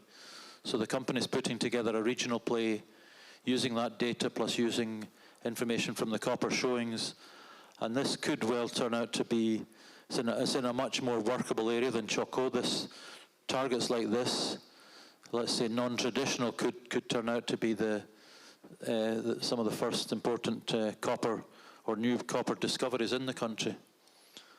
So we've got 3 slides now to wrap up. That photograph there shows an example of the sediment-hosted copper mineralization, and just a grab sample of a block like that's running 5% copper. So it's in a sandstone. So first of all, the conclusions, the exploration methods that have been used and have worked well here are stream sediment geochemistry, regional surveys, both by government and international programs, as well as by company programs for gold and for copper. And that's, in some ways, that's self-evident because it's first-pass exploration looking for outcropping mineral deposits, and works very well in the steep topography and tropical vegetation. Follow up mainly by soil geochemistry. There's generally not much outcrop, but soil geochemistry works very well. And good geology, in other words, good observations, recognizing, putting systems together, mineral systems together, understanding that. And also following up on artisanal mines, as I said. Artisanal miners are actually very good prospectors. So for a geologist to go and examine some of those, and there's a number of good examples, such as Alacran and even Gramalote, that were first mined by the artisanal miners. Future exploration methods as belts such as Middle Cauca become more mature, we'll see more use of regional geophysics for concealed deposits and for poorly outcropping deposits, and geophysics at a property scale. Up until now, those techniques have played a secondary role in project discovery and evaluation. And it's important what we're seeing from this is Colombia is still an immature exploration play. There's still outcropping mineralization to be found. We witnessed recent discoveries announced in the Cauca belt.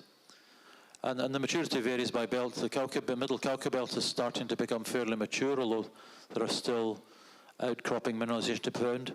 Other belts are virtually untouched.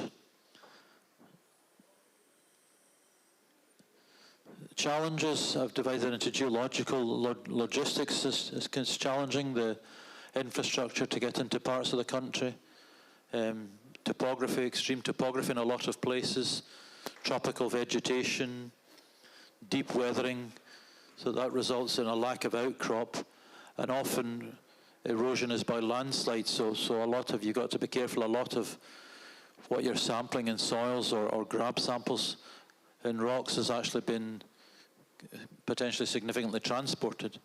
And then we have what I call the political challenges, still the public security situation, which in some areas is actually getting worse again. Social license, environmental permitting, and general bureaucracy to get concessions and get permits. These are various themes that are being discussed at this Congress. And the final, whoops, wasn't meant to. Final comments, some comments on future exploration trends, what my thoughts are on that. As I said, the country's an immature exploration play. We'll see surface exploration of areas as they become accessible, such as Chocó, Sur de Bolivar, Nariño. They're all known to be well mineralized. And as those areas as they become more workable, we'll see exploration in those.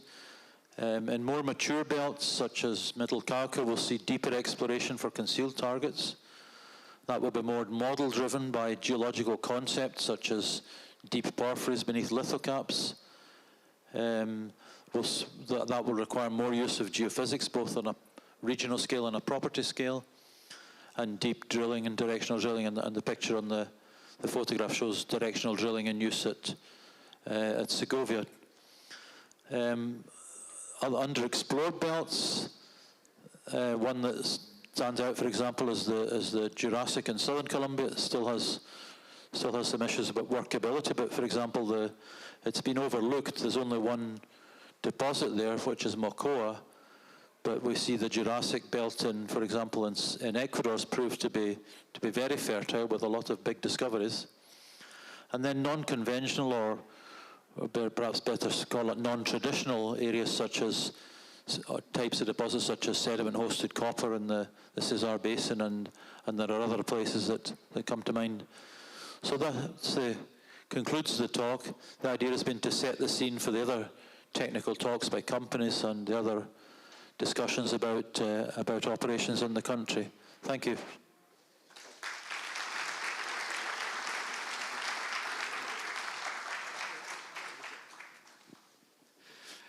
Thank you very much, Dr. Stewart Redwood. And just to sort of follow on from Stuart's comment there, we've got a lot of the projects that he mentioned are going to be presenting today and tomorrow. Gramalote, Quebradona, Marmato, Cisneros, Baritica, and the sedimentary hosted copper deposit in Cesar. Max Resource, Dr. Chris Granger will be talking about that. Finally, before we break for lunch, a couple of clarifications, not criticisms. B2 Gold's feasibility on Gramalote is going to be mid-next year.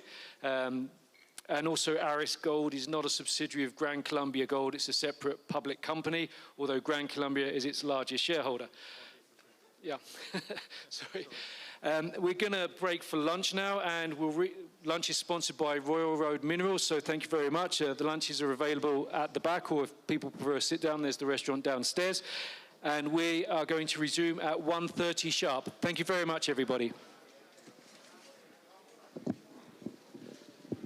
was really good.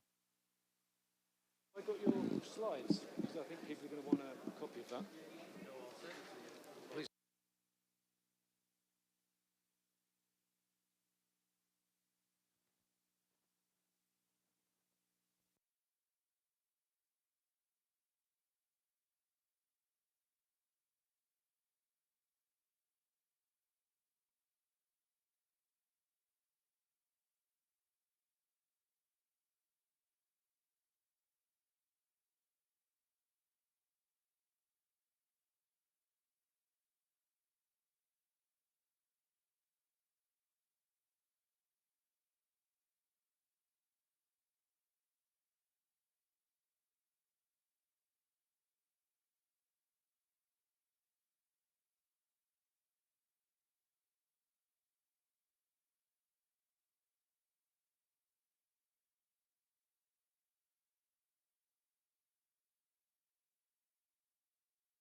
Good afternoon, everybody. We're now going to start the afternoon session. And again, as a courtesy to speakers and delegates, please turn off your cell phones or put them on vibrate. We're now going to be looking at getting into the projects, and we're starting off with a focus on Colombia's Middle Cauca Belt, one of the most prospective zones of the country for copper and gold. And to kick that off, with great pleasure introducing Dr. Dick Tosdal. I don't think there's anybody better to be able to kick off this session. He's a world-renowned expert in porphyry deposits, porphyry copper, porphyry gold, and so there is nobody better on the planet to set the scene. Dick, please.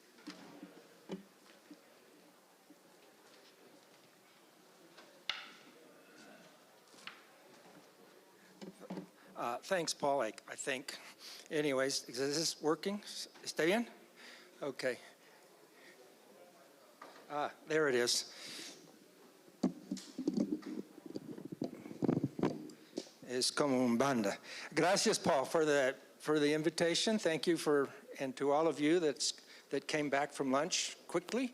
It's hard to give the first talk after lunch, because most people are very sleepy. So I will try to make this entertaining, and hopefully you might retain something. So what we want to talk about for the next, as long as he keeps me on the stage, is that, some of the practical things you might do in your exploration program. So there's going to be lots of diagrams and lots of discussions.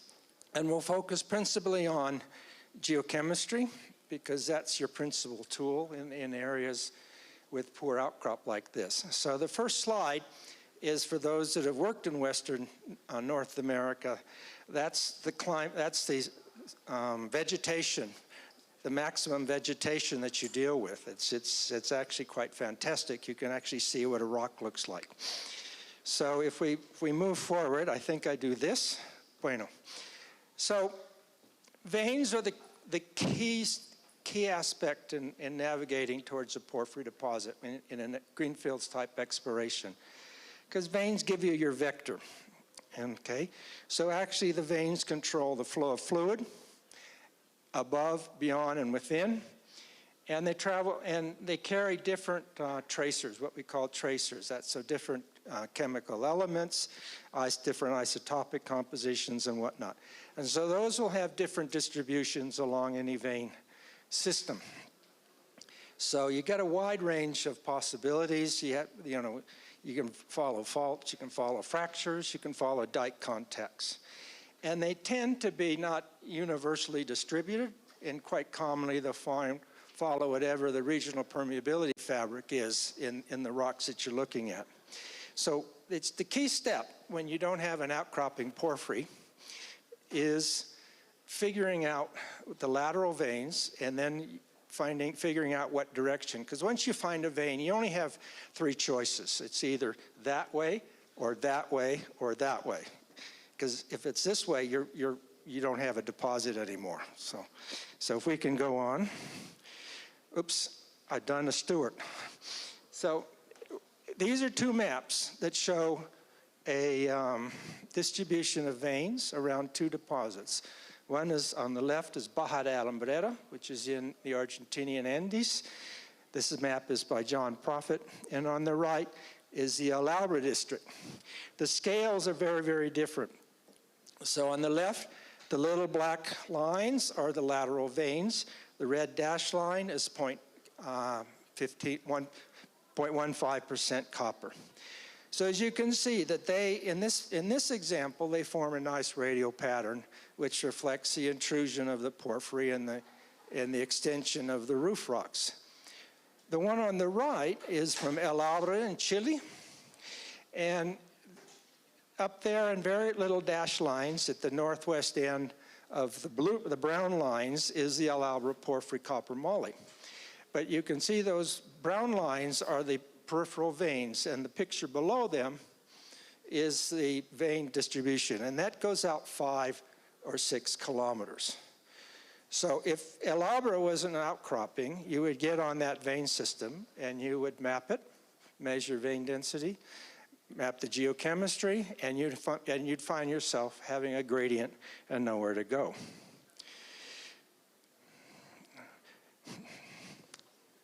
So it's very sensitivo.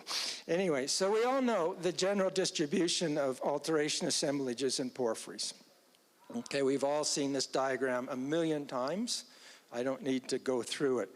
But on the right, the important point is, if depending on your level of exhumation or erosion of the deposit, you're going to see different alteration assemblages, and you'll see different geochemical assemblages, which we'll get to in a bit. But for example, if you're high up, you might see the sericitic plume, and you might have poor copper. A little bit farther down, the peripheral alteration could be a lot less. It could be almost within 100, 200 meters of your copper.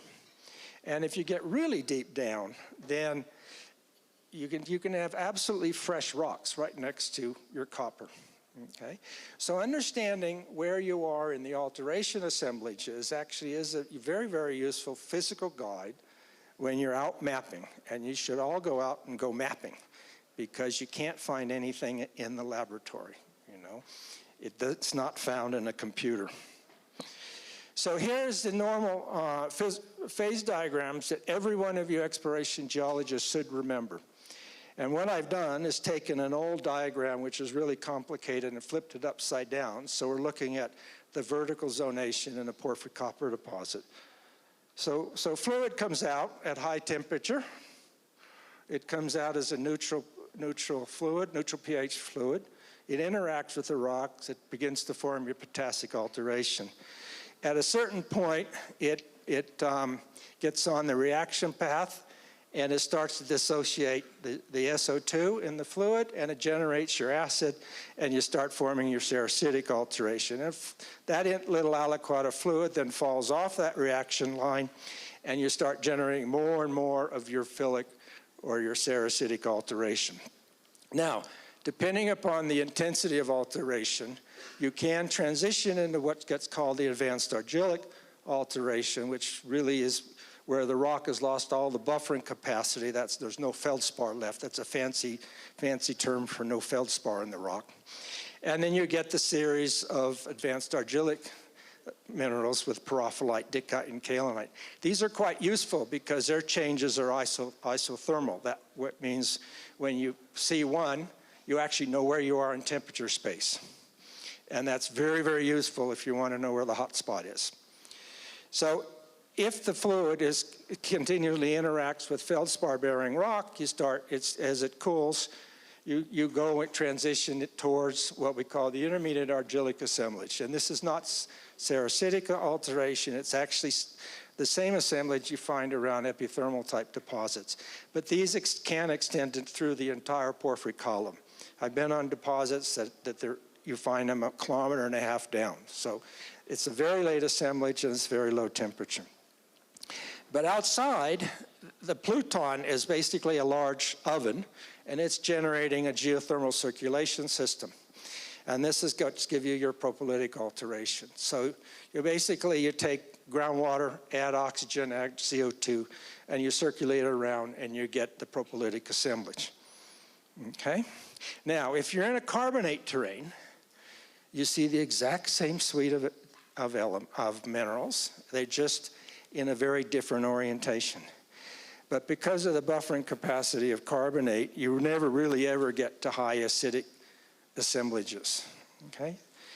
So nonetheless, all outside the zone of copper, it's your permeability fabric, which is the important. That's the veins and the fracture system. Okay.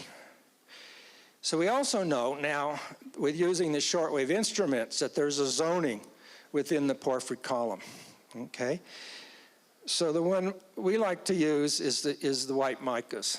And so we use white mica, which could be muscovite or illite. And there is a change in down here on the lower right, the wavelength at the 2200 nanometer peaks, the wavelength variability that you see in an average porphyry copper deposit. In the sense that in the red line, the wavelength is shorter.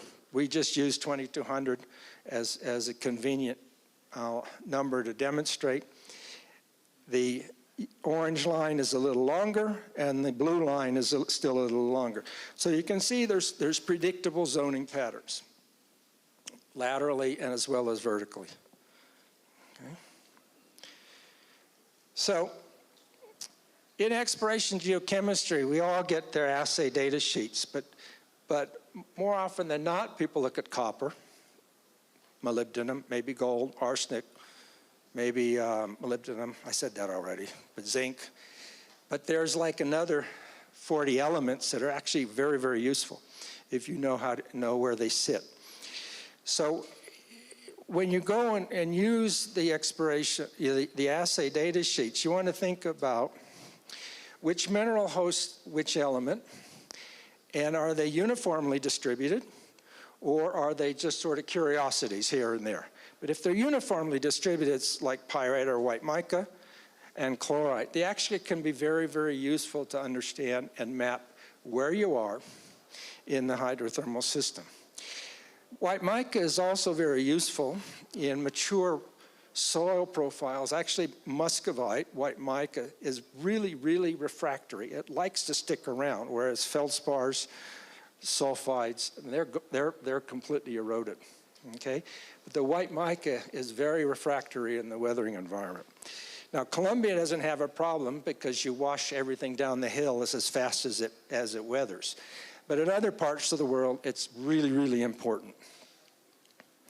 So where do the trace elements sit? This is a photo of the transition on the right from potassic alteration in the middle of a plus 1% copper, porphyry copper deposit, through a sericitic, and this is where the illite chlorite, out to the intermediate argillic. So this is one little piece of drill core.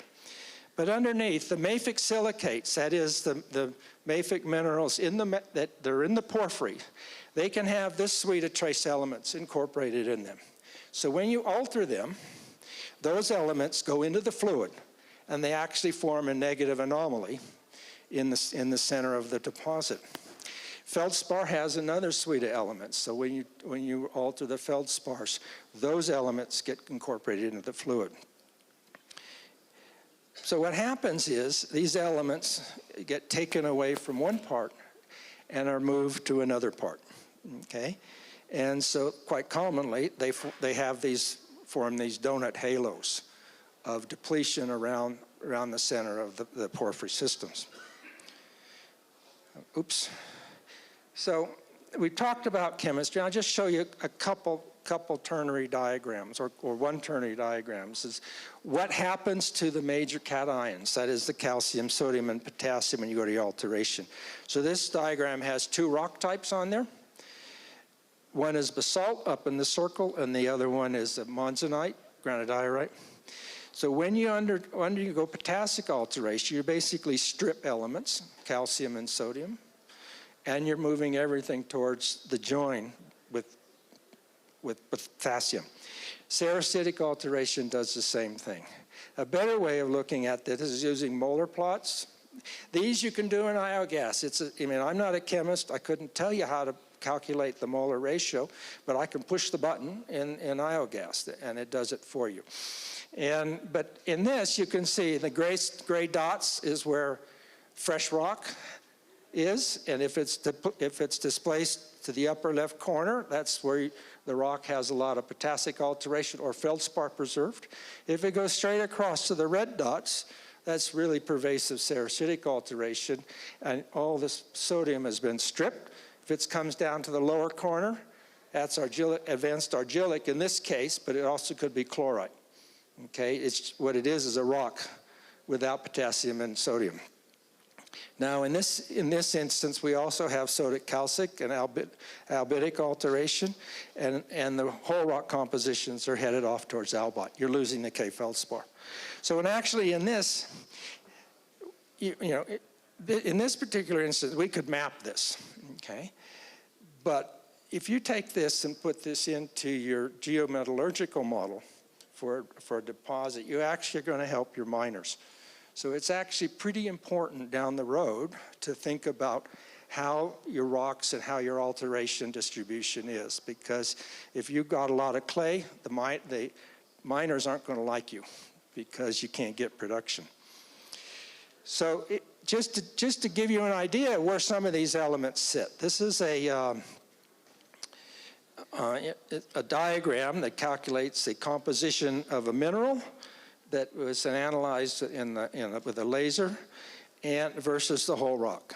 Okay, so down in green are the elements that go into chlorite.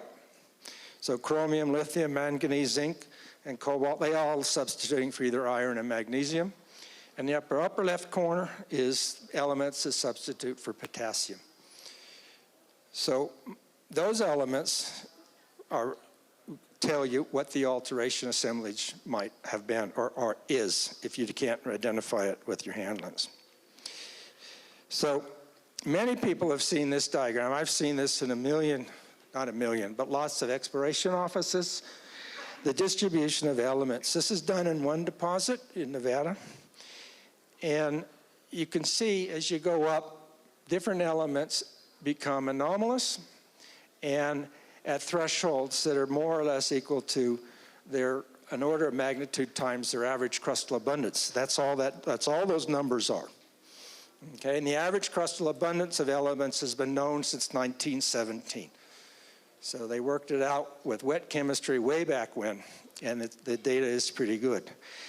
But the elements in the plume in the middle are those that you would use as pathfinders. You see your zinc and manganese, your low valence elements, are stripped out of the middle, and they actually form the donut out of anomalous areas out on the side. So if we look at that, coming back to the phase diagram, and to think about it in terms of your alteration assemblages, your copper, of course, is down in the high temperature. Moly tends to form a little halo over the top of copper. Bismuth is there too. Tellurium is there too. And I would like to point out that the order of magnitude crustal abundance, order of magnitude over crustal abundance with the bismuth and tellurium is only 1 ppm. So most people don't even look at any of that number, but that's actually an incredibly useful suite of elements because it actually sits a little bit farther away from molybdenum. Of course, arsenic, antimony, mercury, and thallium, those are elements that have soluble at lower temperatures, and they tend to form and sit in the acid-stable environment, such as advanced argillic or pure cerositic. Now, low valence elements such as zinc, lead, silver, and manganese, they actually are not stable in an acid environment, so they tend to be out on the side in areas that have a bit of feldspar, something that buffers the fluid to a higher pH. So this is why when you look at geochemical maps, there's a zinc halo, commonly you'll see on maps, or it'll sit above at a little higher topographic level. It's very predictable. So if we look at that coming back again to the vertical profile and add that to the alteration assemblages that we looked at earlier, you can get in the deep environment, you might have a halo of bismuth or silurium or tellurium that is at 1 ppm, very low. You might have very little evidence for hydrothermal biotite at this area, but you'll have anomalous geochemistry in little veins. You go a little higher, you get a different suite. You get the donut assemblage on the outside, even higher, then you start to get still lower temperature elements. Okay? So the periodic table is incredibly useful, and it's something that when I was a youngster I ran away from, but I've learned that it's actually an incredibly useful tool. So this just gives you an example of a soil survey. So concentration is low to high, okay. On the lower, the elevation is 500 to 1,000 meters, and you can get exactly the same profile that I just showed you, okay. Copper and moly down at the bottom with bits of gold. Your bismuth, thallium, your lead, zinc, antimony is all sitting out a bit higher. Antimony in this case is a little bit anomalous because there's some late veins in there. And then you have a lower temperature gold halo at a higher elevation. So it works. And I didn't do this. One of the gentlemen that I was working with in the company, he did this, he put this together. So it works. So the upshot of what the message I'm trying to get across is you have a whole series of halos, footprints we call them in English, that extend at various distances out from porphyry copper deposit. You can have visual halos, that's your mineralogy. You can have chemical halos, which you get in your acid sheets. In carbonate terrains, isotopes works great, and in some deposits, such as the sediment-hosted gold, the Carlin-type deposit, the thermal halo is immense. And they actually use petroleum technology to go find these things because we're looking at something at a very, very low temperature. So I think that's all I have. I think I blew through my time frame. And I thank Paul again, and thank you for at least coming back from lunch.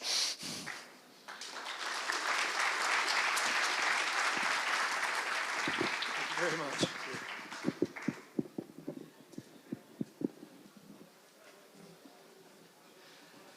Thank you very much, Dr. Tosdal. I'm sure Dick will be very happy to speak to anybody that's got any sort of questions or wants deeper advice there. Now we're moving on with the program. I'd like to welcome to the stage Catalina Cadena from Los Cerros, who's going to talk about the Quinchia project in Risaralda.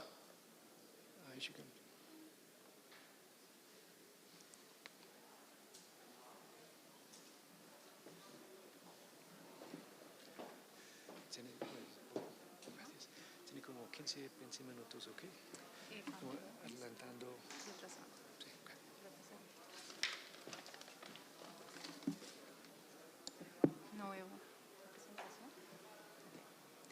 Bueno, muy buenas tardes para todos. Mi nombre es Catalina Cadena y quiero agradecer a Paul por la invitación. Soy la gerente general de CEO of Miraflores Mining Company, and for me it's an honor to be here presenting our HQ, our Los Cerros Limited, an Australian company with 2 projects in Quinchia, Risaralda, and Andes, Antioquia. Very well. As I said before, we are an Australian company with a market value of $93 million, Australian million dollars, and we collected resources from US with a participation that reaches 10%. We are focused in several targets in the Middle Cauca region. Here are Quinchia projects in the map that includes Miraflores Reserve, the Tesorito Porphyry, Chuscal, Dos Quebradas, Aipala, and Andes, and Andes, which is an exploration project that covers several targets in very early stages.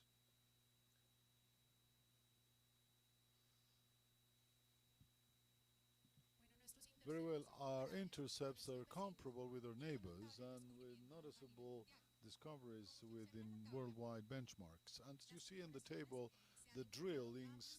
In the drills we have found broad intercepts close to surface recently made in our Tesorito target. These intercepts presents longitudes of more than 200 meters at a gram per ton of gold. I want to emphasize here 629 meters at 0.88 grams per ton from surface in well 16.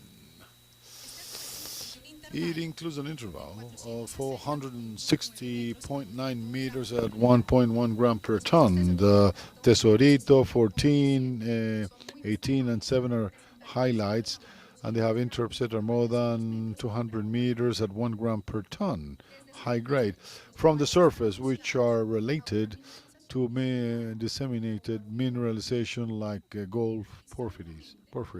Historically, during Quinchia's operation, the other targets present intercepts as well of great interest as Miraflores, with high grades related to the associated to the Miraflores target. Quinchia is a cluster of several high potential targets. It has a series of characteristics that turn it into a very attractive project because of its gold potential targets with different types of porphyry type mineralization like Tesorito, Ceibal, Chuscal, and Dos Quebradas, and Miraflores like hydrothermal type of deposit. These deposits coincide with geophysical and geological anomalies in previous studies carried out.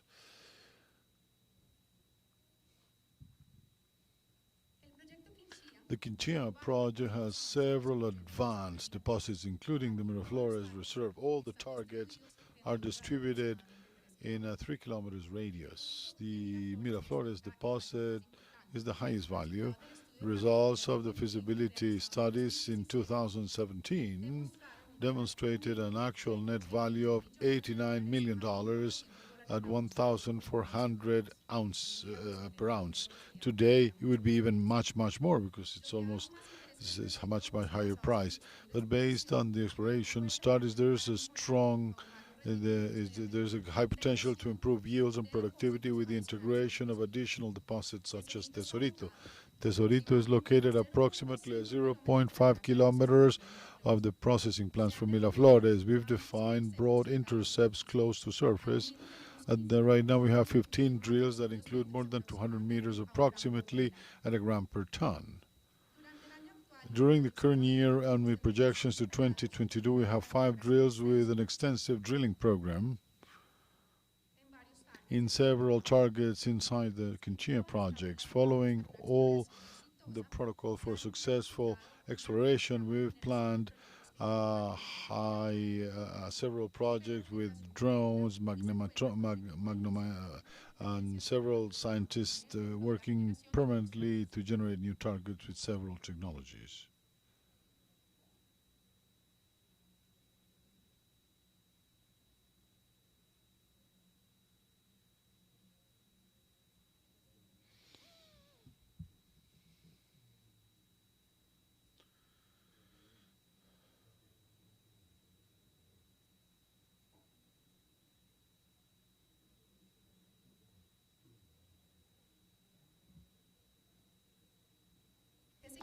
What is the meaning of price of gold for Miraflores? What is the significance of the price? 2017, the company published a calculation of reserves for Miraflores. The mineral resources measured and indicated at 9.27 million tons at 2.8 grams of gold for 840 K of gold ounces, 140,000 ounces.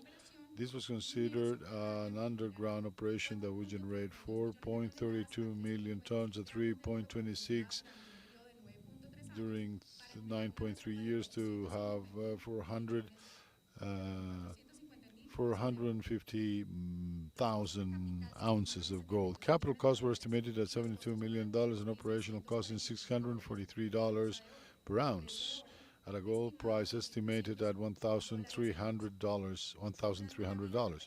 During the life of operation, the net value was $72 million and a return on investment of 3.6 years. The processing plant is being designed with advanced engineering, and all the licenses and permitting is being processed, and it has the potential to be a processing plant for other deposits in the surroundings. The proximity magnifies the project. We expect great growth of the company thanks to different characteristics that privilege the Quinchia project. Has high potential to apply a hubs and spoke project, considering the near projects, and Tesorito could fundamentally change the economy of the project. The calculation process of Tesorito resources is ongoing right now. It's very possible to incorporate value added to the project, given that there's more underground and potentials and epithermal potential and high grades. This could drive a solid economy in the following years.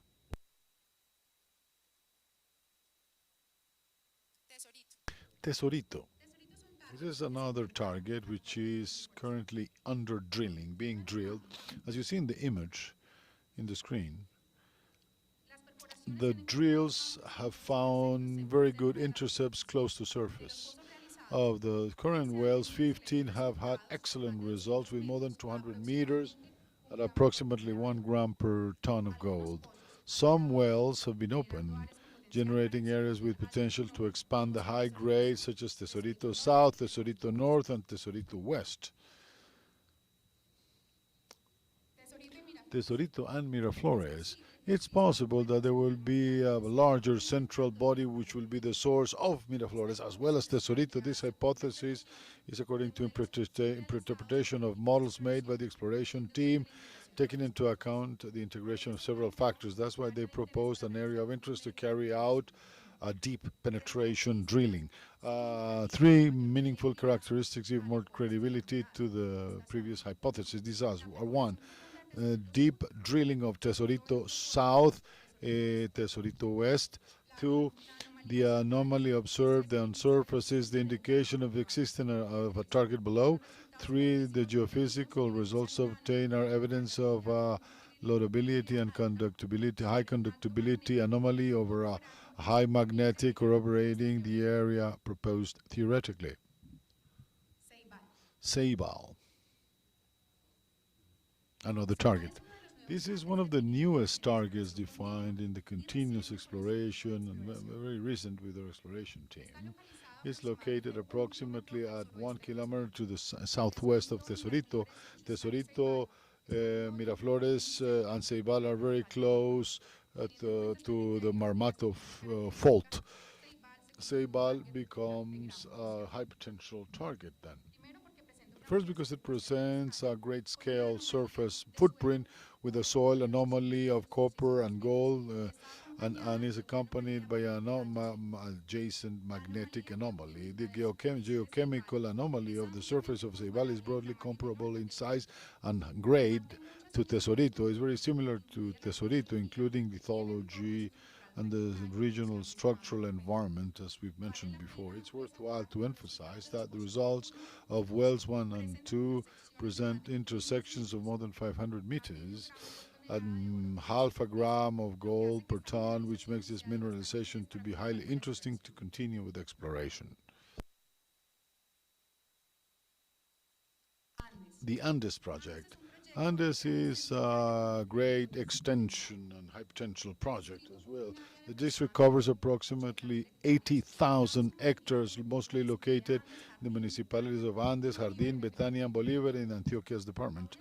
Even in a very early stage of exploration, several targets have been established and interesting. Andes includes an epithermal as well as porphyry system. It's a district this barely scratched the surface. There's a long way to go, and the studies carried out are still very superficial or close to the surface. Why Los Cerros? You might ask. Value creation from existing rights and titles with a timely addition. A team based in Colombia. We have an experienced geological team, Colombian and local, leading the exploration, efficient and effective review of operations and opportunities, operational impact, minimum impact of COVID-19 in 2020 and to date, solid commitment in ESG and our relationship with the community. And finally, investors who understand value creation and know how to work in Colombia. Pathway to value. Los Cerros Limited is well financed. It's a substantial pipeline project with an important exploration program. We have a strategic position with greenfield targets and Quinchia targets, projects close to production like Miraflores, and new porphyry discoveries like Tesorito.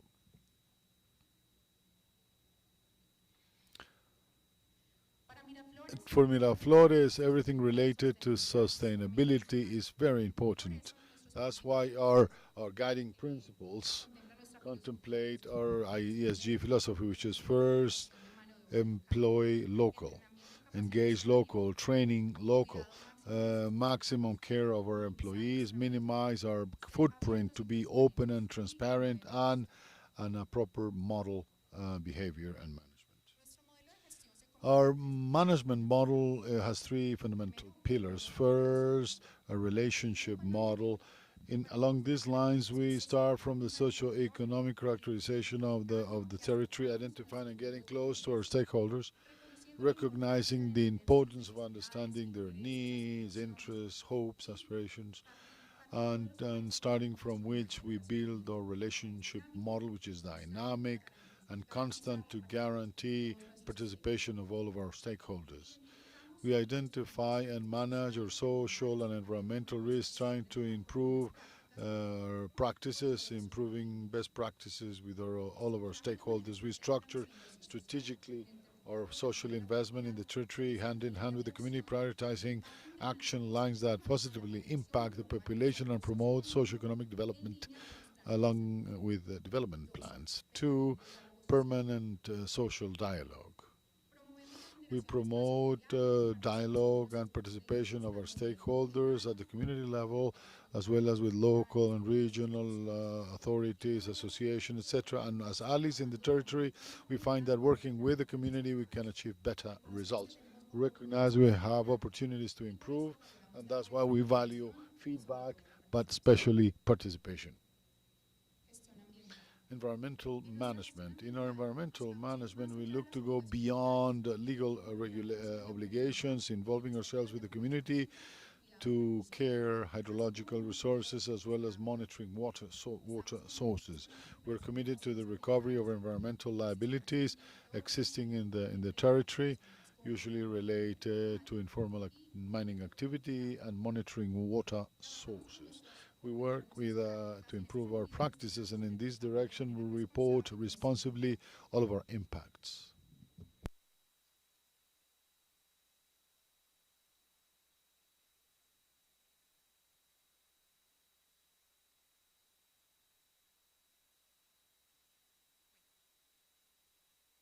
Proyectos productivos e inversión social para el desarrollo local.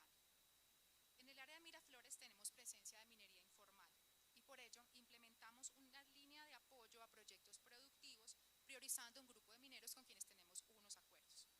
A la fecha hemos beneficiado más de 100 proyectos en Colombia con familias dentro del sector agropecuario principalmente, y de los cuales el 85% han demostrado ser exitosos, incluso con unos casos donde ya hay personas que han dejado la actividad minera informal para dedicarse a nuevos proyectos productivos. Inversión social.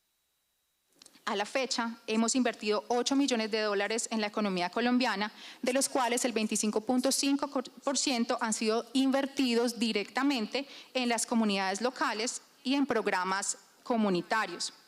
Dentro de los programas de inversión social, hemos acordado con las comunidades algunas líneas de apoyo, como son el mantenimiento y recuperación de vías, acueductos, veredales, educación a la niñez, formación académica para la comunidad, eventos de promoción de expresiones deportivas, artísticas, culturales.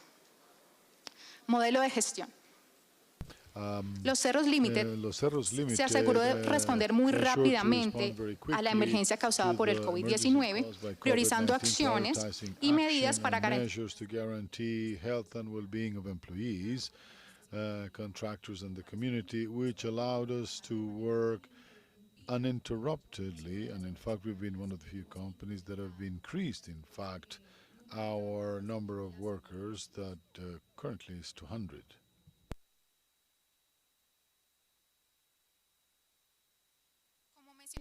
As I mentioned before, in Miraflores we've identified de mineros informales. Informal miners, and we do a survey that came out surveying more than 160 people. The thing that into account the type of deposit in Miraflores and the size is not feasible for formalization. Thus we undertook the task to look for alternatives to the loss of revenue once Miraflores is in construction and set up. We reached an agreement with most of these miners, and we negotiated that we would implement benefit plans once Miraflores mining company starts its construction stage. These include employment, productive projects, economic support during a year, training and education, pension alternatives, which for people more older than 50 is almost 80% of the minimum salary. So we've set in motion many of these productive projects.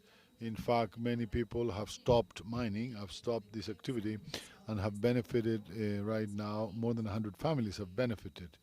It is very satisfactory for us, this process, and it's one of the social programs that we're betting on. And we believe it's an ambitious project, but ultimately it's going to be a model to follow that many, many companies are going to replicate. Thank you very much.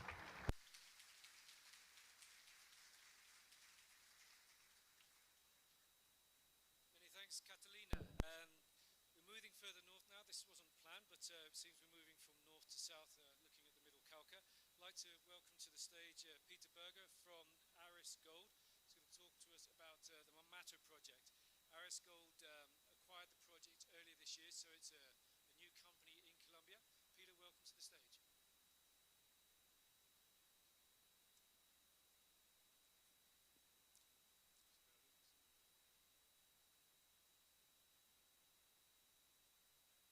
Good afternoon, ladies and gentlemen. Thank you to Paul for the welcoming. Thank you for all of you for returning to lunch and sticking around. So I'm going to be talking about the next major mine being built in Colombia, being the Marmato lower mine, as we call it. It used to be called Marmato Deeps. And like Paul said, we acquired this, or called us, at the beginning of this year as Aris being a fairly new company, 18 months old. This is our first acquisition, was our first acquisition. Sorry,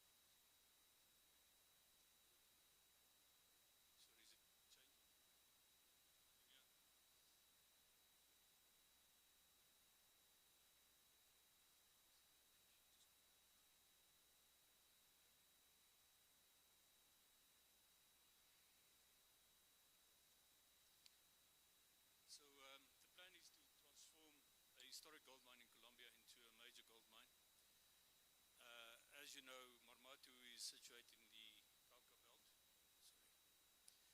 And following a discovery of the large porphyry mineralized zone below the historic Marmato mine. So the historic Marmato mine have been exploiting the veins, as we call it. And so we're going to change that into a long life mine at 175,000 ounces per year gold operation. It's we've recently the extension secured for 30 years. We've raised funding to build the lower mine expansion project, and the construction kick-off in November, December this year. So actually this month we're starting with the camp and associated infrastructure, and the first decline in December. First gold will be produced in 2023, third quarter in 2023. So we've expanded the resources by 42% to 5.8 million ounces from the 4.1 million ounces with the drilling that we've done to date. We've got strong community support. For those of you who know Marmato, it's a very strong mining area. Historically, I think one of the previous presenters said they've been mining there since pre-Spanish times. So it's quite a strong mining culture in the area, which is good for our mining, but also difficult in order to deal with lots of the historic damage that has been done to the monument, and we intend getting involved there to help repair that. That's part of our commitment to the community and also to the environment. So this is what the ore body looks like. The upper mine, like I said earlier, it's basically vein deposits, and it's been mined very slowly, very selectively, and at call it 25,000 ounces per year. We intend increasing that in conjunction with the lower mine to approximately 30,000 ounces per year, in addition to the 175,000 from the lower mine. So the two mines will be split both in access and also the plants that would process material. So the upper mine would continue feeding the current plant at 1,200 tons per day currently, and we intend increasing that to 1,400, and then the lower mine at 4,000 tons per day at a slightly lower grade, but much higher, much wider ore body, wide porphyry mineralization, which lends itself to massive mining and mechanized mining, which should bring down our mining cost. So we're going to invest 270 million over the next 3.5 years to develop this mine and to build a 4,000 tons per day carbon in pulp processing plant. Oops, sorry. So over the last couple of years, principally Gran Colombia have done quite a bit of drilling, 35,000 meters of drilling to get to a pre-feasibility stage. And these are the results. And I'm not going to read through all of those. The presentation is available for those who want to study this in detail, and then I'll be available for questions. But in essence, what we've done is we've increased the resource for the lower mine by 80%, and the resource for the upper mine. Unfortunately, what happens sometimes is when you do more drilling, you actually get less resource and reserve. So there's been a slight decrease in the upper mine, but a significant increase in the lower mine. So that will be the focus for the next 13 years, which is the current life of mine. So initiatives, what we've done to date is we've increased productivity. We've given a lot of training to our miners, changed the mining methods, changed the equipment, increased management, and got in a few really expert managers to assist with training our miners underground in the upper mine. We're in the process of increasing the head grade from around about 3 gram a ton to 4 gram a ton for the upper mine. And that project, as a result of the plant being the constraint, is the only area where we can really increase the output from like I said, the 24,000 ounces per year to 35,000 ounces per year at a higher grade. Plant availability have increased. We've done a lot of refurbishment on the plant and a lot of training of maintenance people to increase that plant availability. Production have increased in terms of tonnages, not yet in terms of the grade, but we've got a 9-month project plan to increase to the 4 gram a ton grade. Operating costs have reduced significantly, 20% in the last year. And we've increased or improved the safety on the mine. A year ago, we had on average 13 to 14 lost time injuries per month on this mine, which is obviously horrible. Currently, we've brought that down to around about 2, which is still not acceptable, but we're getting there. We intend not to have any lost time injuries on the mine. Oops. So this is the overall program and the timeline for the establishment of the mine. As you can see, the construction of the plant up to Q3 2023 and at first gold in Q3.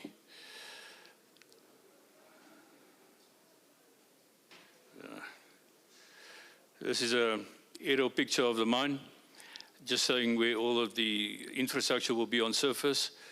And we're going to do dry stack tailings or dry stack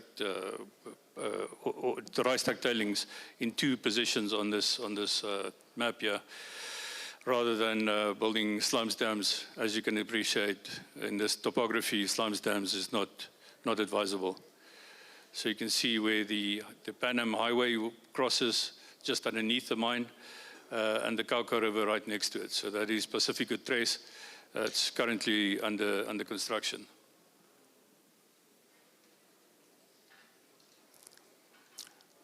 So in terms of overall total processing capacity, like I said earlier, 4,000 tons per day from the lower mine and 1,500 tons per day from the upper mine, which will give us 175,000 ounces per year of gold production. Our investment, 269 million in the expansion project. And over the 13-year life of mine, currently we're projecting $880 per ounce all-in sustaining cost for the life of mine on average. And that's the production profile as it currently stands. I have to say we're still going to be doing a lot of drilling. and we're expecting to increase the resource even further. We haven't, it's still open on strike and on dip, so hopefully we'll be able to identify more resources. Okay, in terms of responsible mining, so we've got a very good relationship with the communities around the mine. We've been working very hard on that. We believe that that is the future of any mining operations, and earlier in the day we saw in one of the presentations that came up as the biggest risk for mining operations. It's actually the social license to operate. And it makes sense even more in a country like Colombia, anywhere in the world really, where there's still opportunity for growth. In all of the areas that is highly developed, opportunity for growth is maybe not as good as in these countries. So that's what we're focusing on, working with communities, getting our people trained up and employing as many local people as we can and as few expatriates as possible. We're going to use contractors to develop the mine, but as part of the contract, there will be a clause which will read that the training should be done for our local employees, allowing them to take over in the first 3 years, and after 3 years, we'll go over to owner mining.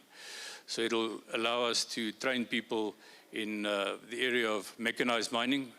Most of the mining in the area is currently being done by handheld conventional drilling, and we're going to be using mechanized mining methods deeper down. So that should increase our people's level of training, but also the earning potential, and that will bode well for the community in the future. In terms of ethics and governance, another key item. So far, what we've done is we formalized the grievance mechanism for both employees, contractors, and for the local communities to make sure that we are aware of any issues that might arise and we can deal with them in time when they arise. Okay, pretty much what I said just now about social licensing. So we've, as a management team, we've been operating in West Africa, recently in Mexico and Brazil, and currently we've identified Colombia as our growth area. So we've started the first mine here, and it is not about the resources, but it's about the ability to actually extract that resource both profitably and sustainably. So work with the local communities and make the local communities make it in their interest to support the operations and to assist with the operations where possible. Okay, so this is our social investment. So we've decided, and these numbers again, you can get them from the presentation on the web, but what we've done is we're investing $25 for each ounce that we mine in local community projects. And these are Colombian peso numbers. So we've built a park in the last year. The community development center is under construction.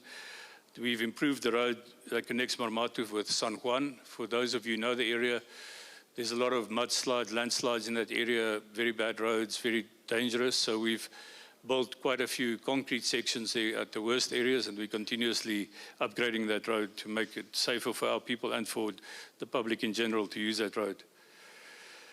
We assist with cultural celebrations in the area, and we've assisted with food parcels for the most vulnerable members of the community during the health emergency. In addition to that, we've also now got a 97% vaccination rate for all our employees on the mine and the contractors.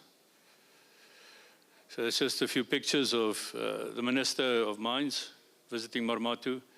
We met with the Governor of Caldas and a few of the other pictures with local community members and building projects going on. And then also those are the food parcels that I was referring to that we deliver to the vulnerable members of the community. Okay, that's me. Okay, thank you. Thank you, Peter. Before you run off, I've got a couple of questions for you. With the infrastructure for the mine, are you going to be able to, are you going to develop any of that or have any of that in the mine, like the crusher or something like that, or will that all be on surface? We're still busy with the final design. We're still busy with the final design. So the initial design, the PFS, was for an underground crusher with conveyors out from underground.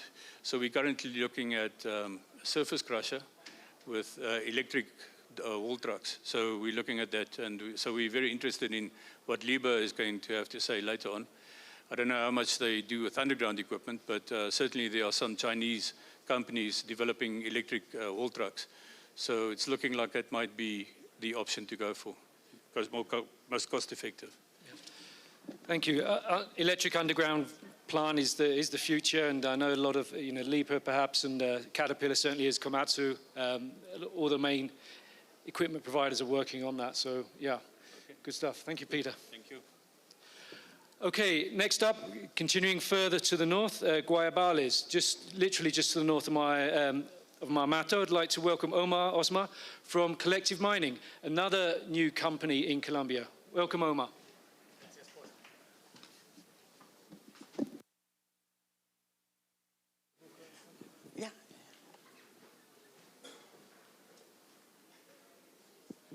Bueno, muchas gracias a Paul por la invitación y de antemano a ustedes por la atención que me van a prestar. Your attention to tell you a little bit about collective mining. Who are we? We are a relatively young company. We are in the territory for about a year and 2 months. We are a junior exploration, very particular junior exploration company, very common in this business. For those of you that have been in the business, it's a business full of risk, and when you open the door to start an operation, you find multiple risks that have to be managed. Our company, in the way in which we have structured and by fortune, we have these risks already covered and managed. To begin with, we've created a team of professionals with broad experience in managing these sorts of projects. Many of us had the opportunity to participate and develop and up to licensing and projection and construction the Buritica project, which is an important project in Colombia. Our geological risk, I'm going to take a moment here. They're talking about the neurology. We're on the Marmato and Supia district, a district where important discoveries have been made already. We just heard about Aris gold, which makes, even though we cannot guarantee that we have discoveries in the future, we're very near high potential mines and gives us a perspective of likelihood. The country risk, I know that several situations have occurred in the past that make us think that in Colombia projects will not succeed, but in Colombia has demonstrated being a resilient company that allows project development. Buritica is an example. Antioquia Gold, Gramalote, it's another project that was licensed for a long time and is moving successfully to feasibility. In infrastructure, we are in the Caldas department. This is important. We are in a zone that has importance and redundant and infrastructure, airports, roads. We can go through Medellin, Pereira, Manizales, lots of connections and roads, air and road and ground that facilitate the development of our operations. Lastly, and most importantly, none of this can be done without resources. We are a junior that started out with close to $26 million, Canadian dollars, to start our projects. Therefore, we have the capacity to finance an aggressive drilling campaign in 2022, and I believe that part of 2023. Nevertheless, if any of you are following us, you will identify that we communicated a little while ago that we've registered an basic investment prospectus that allows us to move forward much faster in obtaining resources up to $100 million in the stock exchange. So this makes us an interesting company and something to be observing. What are our projects? We have two main projects, Guayabales and San Antonio, not one but two. Our projects have a very great advantages. As we said, we're located very, very historically. My mining zone, Marmato, is more than 500 years of mining history, and if I would tell you that Supia as well. Today, not too many activities are being developed in Supia doesn't mean that it doesn't have a long trajectory in mining. It also more than 500 years. That's important context. The zone where we are, even though there we have the Marmato project, it was a zone that had not been regionally consolidated, and we're working towards that. We want to consolidate the zone. We want to be able to explore in regionally. We believe this is the right way to explore projects, and that's exactly what we're doing today in the region, a consolidation of the area to be able to explore it and envision it differently. The jurisdiction is friendly, is mining friendly. Marmato has a tradition of 500 years of exploration.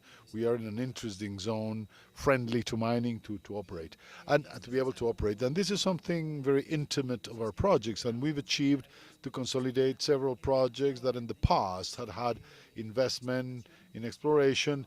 If we bring it to net present value, we could be talking that our project started with more than $10 million in geological information and previous prospection activities and exploration activities. So we got that as a plus. We start from the assumption that we've all talked about the mid-Cauca belt. We are located right there. It's not necessary to delve too much on that, but our projects are right there in that specific triangle. Many discoveries have been made there. La Colosa is one, Queradona is another one, Buritica, and many other projects. That's where we are, and we believe we are going to achieve a high discovery to add much more resources to the battery of projects that and the project pipeline that the country has. Our projects, as I said, we have two projects, main projects, Guayabales, located in the Marmato zones, and Supia, in Marmato and Supia municipalities, and we have San Antonio, which is the Pacora project. What can we tell you about Guayabales? It's a very interesting project. It's obviously a neighbor of Marmato, of the discovery of Marmato that belongs to Aris Gold. That's where we are working. We've achieved identifying more than 2,200 hectares of titles that we have ready for perforation. We've been able to identify more than 5 targets, of which 2 are already in drilling. Right now we have 2 platforms for drilling as we speak right now, and we expect to be able to put a 3rd platform for drilling by the end of December. We're saying that our drilling campaign of 2021 could be something of 10,000 meters drilled. That for a junior is a very aggressive perspective.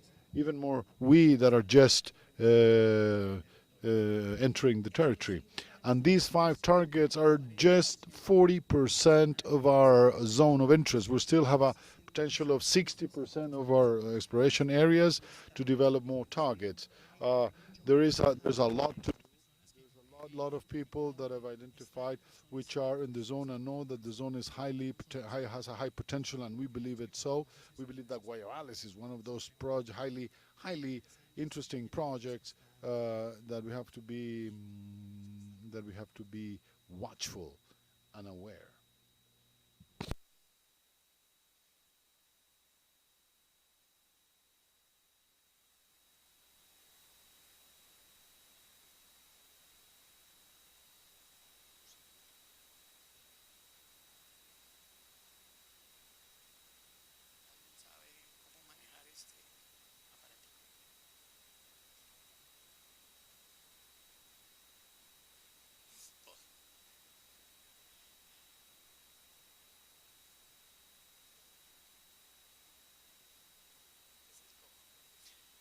San Antonio, qué pena. San Antonio es nuestro segundo proyecto, está ubicado en el municipio de Pácora. Pácora, it's a project that's a little more advanced. It finished, just finished preparation drilling of 4,000. Un descubrimiento en lo que llamamos el Pound Target. En ese proyecto hemos identificado tres targets que son pound, which are pound, cup, and dollar, which we drill only two and one that we haven't drilled yet. Of that small discovery, we motivated to invest a little bit more in the exploratory campaign, and we're envisioning to do induce an IP survey and an IP survey, which I think is going to improve our capacity to understand where we have to drill. And nevertheless, it's 4,300 drilled, and a discovery is something already too significant.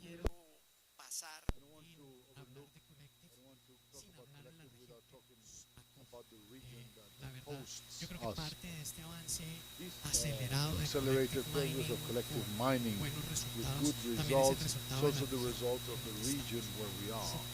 Supia and Marmato are, well, mining regions. Pácora has not been characteristically so, but by being in the zone. Nuestras labores de inserción en el territorio. Tenemos 500 años de tradición minera, eso ya lo hemos dicho en repetidas ocasiones. We have a situation. La verdad fabulosa, envidiable. Caldas no se ve afectado. It's not affected by high security problems as we see in the rest of the country, and this facilitates our task in the territory. And we have in Supia and in Marmato development pole, commercial development pole, agricultural pole, and touristic that improves conditions to mining. It's common to mining is the only activity, and our concern is what's going to happen later. This zone doesn't have that. Mining is one more of the many players in the territory, and this makes us that to operate the zone is so simple. I believe that one of the success factors of collective miners is the zone where we are that has hosted us with care. Sustainability. What do we do in sustainability? I believe that we've all presented what we do in sustainability. I believe we all are targeting to do the same. We're walking in the same direction in the territory. In some cases it works, in some cases it doesn't work as well. It doesn't mean that our model is innovative or different, that we do things differently to what the rest are doing. I just want to emphasize that what we're doing works. What we're doing has been well accepted by the community. And I heard in many other presentations, we always have a baseline. When we go to the territory, we have to know where we're starting. We're doing in every single project a baseline, even for the targets. We're doing baseline, social, health, and environmental baselines to understand what is happening and where are we starting from. Having said that, we don't act without informing. We don't put a drilling platform before informing the community and the authorities. We never advance in a geophysical campaign if we don't report before. We always report before acting, and that has worked well. We've seen what can be the negative effect of advancing, hiding or not telling proactively. We've learned the lesson. We tell exactly what we do beforehand, and then we do what we want to do to advance. We are well aware that we are in a region that is highly developed. We are not the stars. We are guests in Caldas amongst other players, and we're just adding more. We're adding in the region, adding value. We're adding with our supply chain. We're not creating it. Fortunately, it's in place. We simply arrived to add, to be one more in the supply chain. And lastly, what I want to emphasize here is that what's important for us, the local miners. Local miners usually are seen as one of those uncomfortable situations that have to be managed. No, we think that the local miner is a competitive advantage that the project has. The local miner is a pathfinder, is a precursor. Many of our targets are the result that we have local miners that are advancing, that are moving forward, and they are the ones that have guided us and telling us where to look for, and this is what has facilitated these successful discoveries. You will see that in our project, the local miner is going to be one of the stars, the larger stars in the next discovery. Having said this, what is next in 2021, 2022? We have a 20,000 meter drill program already pre-financed. We believe that that's going to be very relevant for the next year, for 2022. We have an IP survey coming up in San Antonio. We believe that they require this IP survey to be able to move forward to improve this discovery. We are joining the Coffee Growers Committee or Association for infrastructure projects, for water projects, and agricultural conditions of coffee growers in the region. Ecotourism is not very common to participate in ecotouristic project, but Supia has a great touristic offering, very interesting touristic, which is called Viringo. Viringo, it's an interesting mountain, very beautiful, preserved, natural setting, and we want to contribute to be preserved and to bring tourists to the region. And lastly, local miners are stars in collective mining. For this year, 2022, we have a project for formalization that involves more than 60 productive mining units. Thank you very much.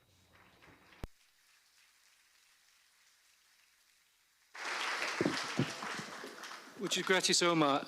Before I let you go, I'd like to ask a quick question. Obviously, you were part of the team at Continental Buritica.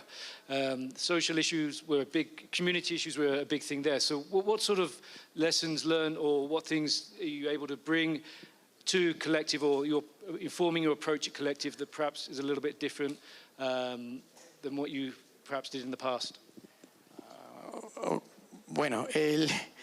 Very well, difficult question.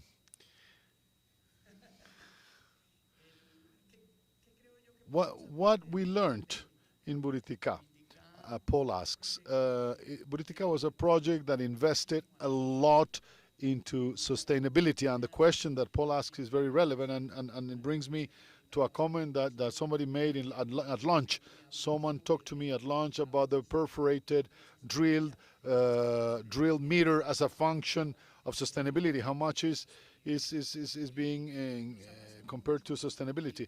We are criticized sometimes that maybe we are advancing aggressively in sustainability without having a discovery. I believe that what we learned in Buritica is that Buritica was an intense project in sustainability activities, and maybe part of the success for the better starting point is precisely without knowing that you have a discovery. Possibly you're going to have to go towards sustainability more aggressively and invest even without knowing, and that could be one of the major bets. Here we enjoy the advantage that 500 years of mining history gives you more ease of mind that is likely you will find something, so investments in sustainability are more valid and make sense. Gracias, Omar. I want to add a couple of other things.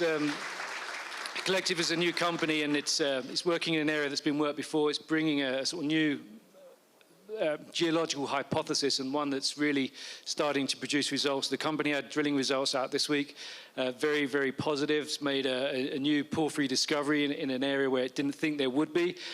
So things seem to be going very well there indeed. Okay, moving on. I would like to welcome Mauricio Valencia to the stage from Royal Road Minerals, who, again, further south, is going to talk to us about the Guintar-Niverengo Margaritas project here in Antioquia.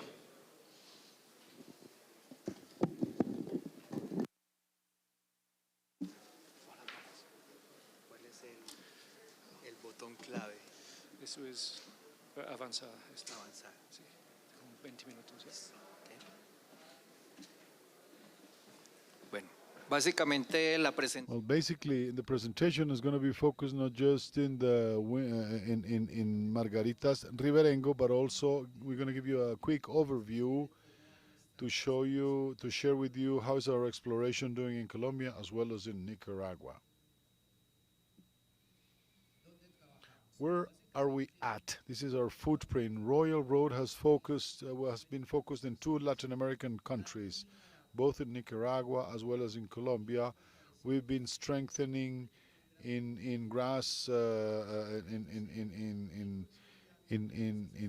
greenfield and in other projects that allow us to advance in JVs from conceptual to construction.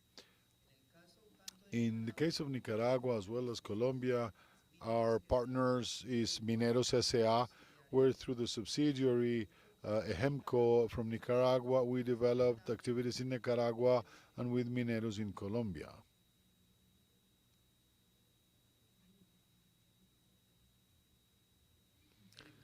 In the case of our drillings this year in 2021-2022, we are focused in 3 major projects, the Caribbean Los Andes in Nicaragua and Guintar-Niverengo Margaritas, where we can see that little by little we advance in the knowledge in 2 projects, bulletproofed and they're occult. And Guintar-Niverengo, through history, we've changed the idea of exploration and the approach, and we expect that in the remainder of the year and in the coming years, we'll be able to successfully conceptualizing and advancing in the project satisfactorily.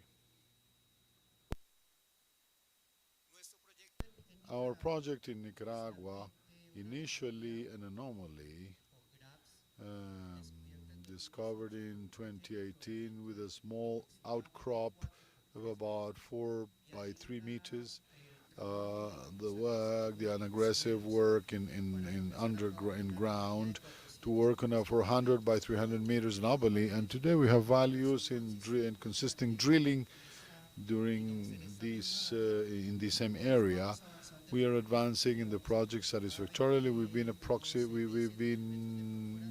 drilled about 7,000 meters since 2019 to 2021, and we expect little by little getting to know and understanding better the whole lithologic system as well as the geologic nature. We have 2 mineralization systems contrasting. One, gold-rich mineralization and some high copper value veins that we're processing, and understanding how these 2 systems interact as part of a whole area of our prospection.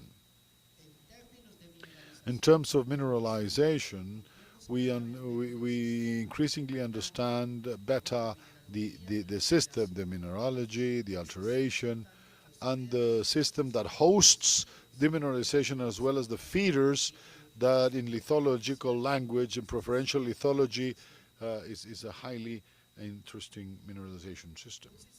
A mineralization system initially, just to explain, by anomalies in 400 by 500 meters, and our target today is to bring it to a kilometric scale, where so far, what we've seen so far, we are in a zone where saprolites, we are going from saprolites of 15 to 60 meters of width, where through RC campaigns, which this is inverse circulation or reverse circulation drilling, translation parentheses, you see them in the picture.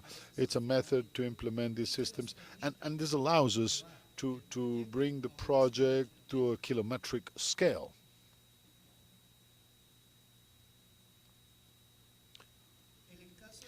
In the case of Colombia, our most advanced project is called Guintar-Niverengo Margaritas, which are 3 mining rights, in fact. The 2 first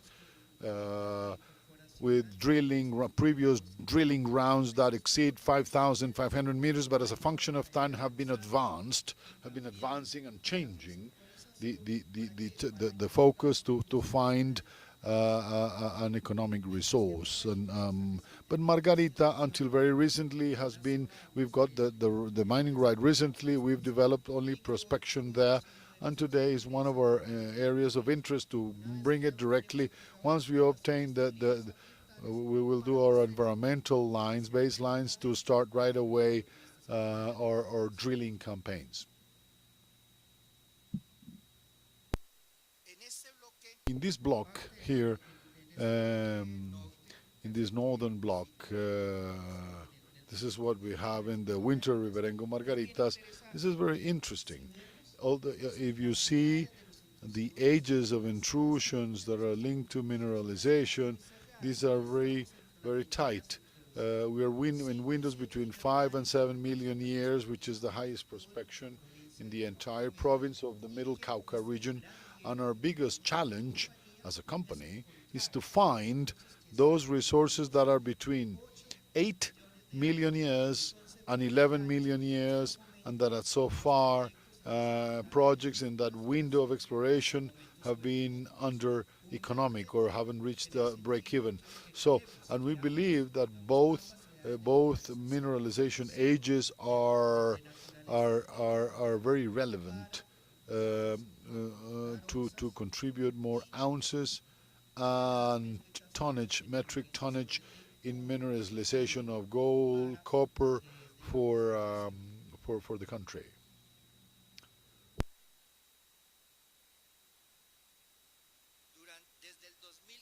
Since 2015, the evolution of knowledge of the project has been deeper and deeper and more progressive, beginning from models which were more epithermal, and we've increasingly focused more and more towards higher temperatures and more depths, and much more depths.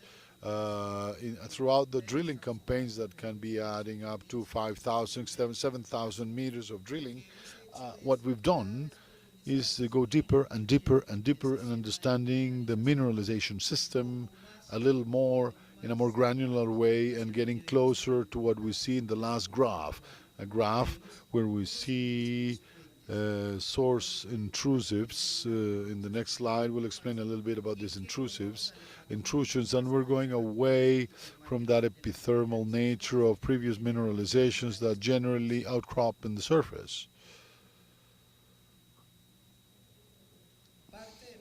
Part of our conceptualizations have been focused both, we've been aiming to know the structural architecture, the history, and to begin testing with the idea that our drilling rounds get closer and closer to something, higher volumes that are more attractive both for discovery or finding deposits.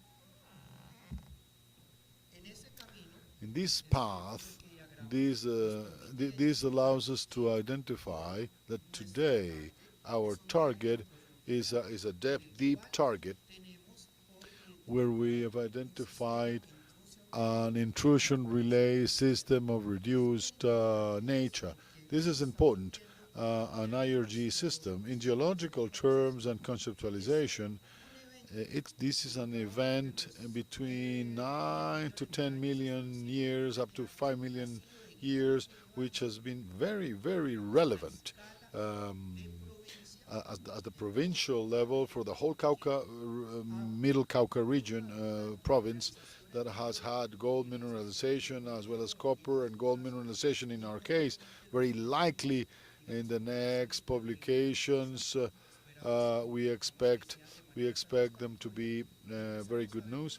We'll start to see systems of how much higher variability, that as a function of volume we think we have great potential and prospective potential. In this direction we have we've gone away from the traditional typical pathfinders, epithermal pathfinder geochemistry, and we have focused more and more in this system in deep drilling programs that would allow us to identify clearly and kilometric hornfells and scarnoids and scarn features and what we call in-depth intrusives, which are the ones that we expect to give us the expected gold and copper mineralization. It's very important too that a lot of field work has been focused on the mapping and truly talking about kilometric scale hornfells and identify these vectors that are both molybdenum rich, that would lead us to true mineral sources to locate resources and reserves in these source zones. One of the particularities of the area is we found that this is a reduced system. What is noticeable in the regional geophysics profile. In the regional geophysics, the highest interest area, we're focused in an area where there's more magnetic lows than high magnetics. This particular zone, our Pathfinder geochemistry, is focused towards these high temperature zones in more than bismuth, molybdenum, copper, gold,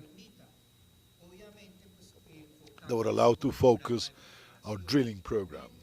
While we also have a particularity in Margaritas. Margaritas is also a zone that, although we see in the graph, in low temperature surfaces, we have high in-depth magnetic.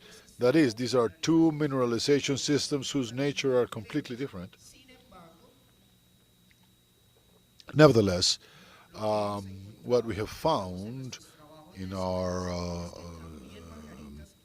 soil studies, and even though Margarita is high magnetic, very surely in depth, because in our field work we have found that these are demagnetized zones that cannot be, let's say, responsible for that magnetic signature that we're seeing in the area, and that the soil is consistent in anomalies of 400 by 500 meters in gold, above 300 ppbs in gold, while anomalies of 600 by 800 meters with more than 200 ppms in copper is indicating that it's a system that have high interest ppbs, highly interesting indeed. Once we advance in the current knowledge of Guintar and the development of our environmental line, for the permitting.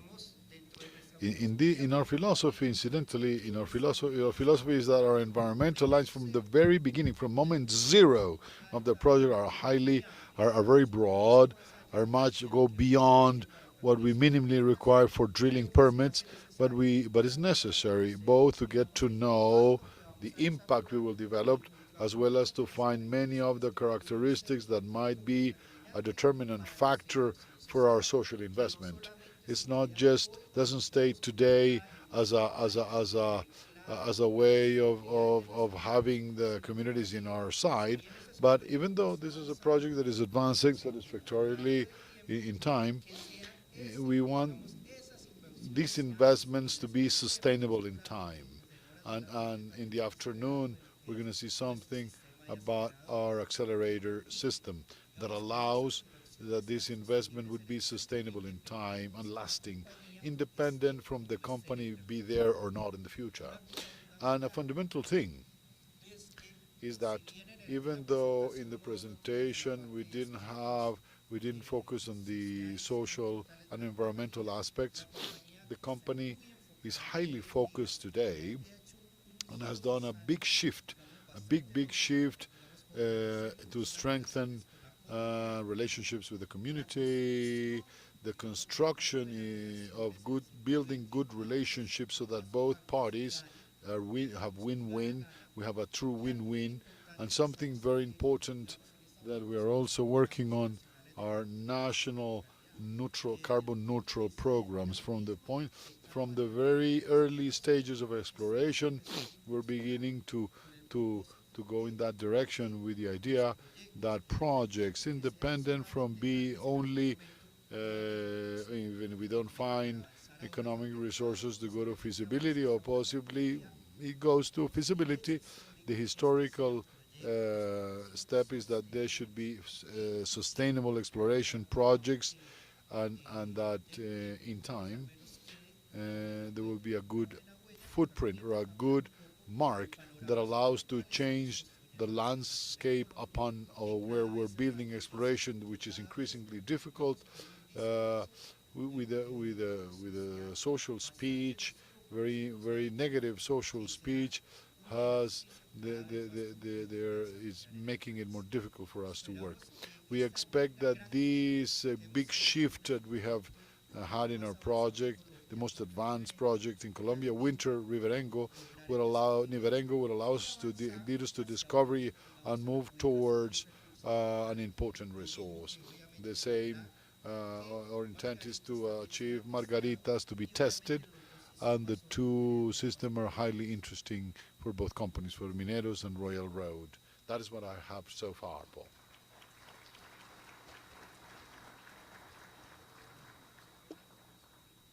Thank you very much. Many thanks, Mauricio. Now we're moving to the final presentation of this session. I'd like to welcome McEachern from MSTA from Canada, from Ontario, to the podium. Before Ryan begins, I'm going to read out again.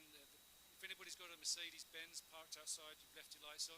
Si alguien tienes un Mercedes afuera, las luces están encendidas desde la mañana. Okay, gracias. Ryan. You've got about 15 minutes. Actually, so yeah, that's cool. That moves it forward? Yeah, kind of jumps you. Thank you very much, Paul, and I'm aware that I'm in the way of everybody's coffee, so I'll try and be brief here. But I'm excited to be here, and thanks, Paul, for allowing me a chance to talk to the crowd here. This has probably been about 4 to 5 years in the making. I've been trying to get to Colombia for that time frame, and nothing like a pandemic to make it a priority. So I'm really happy to be here. The title's Canadian Mine Innovation. We have a delegation here of suppliers, and really what I want to do is kind of profile those companies for you to give you a feeling, but we'll be tied to this, this theme. And if you go, just to quickly introduce who we are, we're the national voice for mining suppliers in Canada. We've been making those connections with those companies to opportunities around the world for about 40 years. And we're tied to part of that. That's our piece to the ecosystem of Canada in mining. And so our sister organizations, such as the Mining Association of Canada, which I believe we're just here recently with introducing towards sustainable mining, which is a very innovative framework for responsible mining. And of course, CIM and PDAC. So we're part of that. So this is my attempt to put mining innovation at the 100,000-foot level for you. And really what the innovations and everything we're trying to do is tied towards the main goal in the center there, towards zero waste mining. And what you'll find is there are 3 main buckets that you're trying to achieve, and they're not independent but interdependent, and you'll see that in some of the examples I provide. But you're trying to reduce the water intensity of your operation, you're trying to reduce the energy intensity of what you're doing, and you're trying to reduce the environmental footprint, and of course, the carbon footprint is a very big piece of that. And I frame that in that box there under productivity and safety. That is a key piece to what you need. You want to do everything that's in the most safe environment, safe approach, and of course, it's all about productivity. So it's kind of a given that everything we do is tied into that. And you could put that box and rename it as well as responsible and sustainable. So when I put at the bottom there, everything we're doing in terms of innovation for mining in Canada, it aligns well with CSR and ESG approaches. So I'm going to now walk through a few of the examples of the companies that are here, and hopefully you can, if you want to learn more about them, please reach out to them.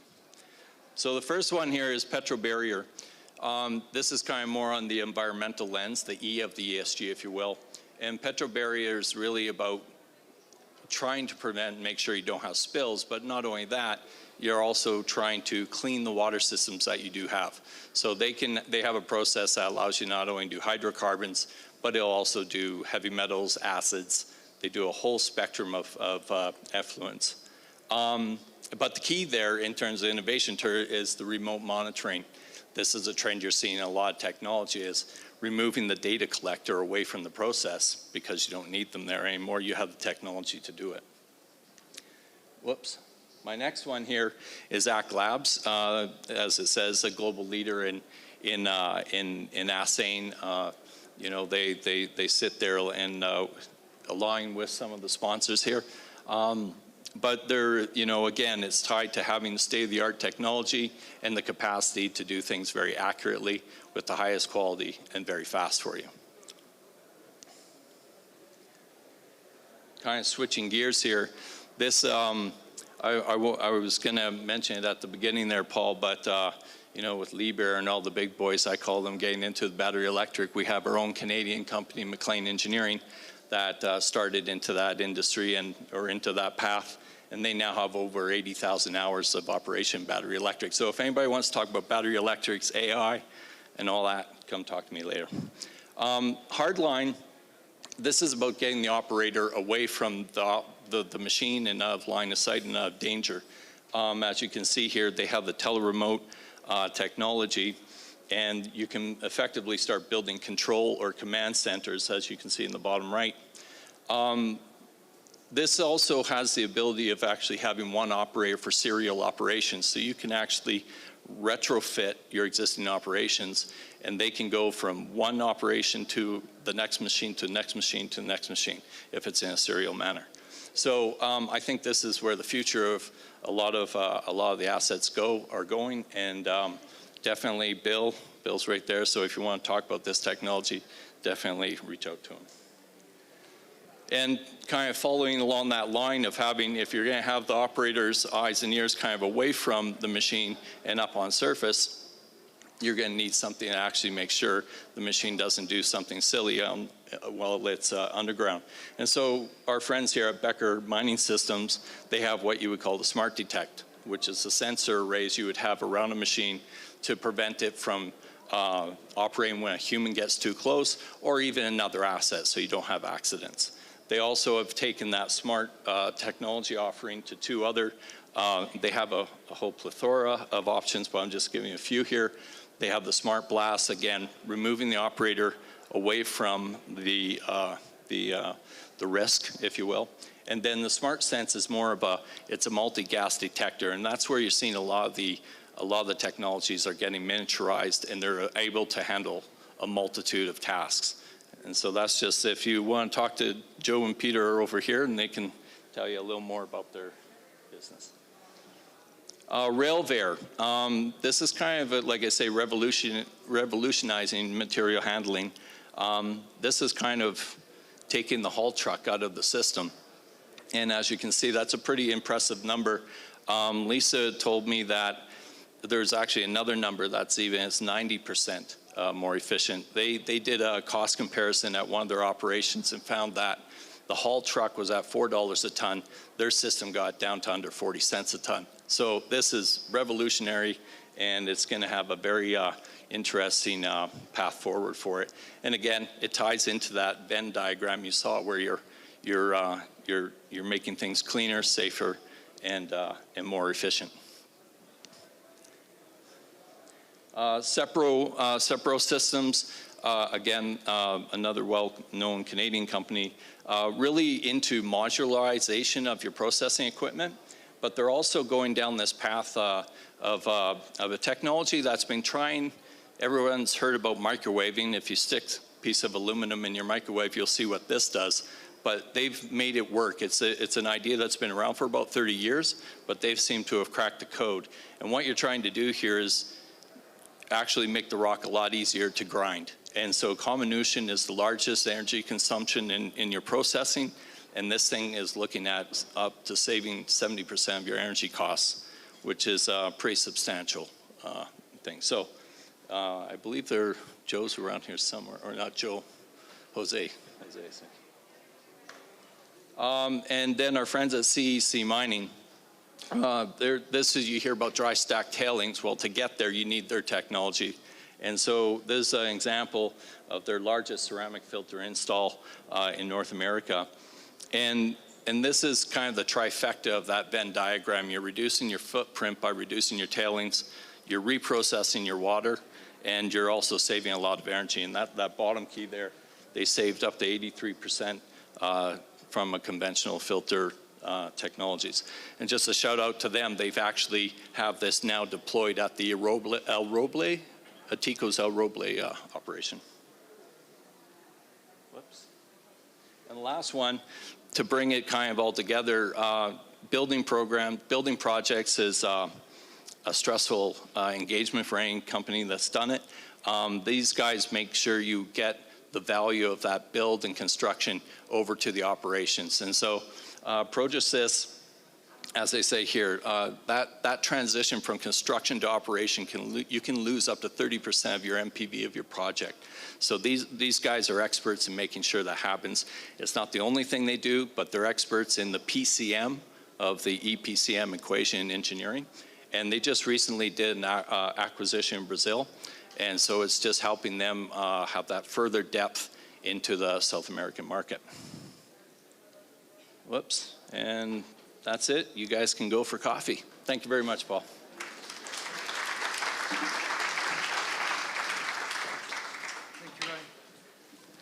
Ryan and the MTSA has a stand outside, and they've got meeting rooms around the outside as well for anybody that wants a one-to-one. A lot of good technologies there and a lot of things that we've, I guess, been touching on. I'd love to get here at CGS 1 year, one of these remote operator vehicles.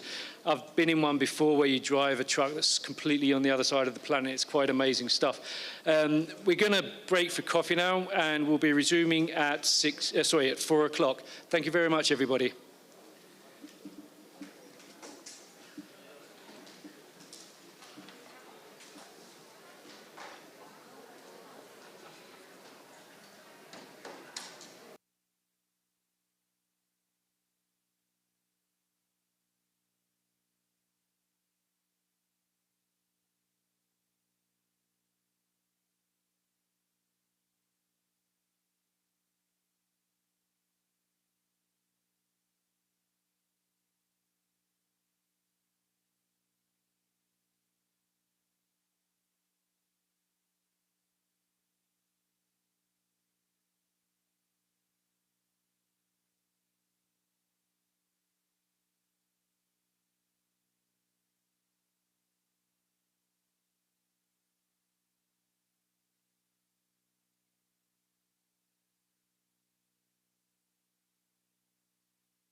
We're now going to start the final session of the first day.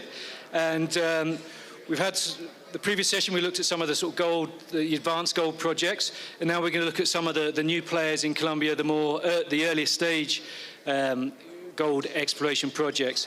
First up, I'd like to welcome to the stage John Carleso from Phoenix Oro Gold, that's exploring the Abraki project here in Antioquia.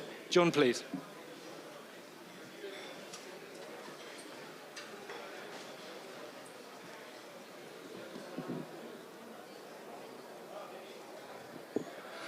Buenas tardes.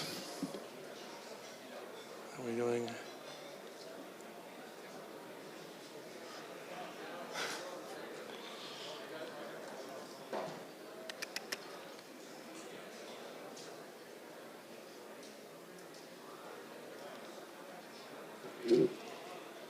Just while we're waiting, it's probably all feel the same way. It's nice to be at an in-person event here in Medellin, and if anyone hasn't said it, I want to thank Paul and congratulate him on putting together a really fabulous event. Very well done. First class as usual.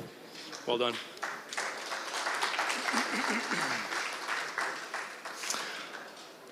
So we are, our company is called Phoenix Oro. We trade in Toronto on the OTC in the US and in Frankfurt.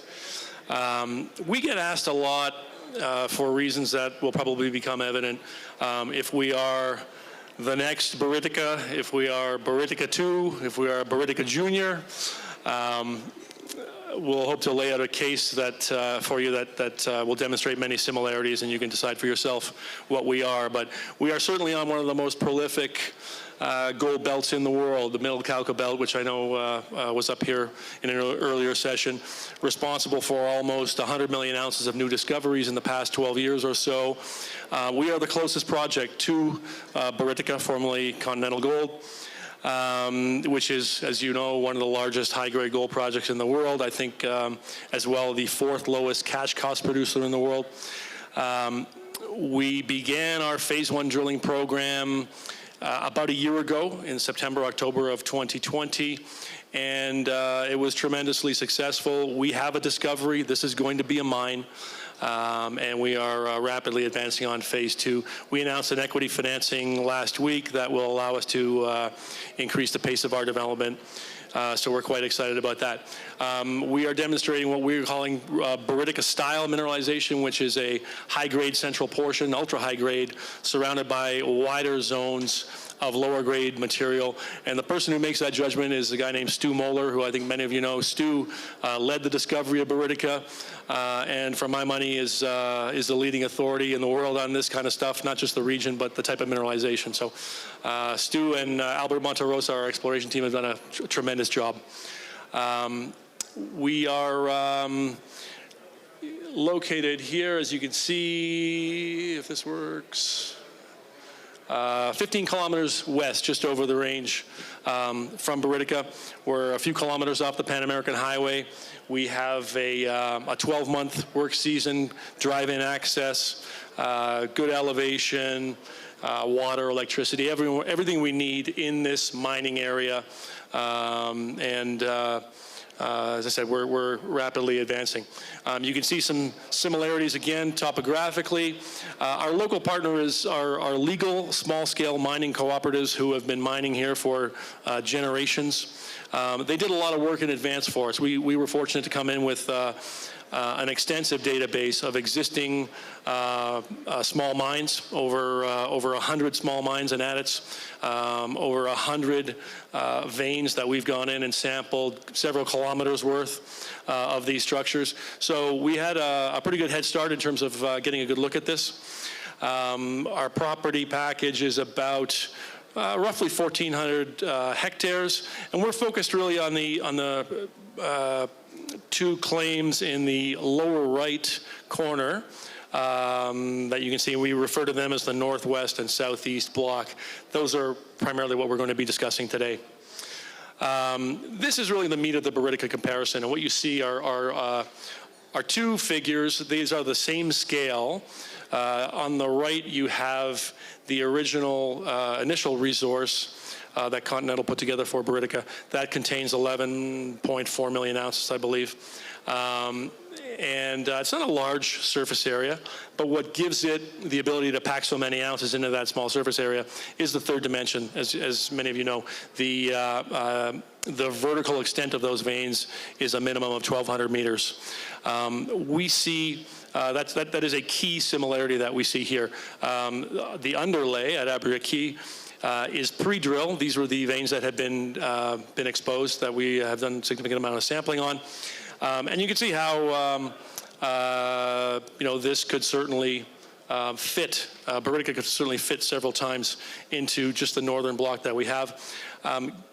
We have different elevations happening at Abriaki, and we have certainly traced from top of the system to our deepest interval to date that same 1,200 meter vertical extent. So that's a key criteria here. We have great local partners. Again, families that have been mining for generations. We like to refer to this as our metallurgical slide. Much of what these folks do involves a very simple, 1,000-year-old technology of water gravity separation. They run tails multiple times and continue to get good recoveries. They're focused obviously on 1 to 2 gram material based on the recoveries that they're getting. As you may know, the production scenario at Buritica, for the most part, 90% of the recoveries is via a much more sophisticated gravity separation technique. So we're certainly seeing similarities there. I flipped ahead.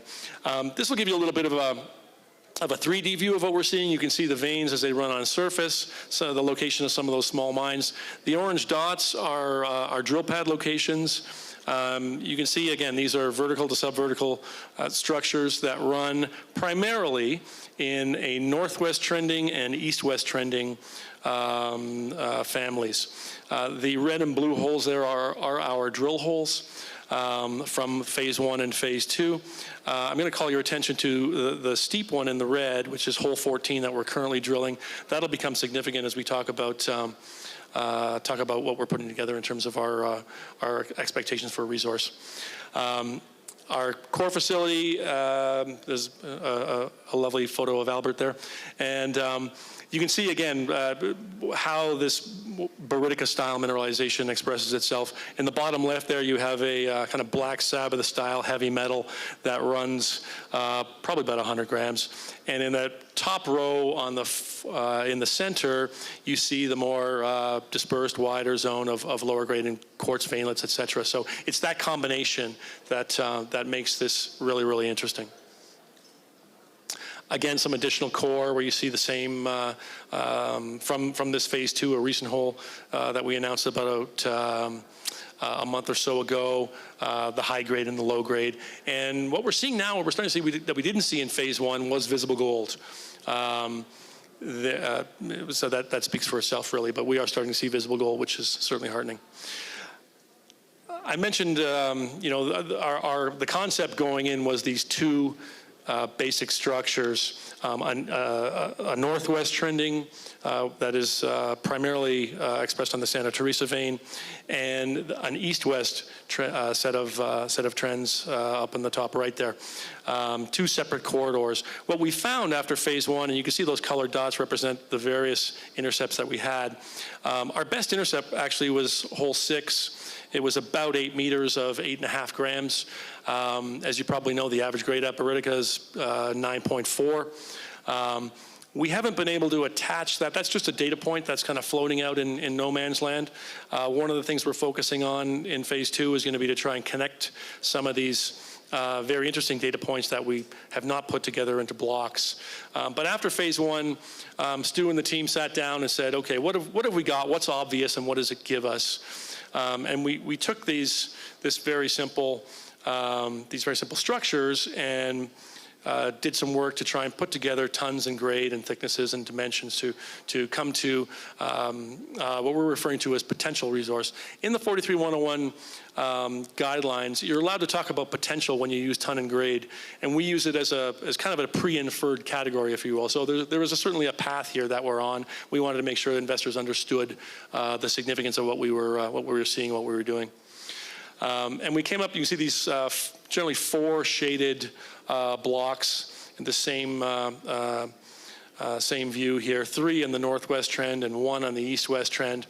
And when we put those together, I'm not going to go through these in detail, but just to give you an idea, you can see at surface, we see pretty interesting grades. We're not using any of those. We're trying to be conservative in terms of how these blocks get put together. We're using data points. The Santa Teresa is the longest at 1,200 meters on the surface. And we're using only the drill intercepts to use our thickness and grade assumptions. We've done this for 3 different veins on the northwest trending structures. You can see hole P14 that I pointed out earlier.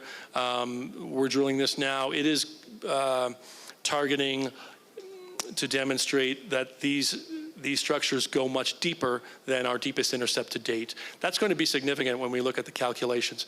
In the Rompa-Ropa 1, you'll see where, again, how deep. That's going to be about 300 meters below the deepest intercept point that we have to date.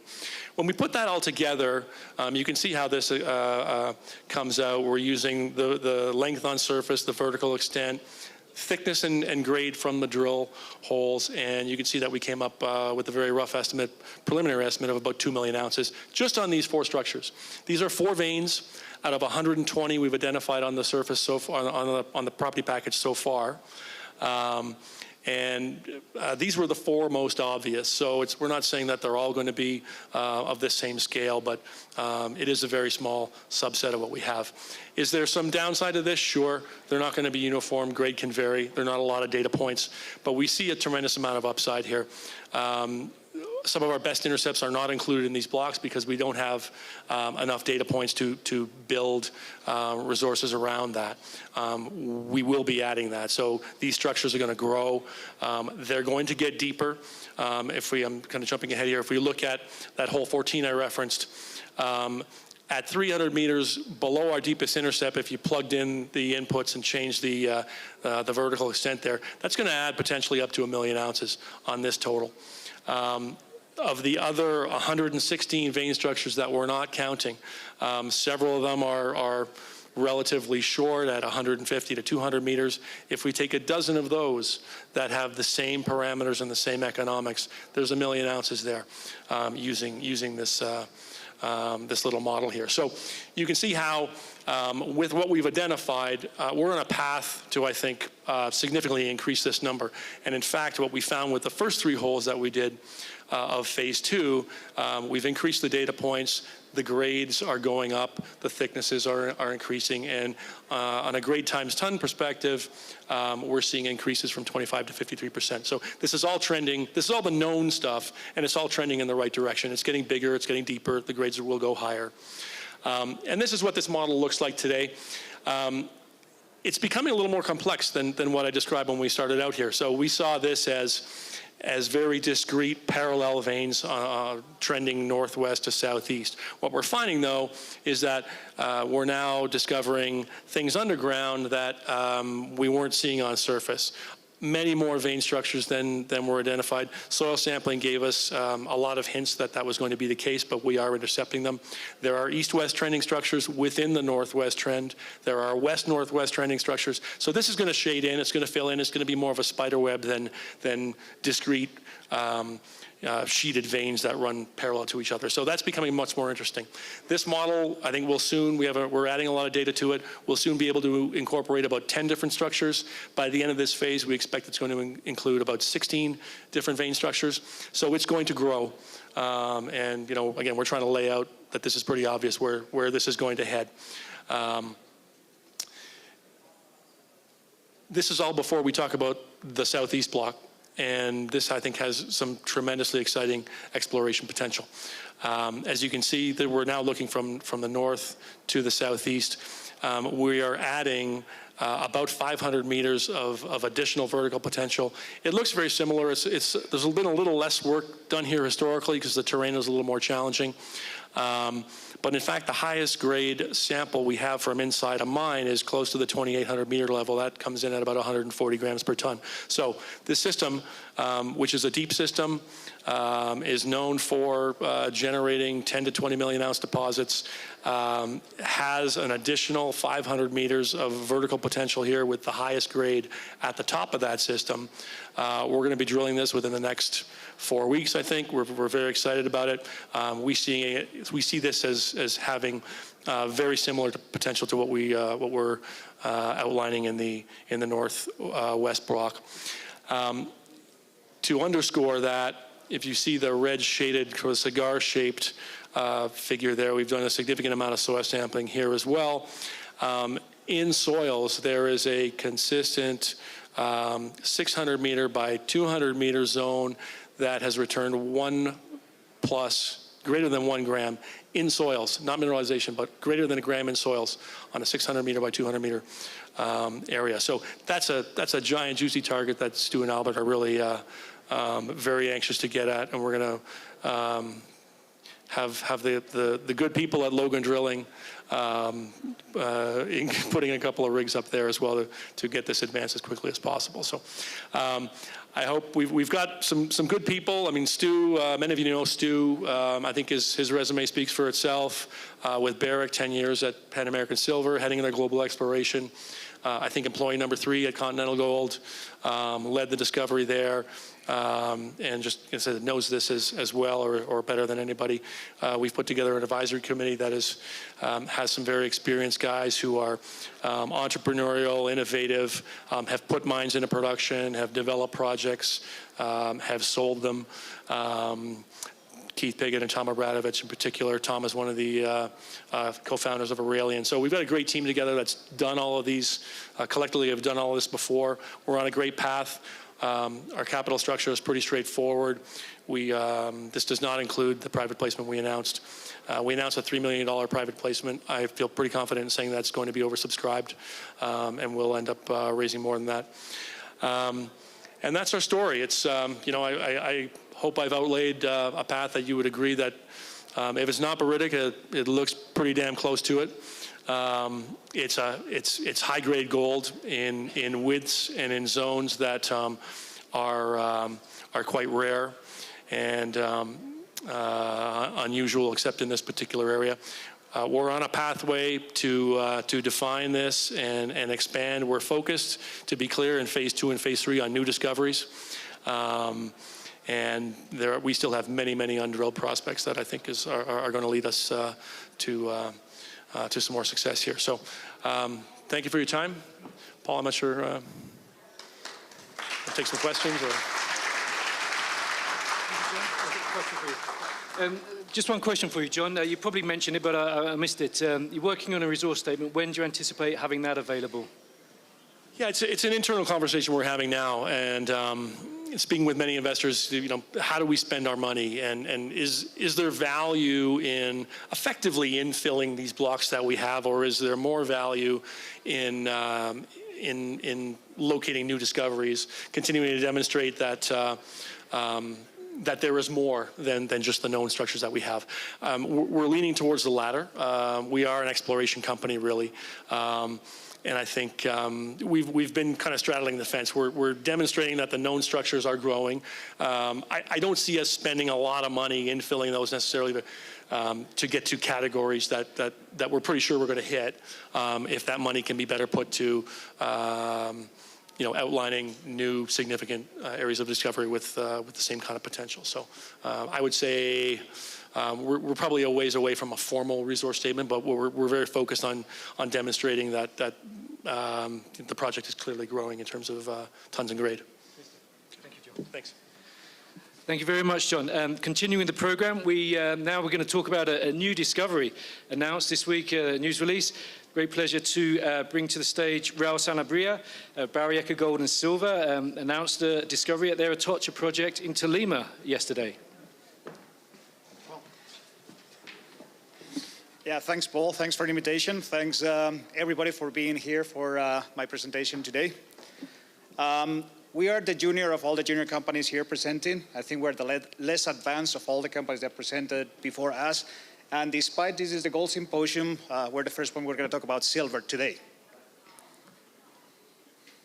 Oh, how does that work?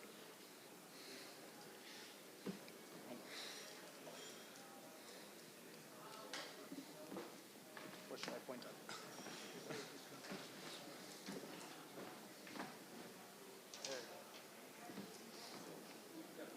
Can some delay or? Okay, yeah, I can see it. Thank you, Paul. So Barrieka is a new company.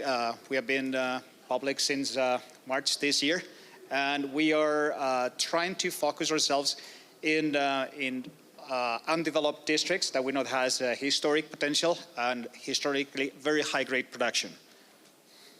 So this is the forward-looking cautionary statement. There will be some forward-looking statements. Our flagship property is located in northern Tolima. We get the largest permitted concession in the colonial historic Santa Ana Frias primary silver district, which is known as the richest primary silver district in Colombia. So much of the historic production, you know, some treasures and shipwrecks, bullion mined from these mines in the Spanish colonial area or the British colonial era are sunk in the Caribbean right now. But we got high-grade to bonanza grades in the order of hundreds to thousands of grams per ton silver. We're looking at kilos per ton silver. In our property itself, within our boundaries, we already identified over 30 kilometers of accumulated vein distance. We also are exploring, we are the only junior exploring southern part of Bolivar, and we are exploring high-grade gold in our Santa Barbara project. We're taking a different approach than drilling. So far, we are doing bulk sampling by means of exploratory tunneling. The company has a custom-built pilot processing plant, and we intend to prepare that to generate non-dilutive cash flow. So that is an advantage to the shareholders of the company, that we can offset some of the overhead of the company and full focus on raising money for exploration, our flagship property, which is the Atocha right now. So this is who we are. Most of us are here in the show, so feel free to talk to us. And we count with world-class advisors. We have John Robbins here for Discovery Group. He made it all the way to Colombia. You can talk to him. And Paul Harris, our host, is also part of this company. So let's talk about Atocha. So the Atocha project is located, as you can see in this image, in the middle of the Santa Ana Frias silver trend. To the north, there's the colonial Real de Minas de Santa Ana, which in Spanish colonial means there's the mining concession Santa Ana, historically comprised of more than 15 mines, all of them producing more than 10 kilos of silver per ton. That's concentrate average from historic colonial records. The history goes from 1560s to 1750, the Spaniards, and then the British operate those mines from 1800 to almost the beginning of the 1900s. We got regional structures that produce special, very high vein density within our property. The trend is north-northeast, south-southwest, but the main trend of the veins is strictly northeast-southwest. And in our property there's a geological structure. It's called a dilation joke, a horsetail that actually transects the property, producing really favorable kilometer-scale corridors. And as you're going to see in the next slides, they're very rich in mineral occurrences. Historical rock chip samples that I took on the property 10 years ago gave me up to half an ounce per ton gold and silver values up to 3.4 kilos per ton silver, with most of our samples in the excess of 1 kilo per ton silver. So that puts the silver, the Colombian silver prospectivity in the map. Usually we're used to see silver from Mexico, from Peru, from Bolivia, but never heard of silver from Bolivia. And Bolivia actually, and Colombia has a world-class district for silver. Barrieka, in 3-4 months that we have been exploring, prospecting, covering the surface, we had more than 30 targets, and more than 50% of the property still remains not even prospected. In the area, there's no previous exploration.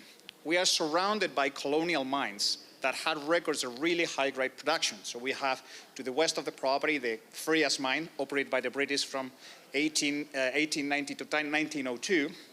And then Lajas and El Cristo and Santa Ana were started by the Spaniards in the 1500, and El Cristo and Santa Ana continued by the British up to 1850.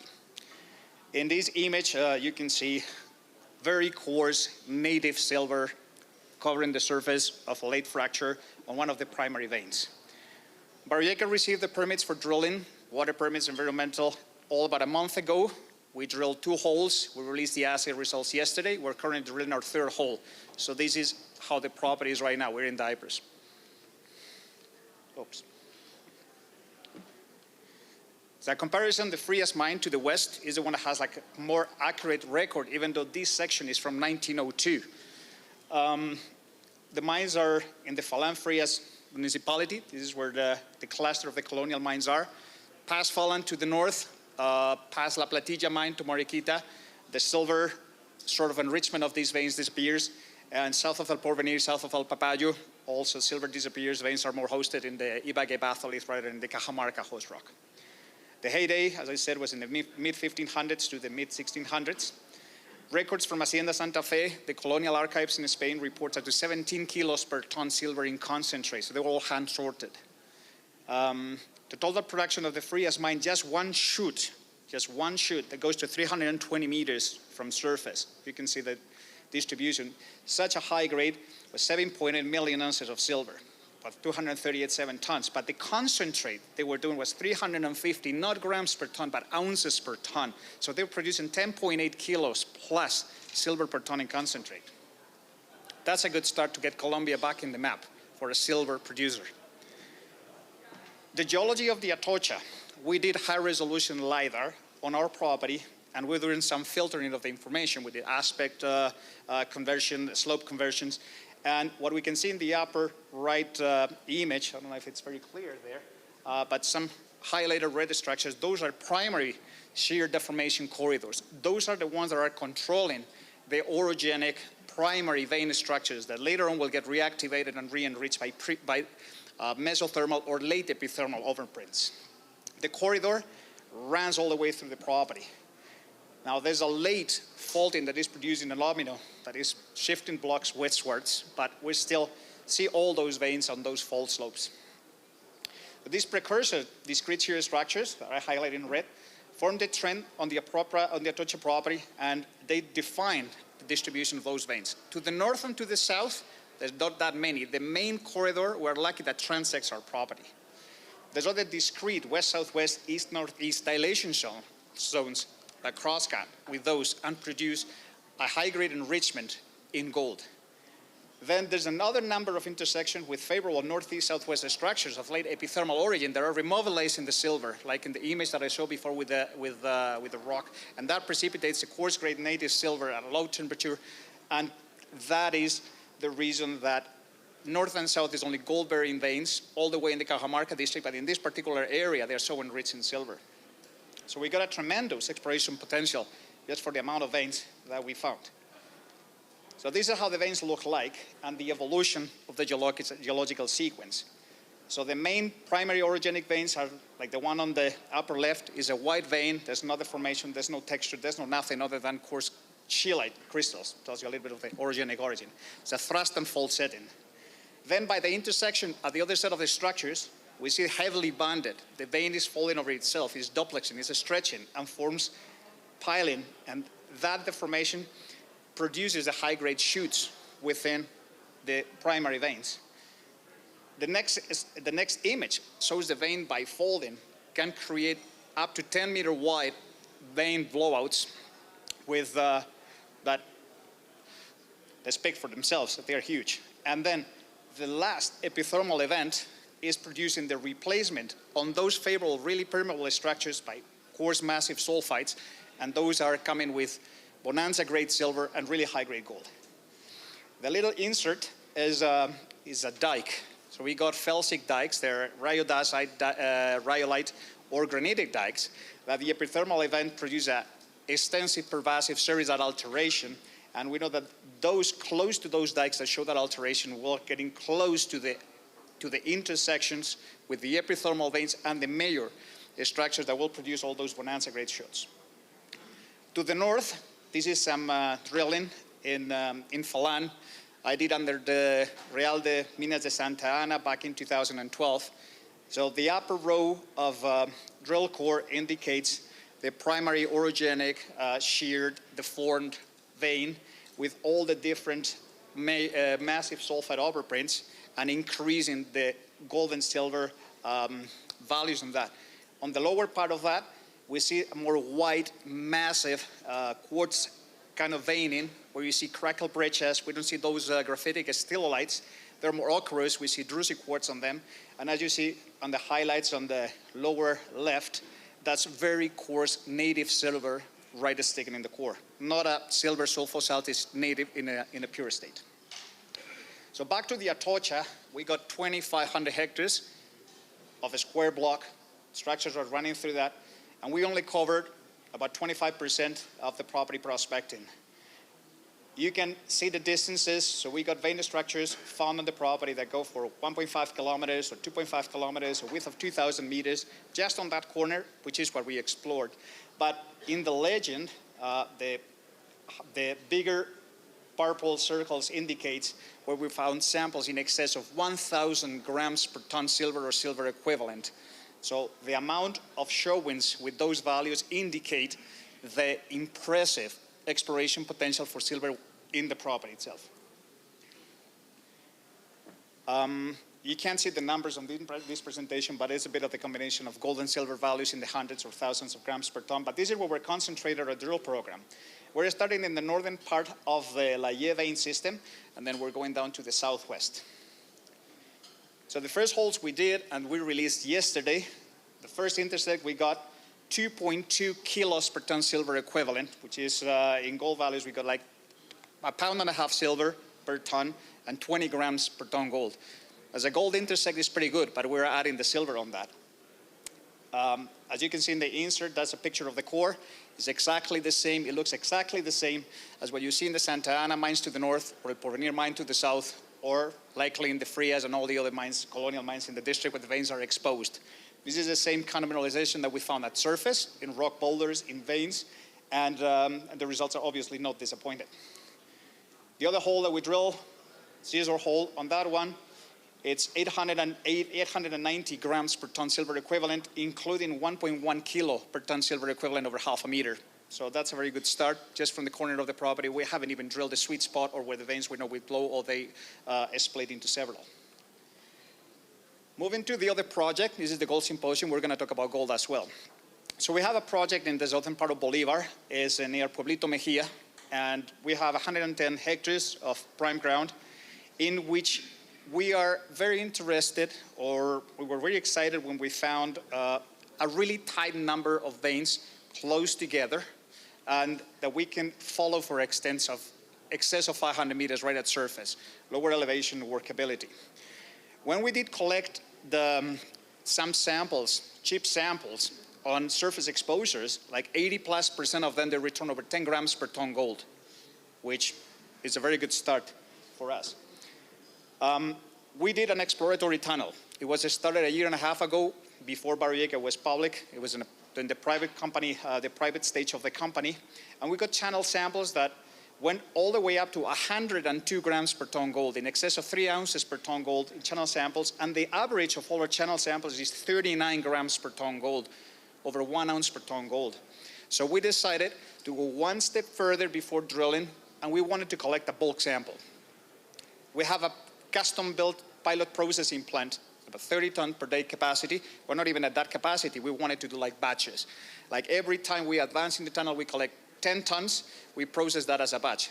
Crushing, milling, precipitation, collect the head grade, and add up to 500 tons, which is a very decent sized bulk sample.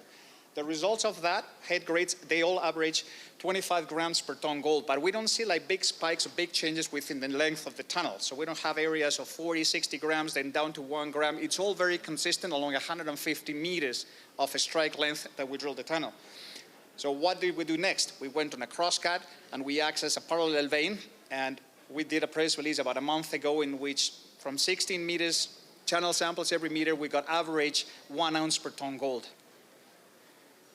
So this is a little bit of the distribution of the veins where rock samples at surface. We got 27 grams, 11 grams, 14, 17, 16, 11. So it gives you an idea. Like 80% of them above 10 grams per ton, all average more than 10 grams per ton.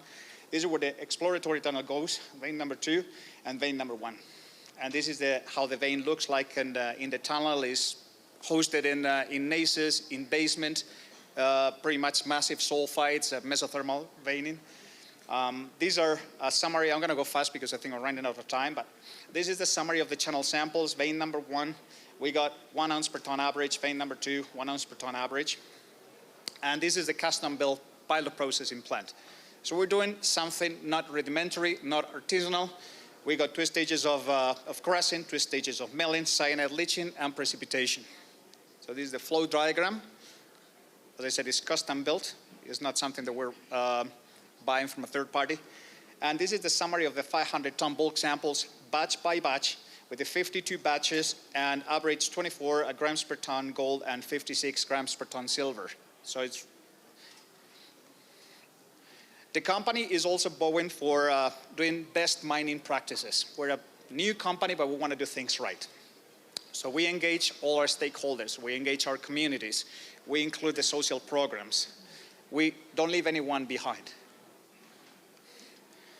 So in the next 12 months, what we want to do is to raise more money, because we want to be very aggressive on Atocha. Now that we found all those very high grades at surface, we got like 7 targets, and the first 2 holes are looking great. So we have to continue. We want to do some soil geochemistry surveys, some prospecting on both the Atocha and Santa Barbara to cover the entirety of the areas.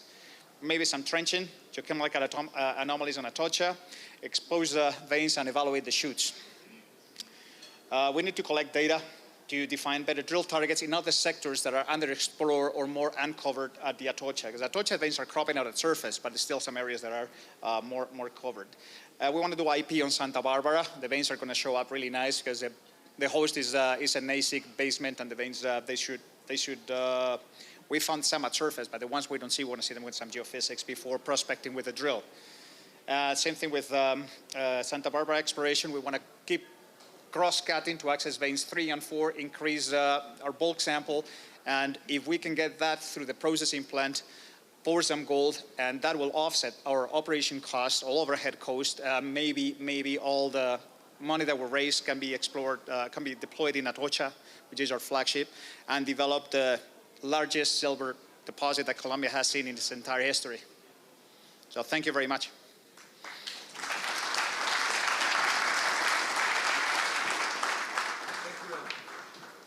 Muchísimas gracias. Thank you very much, Raul. Now on to our next new company, our next junior, O2 Gold. I'd like to welcome to the stage Jaime Camacho. O2 Gold is in Segovia, which is perhaps better known for Gran Colombia Gold, but the company started drilling and getting very good results as well. Jaime. Muchas gracias. Eso es como adelantarse. Sí, muy buenas tardes para todos. Contento de estar aquí. Very happy to be here again with such a select audience after the pandemic. I am the project manager of the project in Machuca in the municipality of Segovia. The company is called O2 Gold. It's listed in Toronto in TSX. It is a new company. In January this year, we've been 10 months working, and I mainly want to tell you what are the discoveries we've had and the potential we have, what we dream and what we have today. So we are located up in the right-hand side. We have the roads from Medellin, from this city, from where we are right now in this event. We have a very large territory to cover. We are in the belts, in the metallogenic belts. The most interesting metallogenic belts were La Aurora. La Aurora was an old mine that was in exploitation many years ago, and it's in the belts of Segovia and the Antiochian batolite. There's another structure which is very important for us because it's the one that allows to make sure that mineralizing fluids enter is the U2 fault in the Funaioli River, as you see in the map. In the zone, we have, of course, the most known deposits, as you can see in the country. These are more known. Our location is right there, in the little droplet, in the drop. We have three types of deposits, which are hydrothermal deposits, intrusion related, have to do with the Antiochian batholite, and we also have a porphyry system as La Colosa. But our project, initially, what we have is great potential for epithermal, hydrothermal deposits, and our dream is to get to initially complete 2 million ounces, and we'll see what the strategy is. Our immediate neighbors in the El Silencio Gran Colombia mine, we have a Limon mine, and Cordero, which is in El Bagre from Soma Gold, and La Pepa's mine, which is east of us, which belongs to Touchstone. So we designed a plan, an initial plan, where we divided the territory into three types of purposes or objectives, depending on the knowledge. We have an extensive area, which are 27,000 hectares, which we'll talk about later. 2,500 are slightly studied, but the other 24,000 are yet to be studied, are unexplored. So we made a greenfield. We separated into greenfield and brownfield zones. The 2,500, we have 11 brownfields. On the right-hand side, we see some boxes, some squares in brown. These are brownfields. We chose these because they were mining works before, traditional mining, a lot of abandoned vines and veins which were outcropping, and we concentrated to get faster results, to get the lower hanging fruits in those zones, and then we'll focus on the green fields, but initially we focus on these brownfields. For the green fields, we have more than 300 sampling spots in hydrographic basins, taking sediment samples, doing several samplings in rock, and for the brownfields, we made a detailed mapping of alterations of the continuity of veins, and in some places, soil sampling where there are stonework developments. We have a phase 2 where, besides what we found in the surface, we advanced a geophysics plan where we use the SSP, vertical electrical tomography, with the objective of identifying the length of these veins that are outcropping in the surface. Initially, we've done 30 kilometers of these geophysical lines. In the next few months, we will complete 50,000 meters of geophysical lines. And then there is a third phase when we have extinguished our surface knowledge, when we will have a model of vein grids. We will begin then phase 3, which is the drilling phase. We will start. We've had 2,000 meters so far. We started 2 months ago. In the first round, we're going to get to 10,000 meters in 3 of the brown fields that we've chosen, and that we'll see in more detail later. We want to continue drilling in new veins we have found in other brownfield targets. So these are the preliminary result of superficial exploration. What is in red are not faults, these are veins. And what is in yellow and in white is the result of the new discoveries with this work we've done these 10 months. We have found veins, in fact, even 4 meters in width, which all have been sampled. We've had peaks, of course, of up to 50 grams on surface. With 16 grams of silver. So these are gold, silver deposits, these epithermals. We have a trend in the veins, in parallel trend to the fault of O2. The fault of O2, which is one north, south, north, 5 east, west or so, and continuities are quite significant.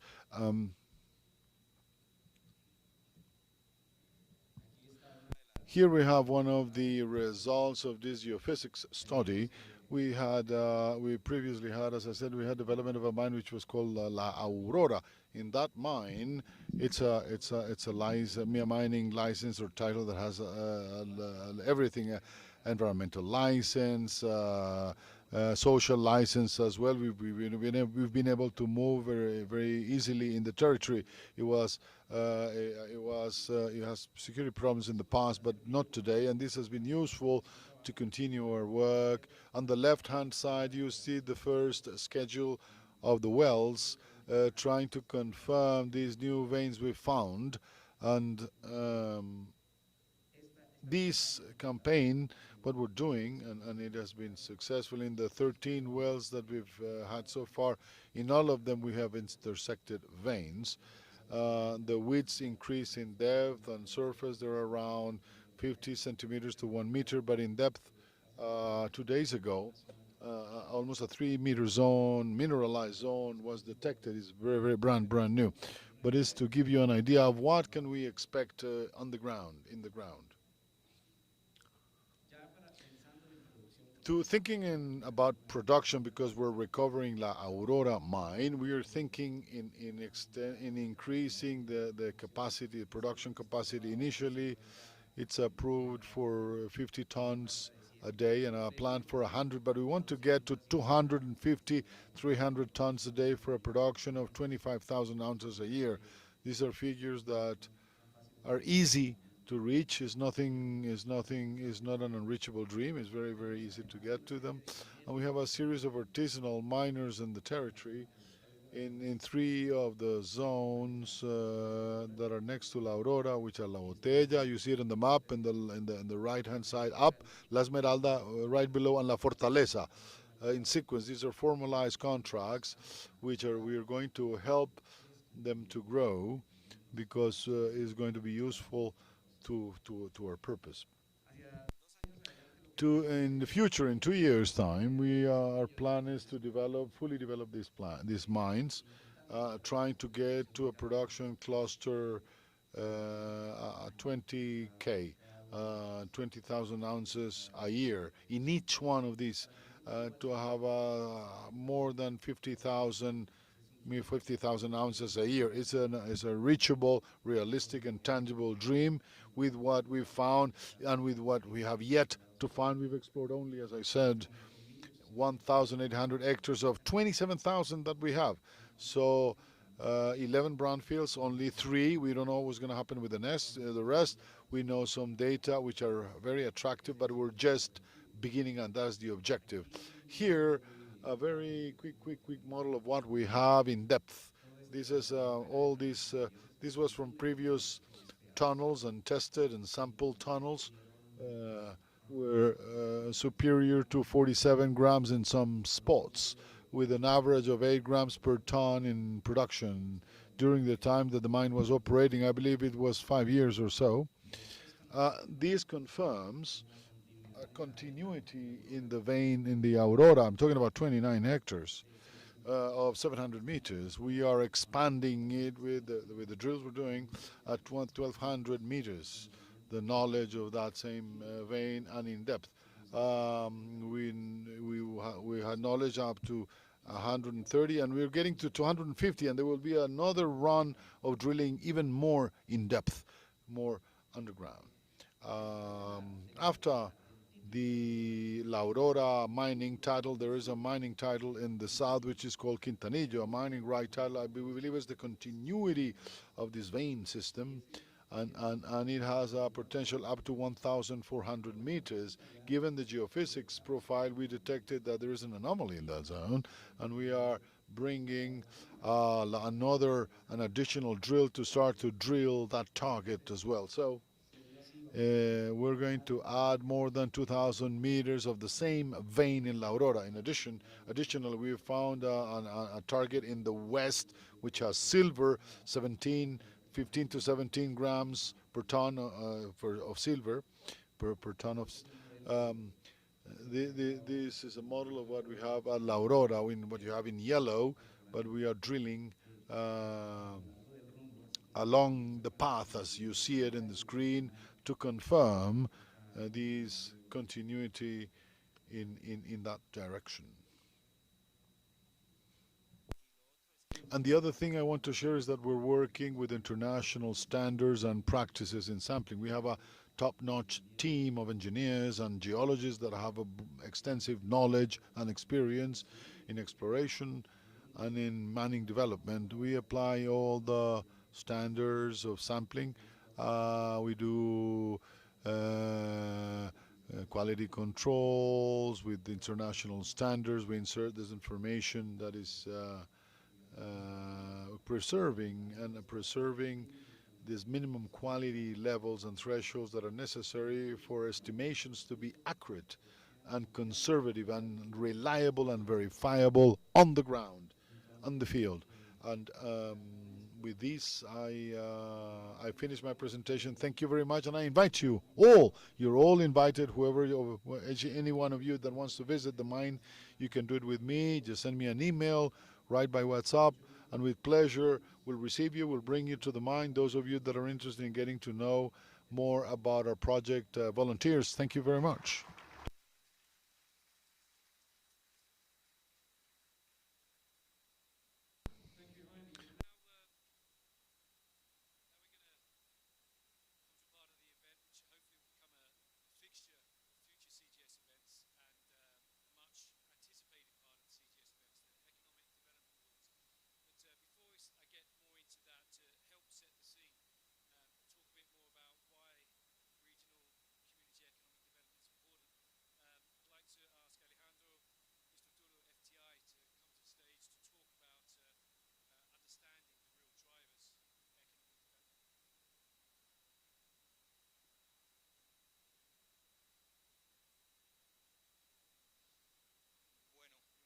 Very well. First of all, I want to thank you. Todos ustedes por estar en este momento acá, considerando que Colombia juega a las 6 de la tarde, pero la buena noticia que tengo. At 6 p.m.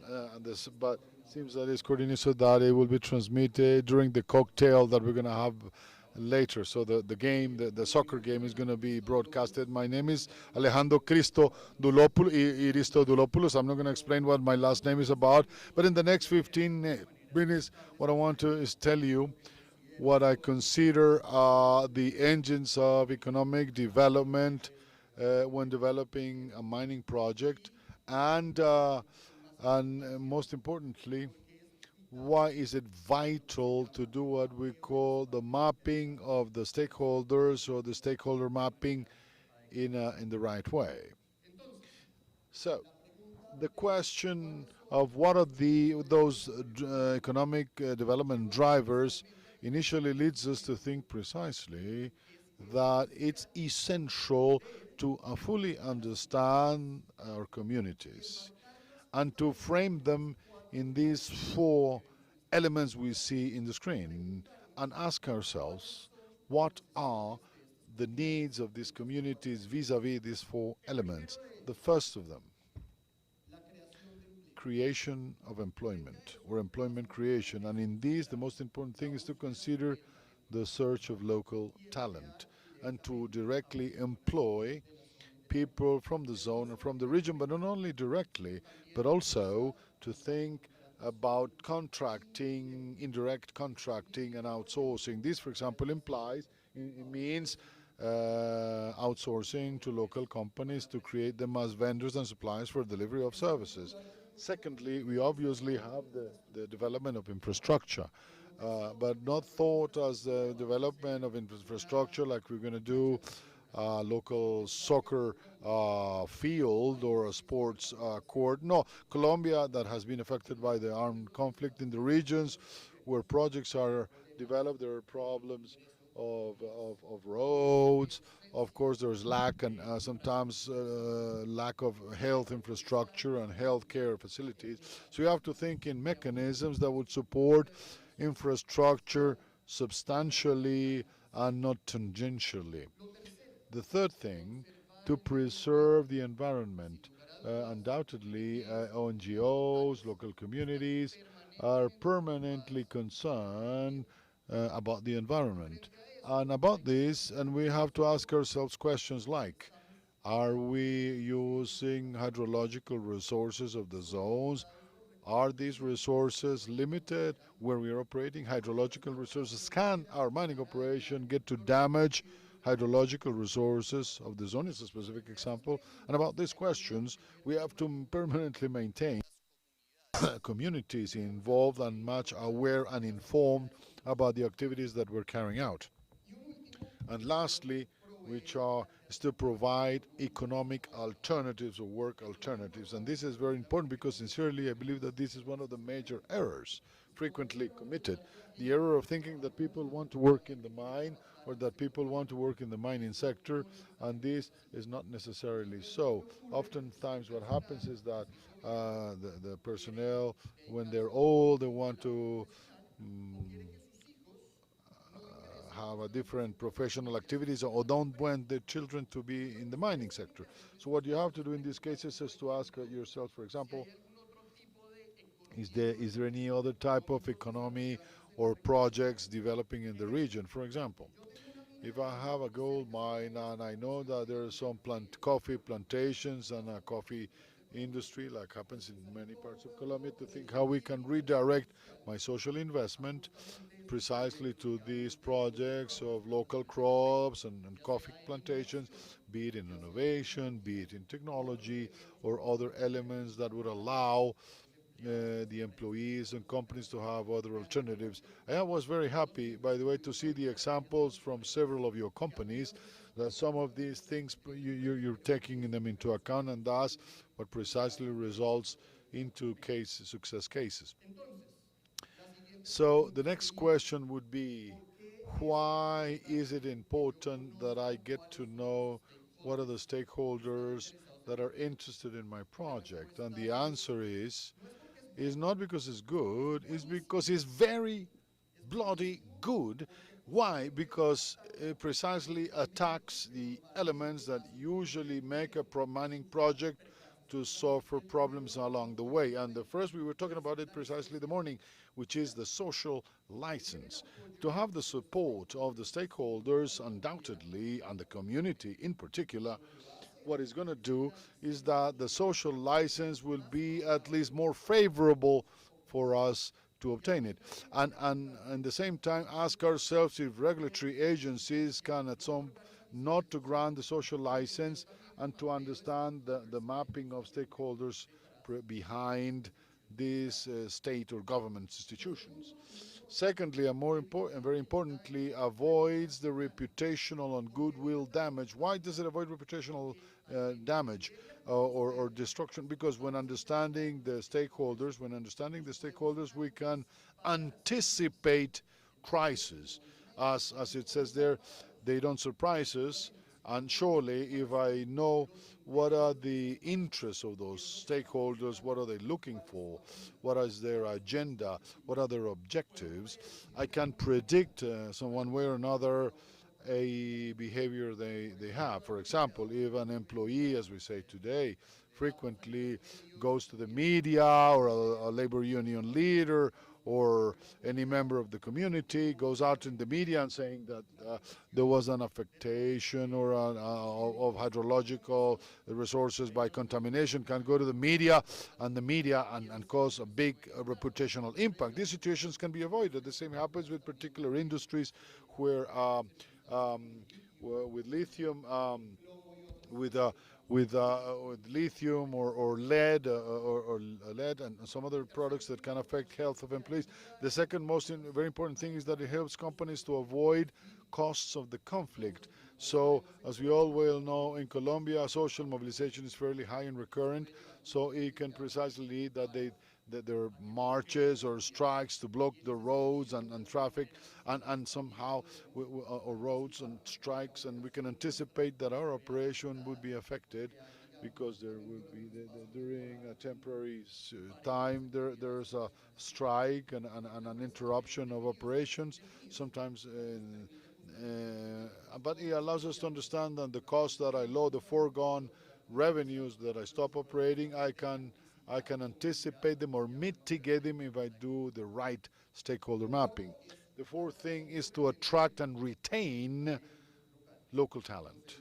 Employees are also a key stakeholder for you, and understand what they want and to understand their interests to retain that talent is also absolutely fundamental in the exercise we have to do. And lastly, very importantly, to generate public trust.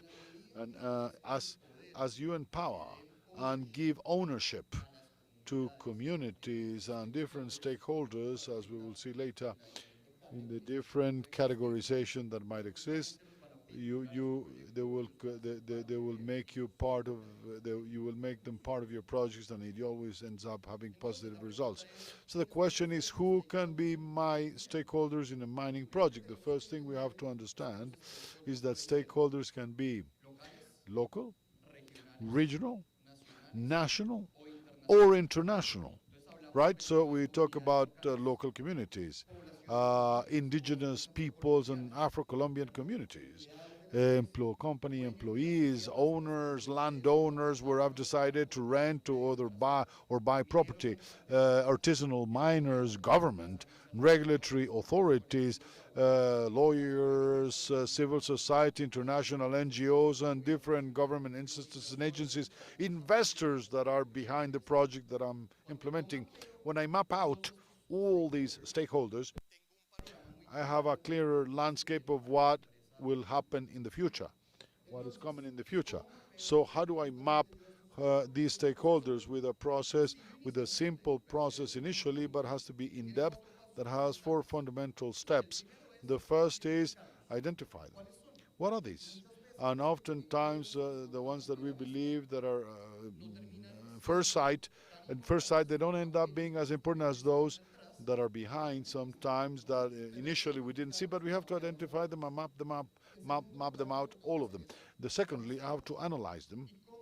And how do I analyze them? Well, understanding the role that stakeholder plays vis-a-vis my project. What is the expectation that stakeholder has about my project? And what I do is that I investigate or I research to know how their position or this posturing can affect my project. Once I do that, what I try to do is to prioritize.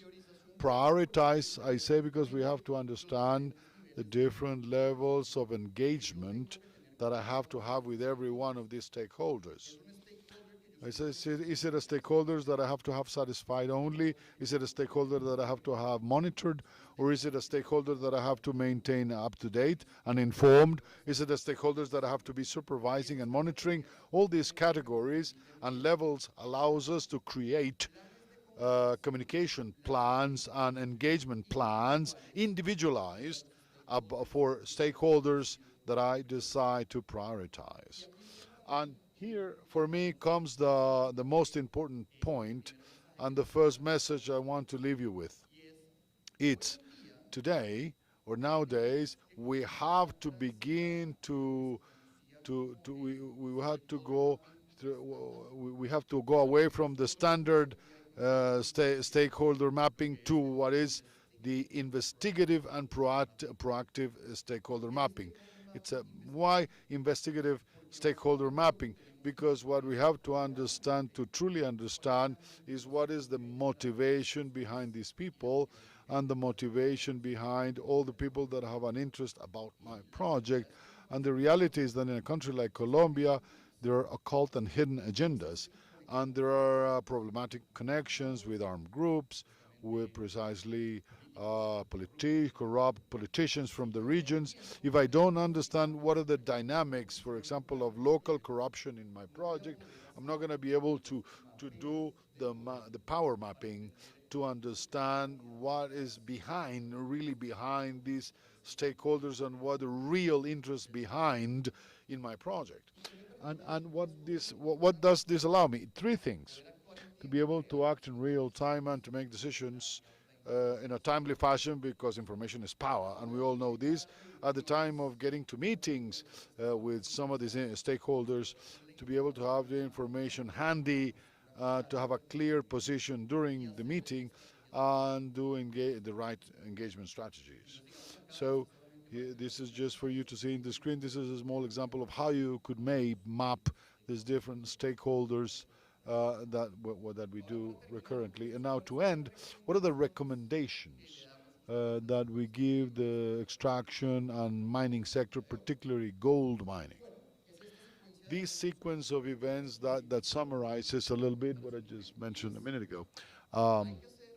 We have to make a investigative stakeholder mapping, intelligence in the field and in real time and on the field, and we have to learn what makes up the members of the community, what is their composition, which sometimes is different. For example, you say the community, but it's too large. Who's the community? A community could have technical groups, it could have artisanal miners, farmers, etc.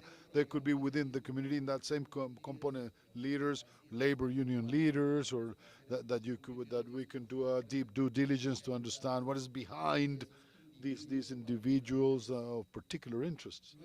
Then I understand and learn what are all the stakeholders that I have, how we mapped them in a minute ago. I understand the different levels from the local all the way up to the international level. And what I do is an engagement plan that in particular is we recommend to have somehow open dialogue, permanent open dialogue, round tables that can be carried out and matchings. And about this, another key recommendation, and this is a very important element, these are sustainable development goals, to begin to incorporate sustainable development goals into your strategic planning. Because what happens?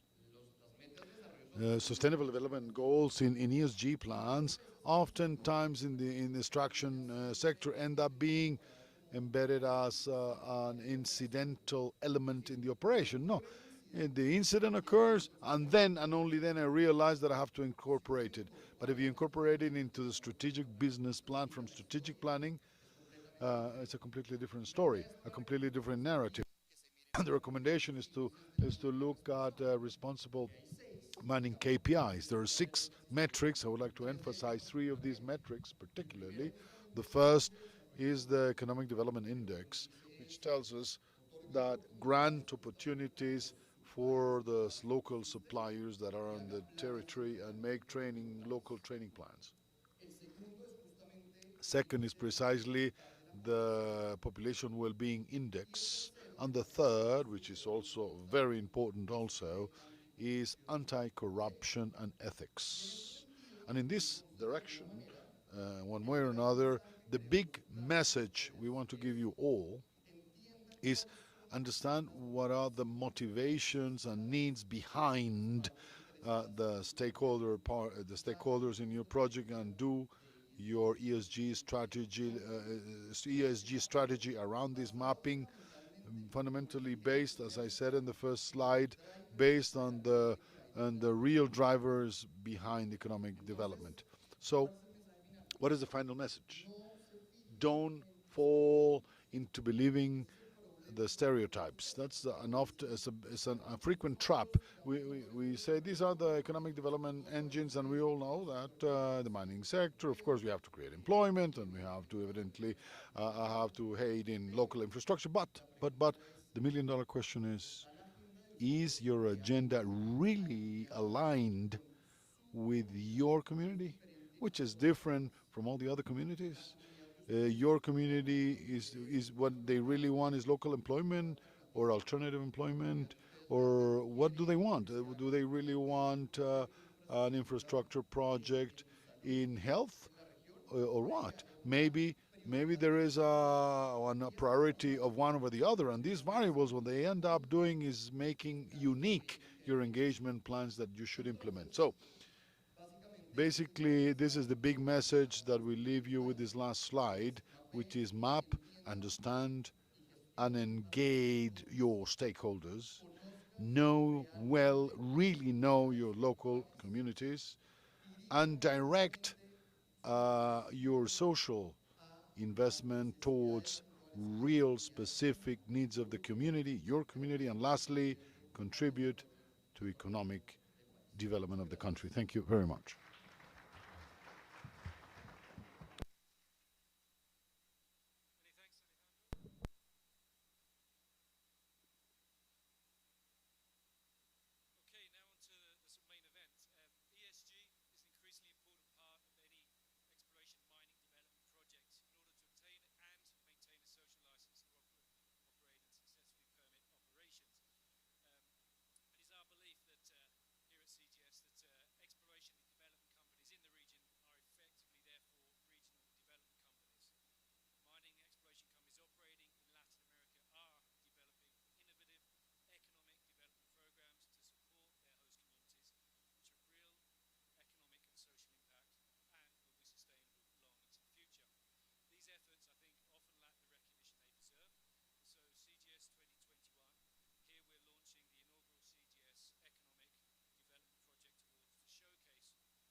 Vasquez, Executive Director of the Viva Air Foundation, and Guillen Calvo, General Manager for Latin America of Insuco. And now I'm going to hand over the proceedings to Guillen, who's going to lead us through the awards. Thank you.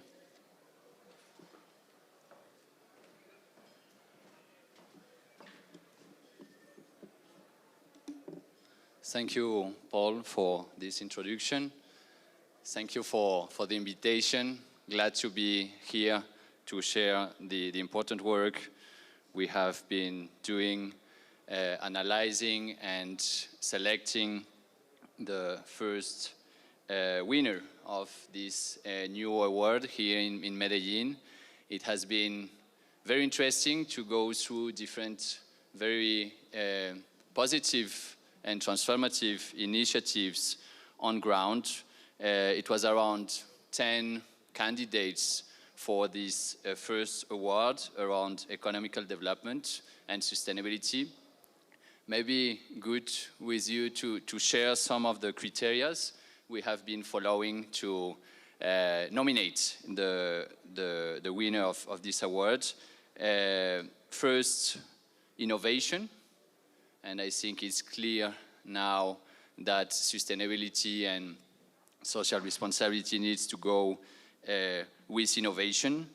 Effectiveness of the projects in their capacity to have positive impact in the communities and economical contexts. The potential of replicability in terms of scaling up, how these good ideas have the potential to be scaled up in other contexts or to have greater impacts. Inclusion, in the sense of contribution to effective contribution to community priorities.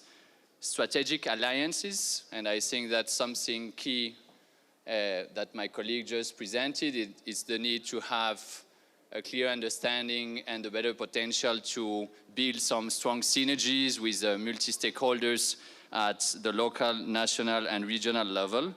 So each one of the nominees showed all the great work they are doing in terms of building partnerships, building alliances, and this multi-stakeholder vision is clear in this sustainability agenda. And last but not least, the sustainability of the project, in the sense that all of these projects rely on different partnerships, but always the question is, when we want to scale this project, is there any other players there to push for this project? Is there a great dependency between this project and the mining project? How can this project develop itself beyond the support of the mining sector and the mining project? And just to share with you some reflection, and I know that Catalina, my colleague from Women in Mining, will talk about that, but we have had very interesting discussions about how or if it was needed to include a more gender perspective in these different projects. And you will see from the 3 finalists of this new award that all include actually a gender perspective. And what we think from Insuco, and I know that Paul and my colleagues share this vision, is that if we need to push for more sustainable, transformative projects, we need to push for more gender-based projects on fields, in particular when we talk about economical development. So that's ongoing reflection. Hopefully next year we'll have new criteria, maybe a new category. That's something that we can reflect on. But I think that the idea of this project is to be inspiring for all of us as a gold community. So I will now share with you the 3 finalists, and from what I understood, each of one will come here and present briefly some their project, and then we will share with you the name of the winner. Yeah? So we have 3 finalists. Los Cerros and the Kinships project. Congratulations. We have CGN Continental and the Siembra Futuro project. Congratulations. And the last finalist is the Royal Road Minerals, the Accelerator project. Congratulations to the three of them. Now I let the floor for these nominees to share some presentation of their project, small ones. So maybe let the floor to the Quinchia project from the Los Cerros company. Thanks.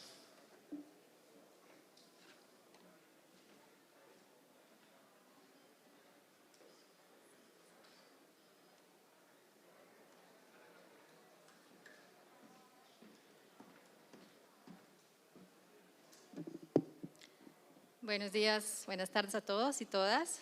You all. We are very, very pleased from Los Cerros Limited to present our experience in this project, which is called Quinchia. It's based on the transformation of women miners into business women, entrepreneurs, one of the new projects of Los Cerros Limited.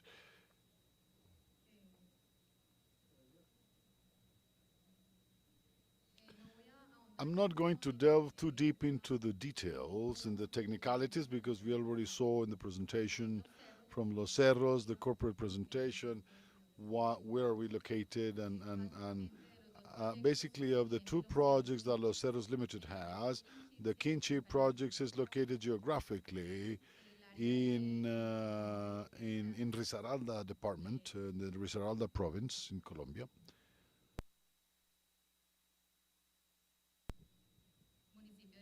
In the municipality of Quinchia.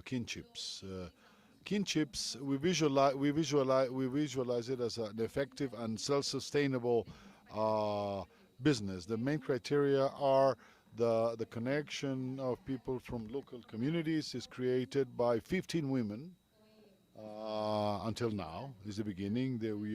New women are joining the project. Women that are miners, artisanal miners that have found in this opportunity for reskilling and changing their work perspective.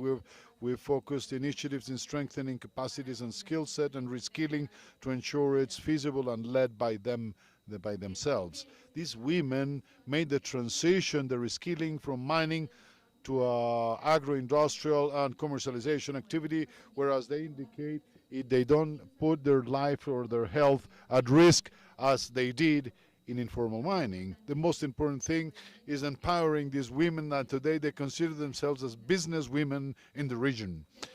From their role, they contribute significantly to the family economy. This has been a strong example for current and future generations. As indirect beneficiaries, of course, their families and all the supplier chain for which that we ensure that is local and regional. And this project especially looks for increasing non-mining revenues and income, strengthening territorial roots, family cohesion, and empowerment of women.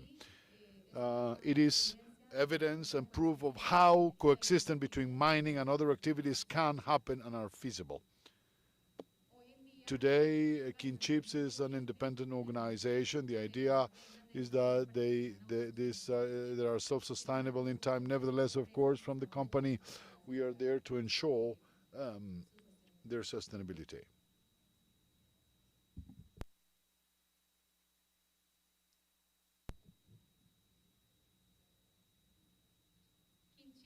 Quinchia was born as a result of a three-fanged effort between the community and the company, identifying business opportunities with the communities on board with international examples and standards. Of course, ESG criteria and how we targeted from the project to achieving sustainable development objectives. The initiatives that were pre-selected were independently assessed to identify the ones that had the highest impacts in the long term in the territory, amongst them Quinchia, which was the winner. We are fully aligned to several sustainable development objectives. The objective number 1 and 2, the end of poverty and zero hunger through the surge of an activity that will allow income, supplementary family income. We're also targeting achieving the third objective of well-being and health through the way in which we give incentives of how informal mining can living vulnerability situations, looking for novel and different safe work conditions. The objectives 4 and 5, quality education and decent work and economic growth. We target these through training and strengthening skill sets in different disciplines. Not only that they're useful for the project, but that they can be useful for other productive development activities in the region. Of course, one of our pillars, most important pillars, is the way in which we target to the objective number 5 of gender equality, where the most important role are by these 15 women as an important example for future generations.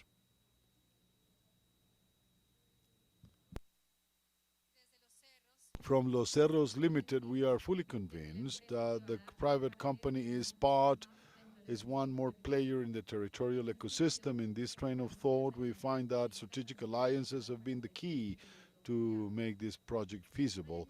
This project has been co-financed with the Australian Embassy and has been possible thanks to the technical accompaniment and commercial accompaniment by the Technological University of Pereira, Invest in Pereira, a public-private initiative, through the support of the Chamber of Commerce and the Governor's Office to guarantee long-term sustainability of these projects to make sure they're sustainable and last in time.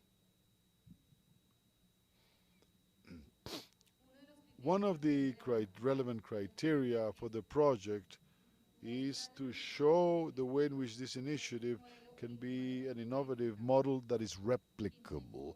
Quinchia, as I said a minute ago, is the result of a joint effort between the private company and the community that shows feasible alternatives to dangerous practices and high environmental impacts such as informal mining.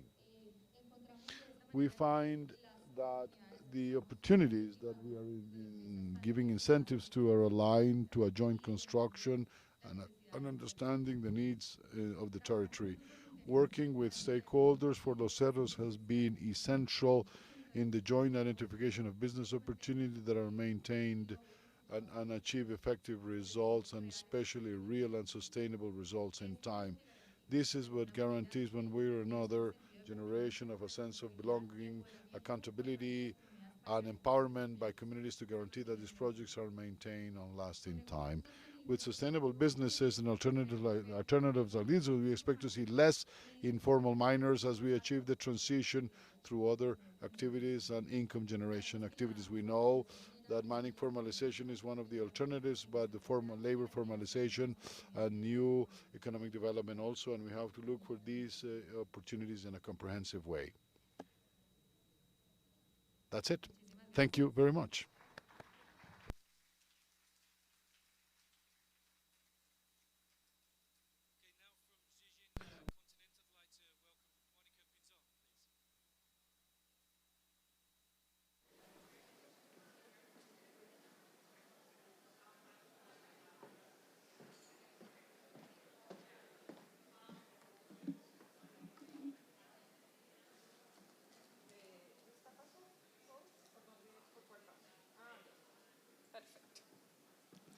Bueno, muchísimas gracias. Yo soy Mónica Pinzón, directora de Asuntos Públicos y Comunicaciones de CGS Continental Gold. Para mí es realmente emocionante presentarles Siembra Futuro, que es quizás uno de los programas más interesantes que tiene la región, porque de la mano de aliados en el territorio hemos logrado tener that the community would have a true alternative, economic alternative, income alternative, different from mining, but supported by us. So this is what it is. What do we intend to do? That when we go, when we leave, when Buritica closes the mine, which will be in 14 or 15 years, that the people in the region would have learned really and have basic capacities, so that through agricultural projects they continue developing themselves and continue growing in the territory of the western part of Colombia. And what has been Siembra Futuro, future planting in English? We educate people in agricultural activities to generate employment, generate good practices, not simply they're entrepreneurs that can have a company 2 years or so, but to have good practice that will allow them to develop them long term, and that through their activities protect ecosystems, which is a fundamental part of what we do, and that at the end, ultimately, we energize the economy of the region. And not only do it as a company, but also hand in hand with the communities that host us. What are the main objectives? Well, to strengthen and drive new productive agricultural units and to maximize PPPs, private-public partnerships. Thanks to Siembra Futuro in the western part of Antioquia, we can show and prove, and it's a fact, that mining coexists with agriculture, can exist with agriculture. In this slide, you see the myriad productive units that we focused on in many products during many years. Coffee, potatoes, maize, fisheries, pork production, birds, tomato, etc., bee production, plantains, and we're going to focus on four that drive this region. Investment during the last 2 years has been focused in 1.3 billion pesos. We have driven and supported 244 projects. Of these 244, 45% are led by women. That dynamize the economy of the region, and we've carried out more than 1,830 projects have been executed so far. In our area of influence, which has Buritica, Cañas Gordas, Santa Fe, Antioquia, and Giraldo, which are the 4 municipalities which are our area of influence. What we will prioritize, because we have realized that is important for the region: coffee, bee production, plantain, mushrooms, edible mushroom with a special technology that we will work so that these people can work in this in the future, and that to open up the future, not just in Colombia, but also in international markets. To have a Chinese company in the region is allowing us to go beyond what they could have dreamt ever. And also tourism in the region is very important. Evidently in the future, with these projects, they will be growing. We expect it to grow in the right way, in the right direction. This picture, this photo, makes us very proud. It makes us proud. It's very thrilling. It's very. We get excited that through the 13 brands of special coffees are present in other continents. Last week, 13 of our brands were in Expo CIE in China, in the international, in the largest Shanghai export fair.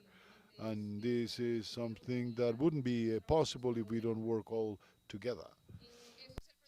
This is the strawberry project, and well, here the name says that what we're doing is planting the future in the western part of Antioquia, not just through mining, but through the agricultural projects that we support. Thank you very much.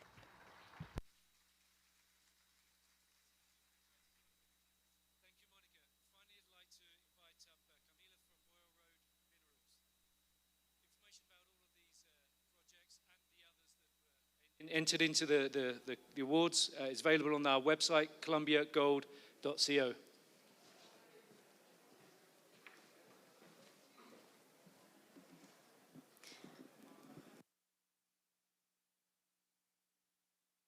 Afternoon, everyone. Buenas tardes a todos. Good afternoon, all of you. I'm Camila Gutierrez. Camila, the Executive Director of Royal Roads Accelerator. The Accelerator is a subsidiary of Royal Road Minerals, which is an exploration company of gold and copper that operates in South America and Central America.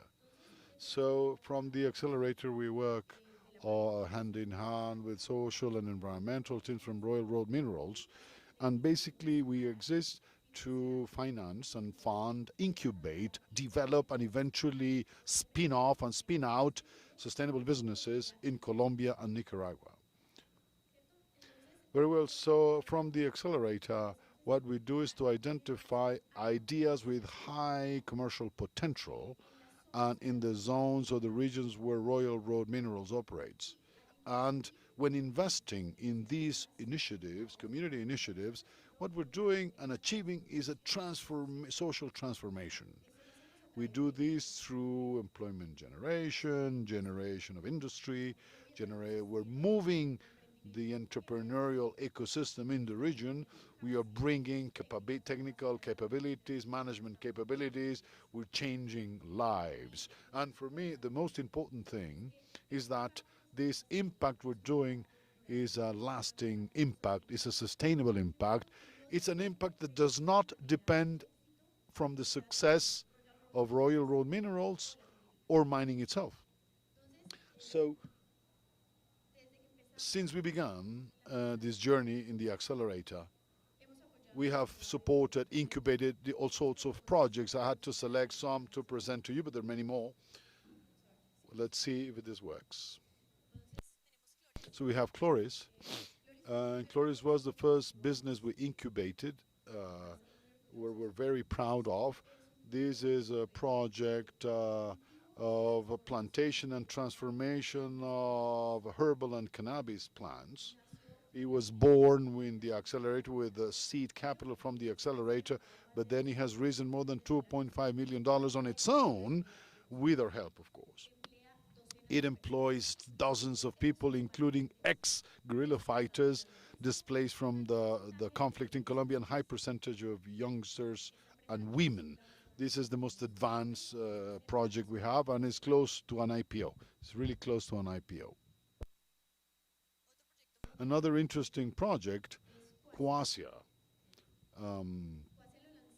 We launched Quinchia this year, and we launched it because hand in hand with the environmental team in Nicaragua, we discovered that in one of the baselines there was a very interesting plant in Nicaragua that ended up resulted in being one of the key natural substances that is the most we put all over innovation, is the most sour substance in the world, naturally. So what we're doing, these are two projects, but I'm going to tell you about one of them, which is very promising. It's a biopesticide, 100% natural pesticides from native ingredients from Nicaragua. So biopesticides are really interesting and have a great commercial opportunity because many governments now are banning altogether certain chemicals that are found in synthetic pesticides. So what is everybody doing is looking for natural alternatives and organic alternatives. So putting it all together, the result, the in vivo and in vitro results have resulted into a very promising tests and good experiences. So let's say that very soon we're gonna have this project to a new investment round. So this is Quinchia. We don't do this alone. We do this in alliances with universities, with scientists, with people that know about this. And we simply help to incubate, develop, and of course to bring more investment. I would like to talk a little bit about another front, another line, but I'll try to focus on this. Given the limitation in time, I'm going to talk about our community fund. 4 months ago, we launched for the first time ever a community fund. What is a community? It's an investment fund for sustainable ideas and businesses for people to apply. What does the fund give you? It gives you seed capitals of $50,000 per winning project, and of course support and follow-up and continuous assistance and hand-holding. We closed on September the 30th, the first contest, and it was open for 16 municipalities in Colombia and 7 in Nicaragua. All of them participated, and we had the great surprise that more than 85 projects applied. 85 of the rural zones in Colombia and Nicaragua. So we are thrilled. This was our first ever with the fund, and we made a selection process. We got to 10 finalists. We evaluated the presentation, the sales pitch and everything. And from the accelerator, we decided to invest not in one, but in two projects. And this is the first time that I tell you that I'm going to tell you who the winners were. We were waiting this occasion, so I'm going to tell you what the winners were. These were winners, B-Fly and Bioma. We have B-Fly. It's a project from El Cauca, from the northern Cauca, from Buenos Aires municipality. It's a very interesting project. What they're doing, it's an animal concentrate from insects. International organizations have been for years and years saying that insect feeding is what is coming in the future.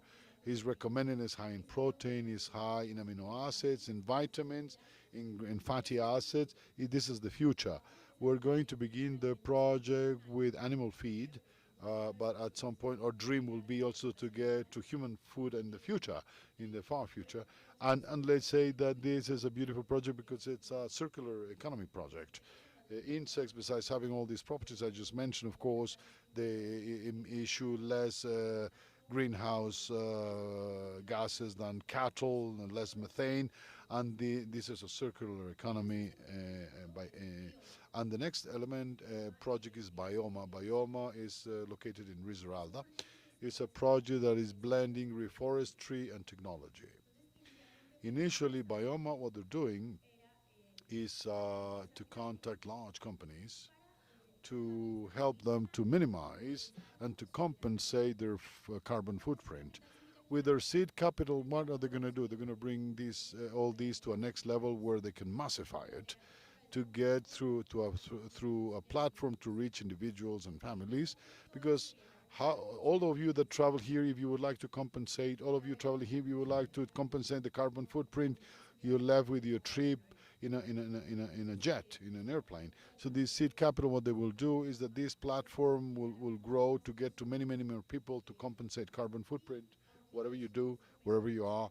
And they've based themselves in reforesting the Cocora Valley in Colombia. We're going to try to get to other places in Colombia. We know that we're one of the most deforested country. We know what's happening in the Amazon. So this is our way of contributing a grain of sand and all of our support to not only to plant trees and to create forests, but to protect the ground from erosion, to create habitat for animals, to make all this life to come back to our country. So thank you very, very much to all of you, and that is our presentation. Thank you very much.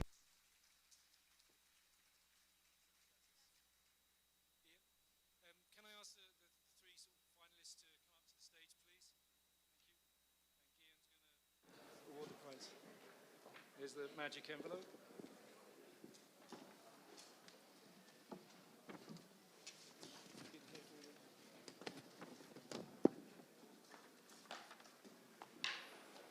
Bueno, llegó la hora.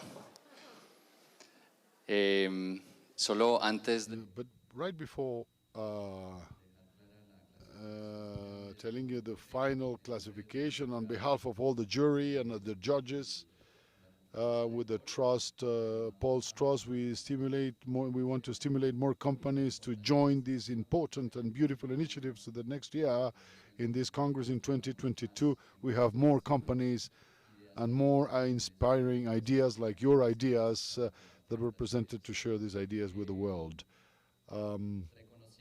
Recognizing the transforming potential of all of you, the creativity of your initiatives, your bet to solutions based in nature with a gender focus. The award from this year will be given to Royal Road Minerals. Thank you very, very much. Royal Road is the winner.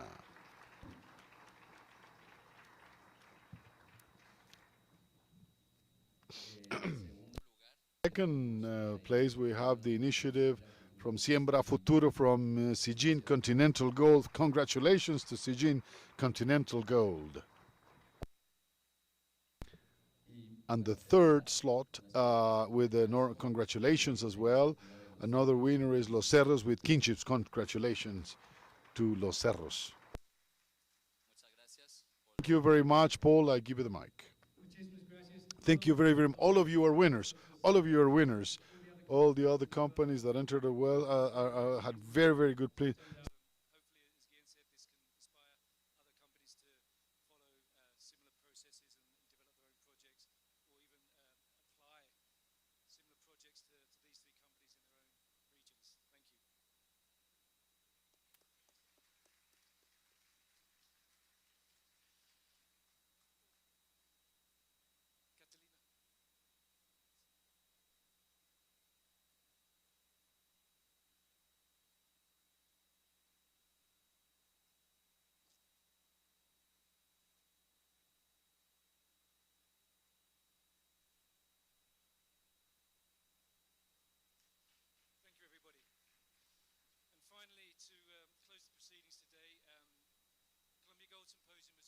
Supported the Women in Mining initiative, and this year is no different. So I'd like to invite to the stage Catalina Rojas, who's going to talk us, close out today's proceedings with a presentation or talk about women in mining and where we are.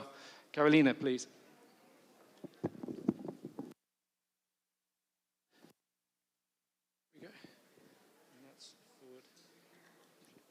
Bueno, Paul, muchísimas gracias. Paul, thank you very much, Paul, to all of you. Thank you very much to all of you for being here at this time. We are at 5 minutes to beginning the game. There are other priorities, so I thank you very, very much for being here. My name is Catalina Rojas. I am a part of the Women in Mining Council, to whom I thank you for allowing me to represent them in this event. Women in Mining is an organization that promotes participation of women in the mining sector, because we're convinced, fully convinced, because we are men and women, and that participation of women in the mining sector is fundamental, and a little bit what I want to share with you today. Very well, what is the message I want to bring you to take home? Gender equality is a challenge and also an opportunity. To tell you a little bit about this, I want to tell you the story of Juliet Vanegas. Those that don't know me, I had the privilege of being Vice Minister of Mines until last year in the government, and the privilege of going many parts of Colombia and getting to know projects all over Colombia of women and men that are working in this industry. And I gather very interesting stories of women that are working in the mining industry. One of them is Juliet. Juliet is a superintendent of geology in a mine, emerald mine, and the testimonial marked me a lot, because she used to tell us that she had begun to work in the mine, in the Muso mine from Esmeraldas, with several colleagues from university, and throughout time her colleagues were starting to get out of the mining project. Why? Because they start to get married, start to have children, and simply their responsibilities, family responsibilities, didn't coordinate with demands from being a mine geologist. She was the only, she just had a small child, and she was in this dilemma what she was going to do with her life to continue being in the mining project and having their motherly responsibilities as geologists, as all geologists, but particularly specialized in a very specialist sector, emerald geology. And that is the challenge. The challenge is, how do we do so that Juliets in Colombia, in emerald Juliets, in gold, don't leave the mining industry and stay? How do we compensate these responsibilities that sometimes they have, and but it's not only women, and how could this contribute to the industry, to the mining industry?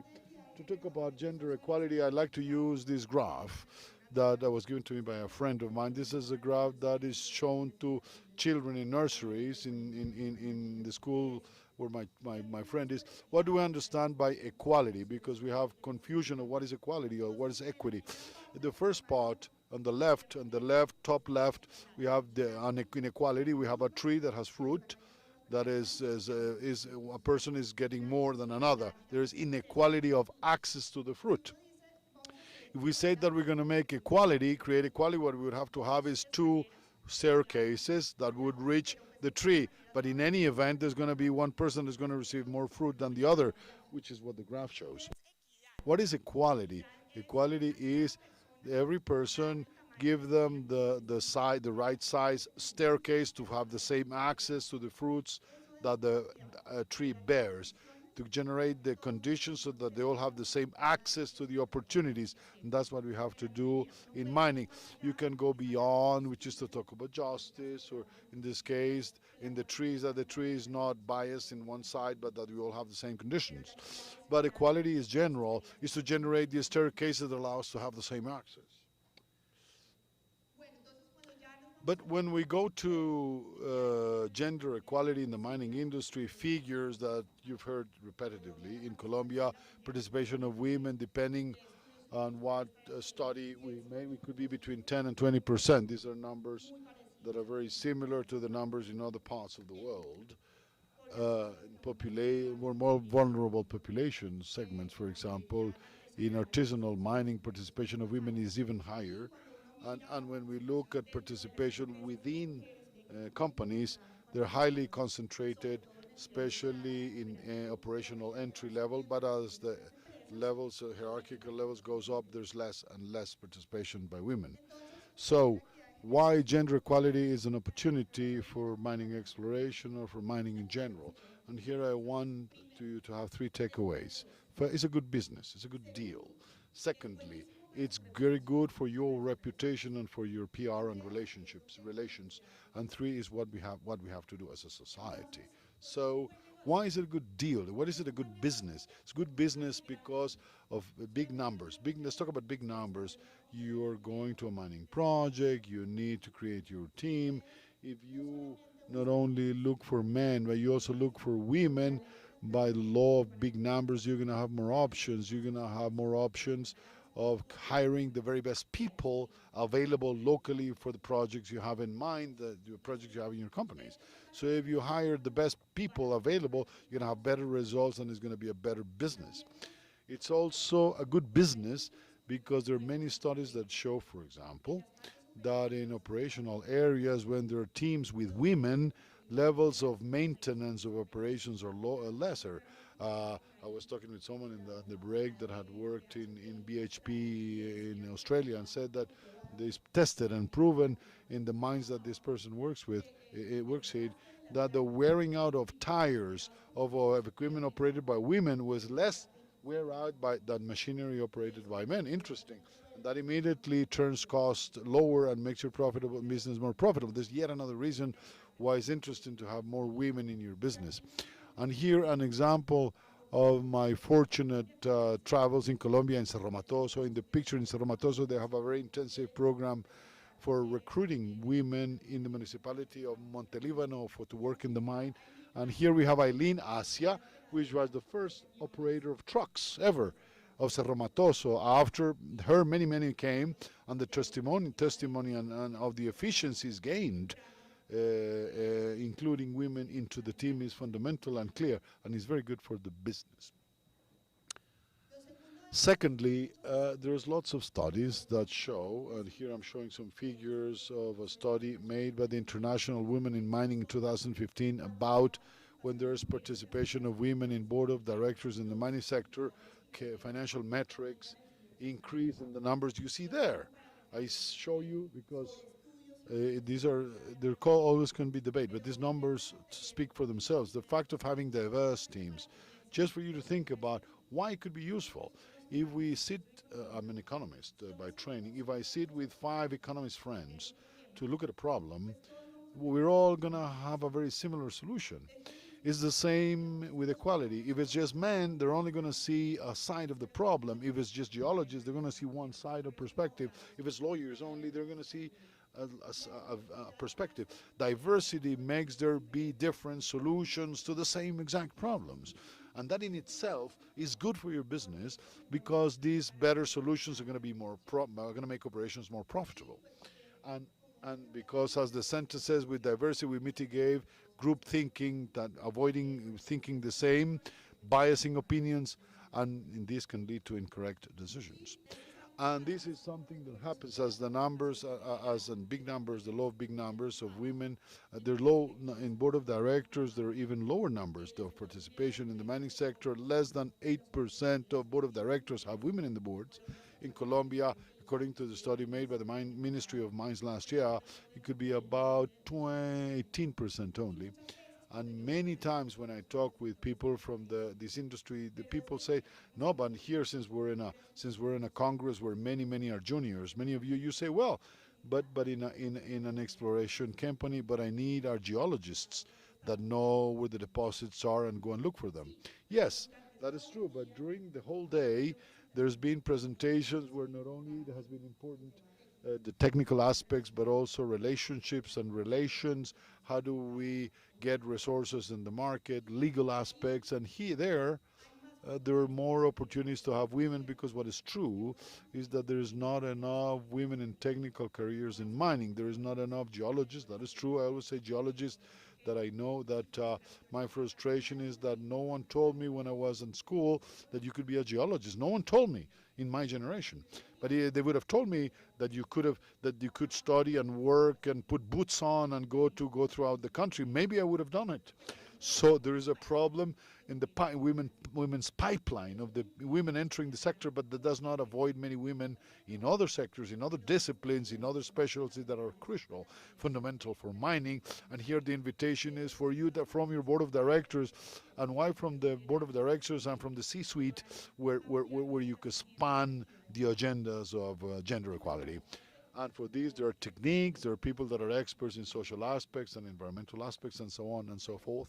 Well, second point is better for your goodwill, reputation, and PR and relations.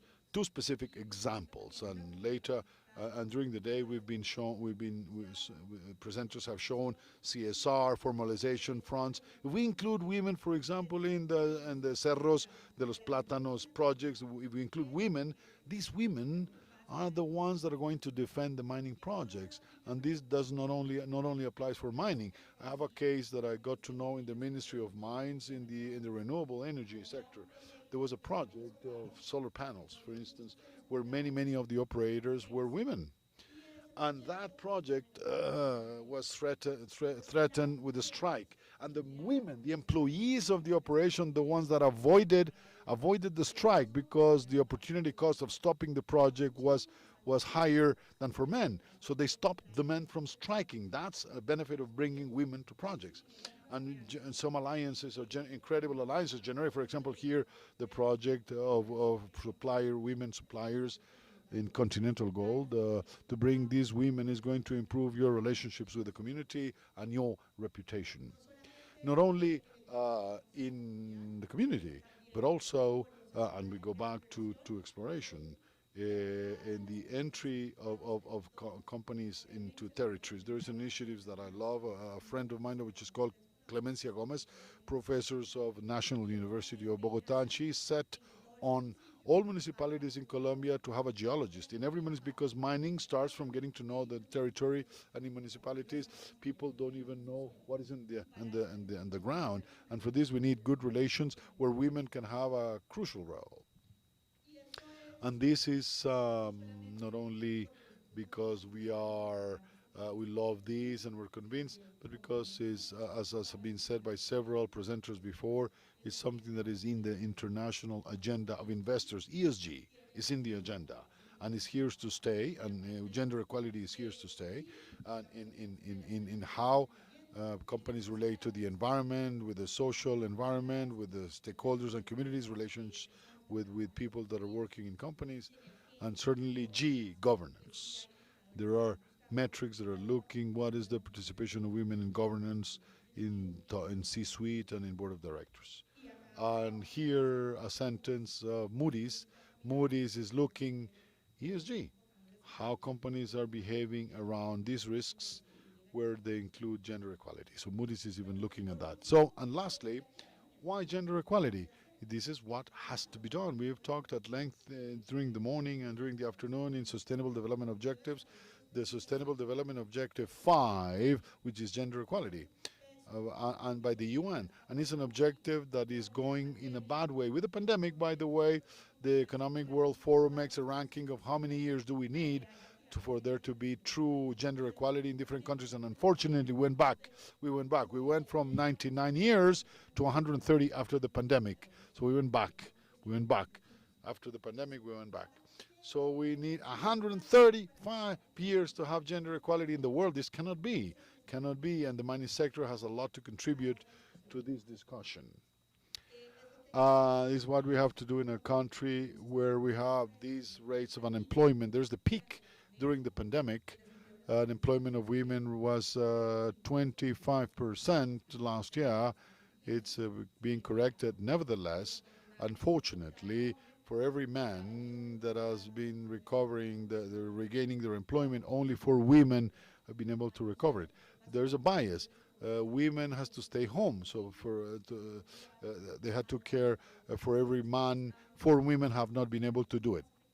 They've been highly affected by the pandemic. So all of these are inequalities that have to hurt, and we have to care. And in the mining industry, we have the tools to close these gaps. And lastly, is something that is not just about women. Gender equality is equality for men and women, for both. Equality so that men also have different roles, novel roles. They can go to their home to be with their children. And my friend David left, which has a baby, which was the example. So that my friend David could go home to be with his daughter and not only be the responsibility of the wife to do it, but a joint family responsibility. And in Colombia, incredible things have happened this year, for example. That there is in Colombia paternity license for men in Colombia. Now it's 2 weeks, but it can increase. It's a beginning, and it's going to help the quality of life for men themselves to have more closer contact with their children. This is going to make them it's going to turn us into a better society. So I hope that you have liked the message that gender equality as an opportunity for mining exploration, for mining, because it's a good business for you, because it's going to help you to have a better relationship with your communities, and because it's what we have to do. Thank you very much.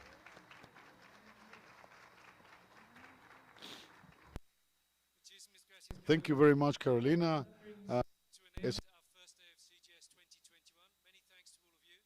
For participating. I'd like you to join me in thanking all our speakers today before we all dive downstairs for the cocktail sponsored by Calder and Minerals. Thank you very much, everybody.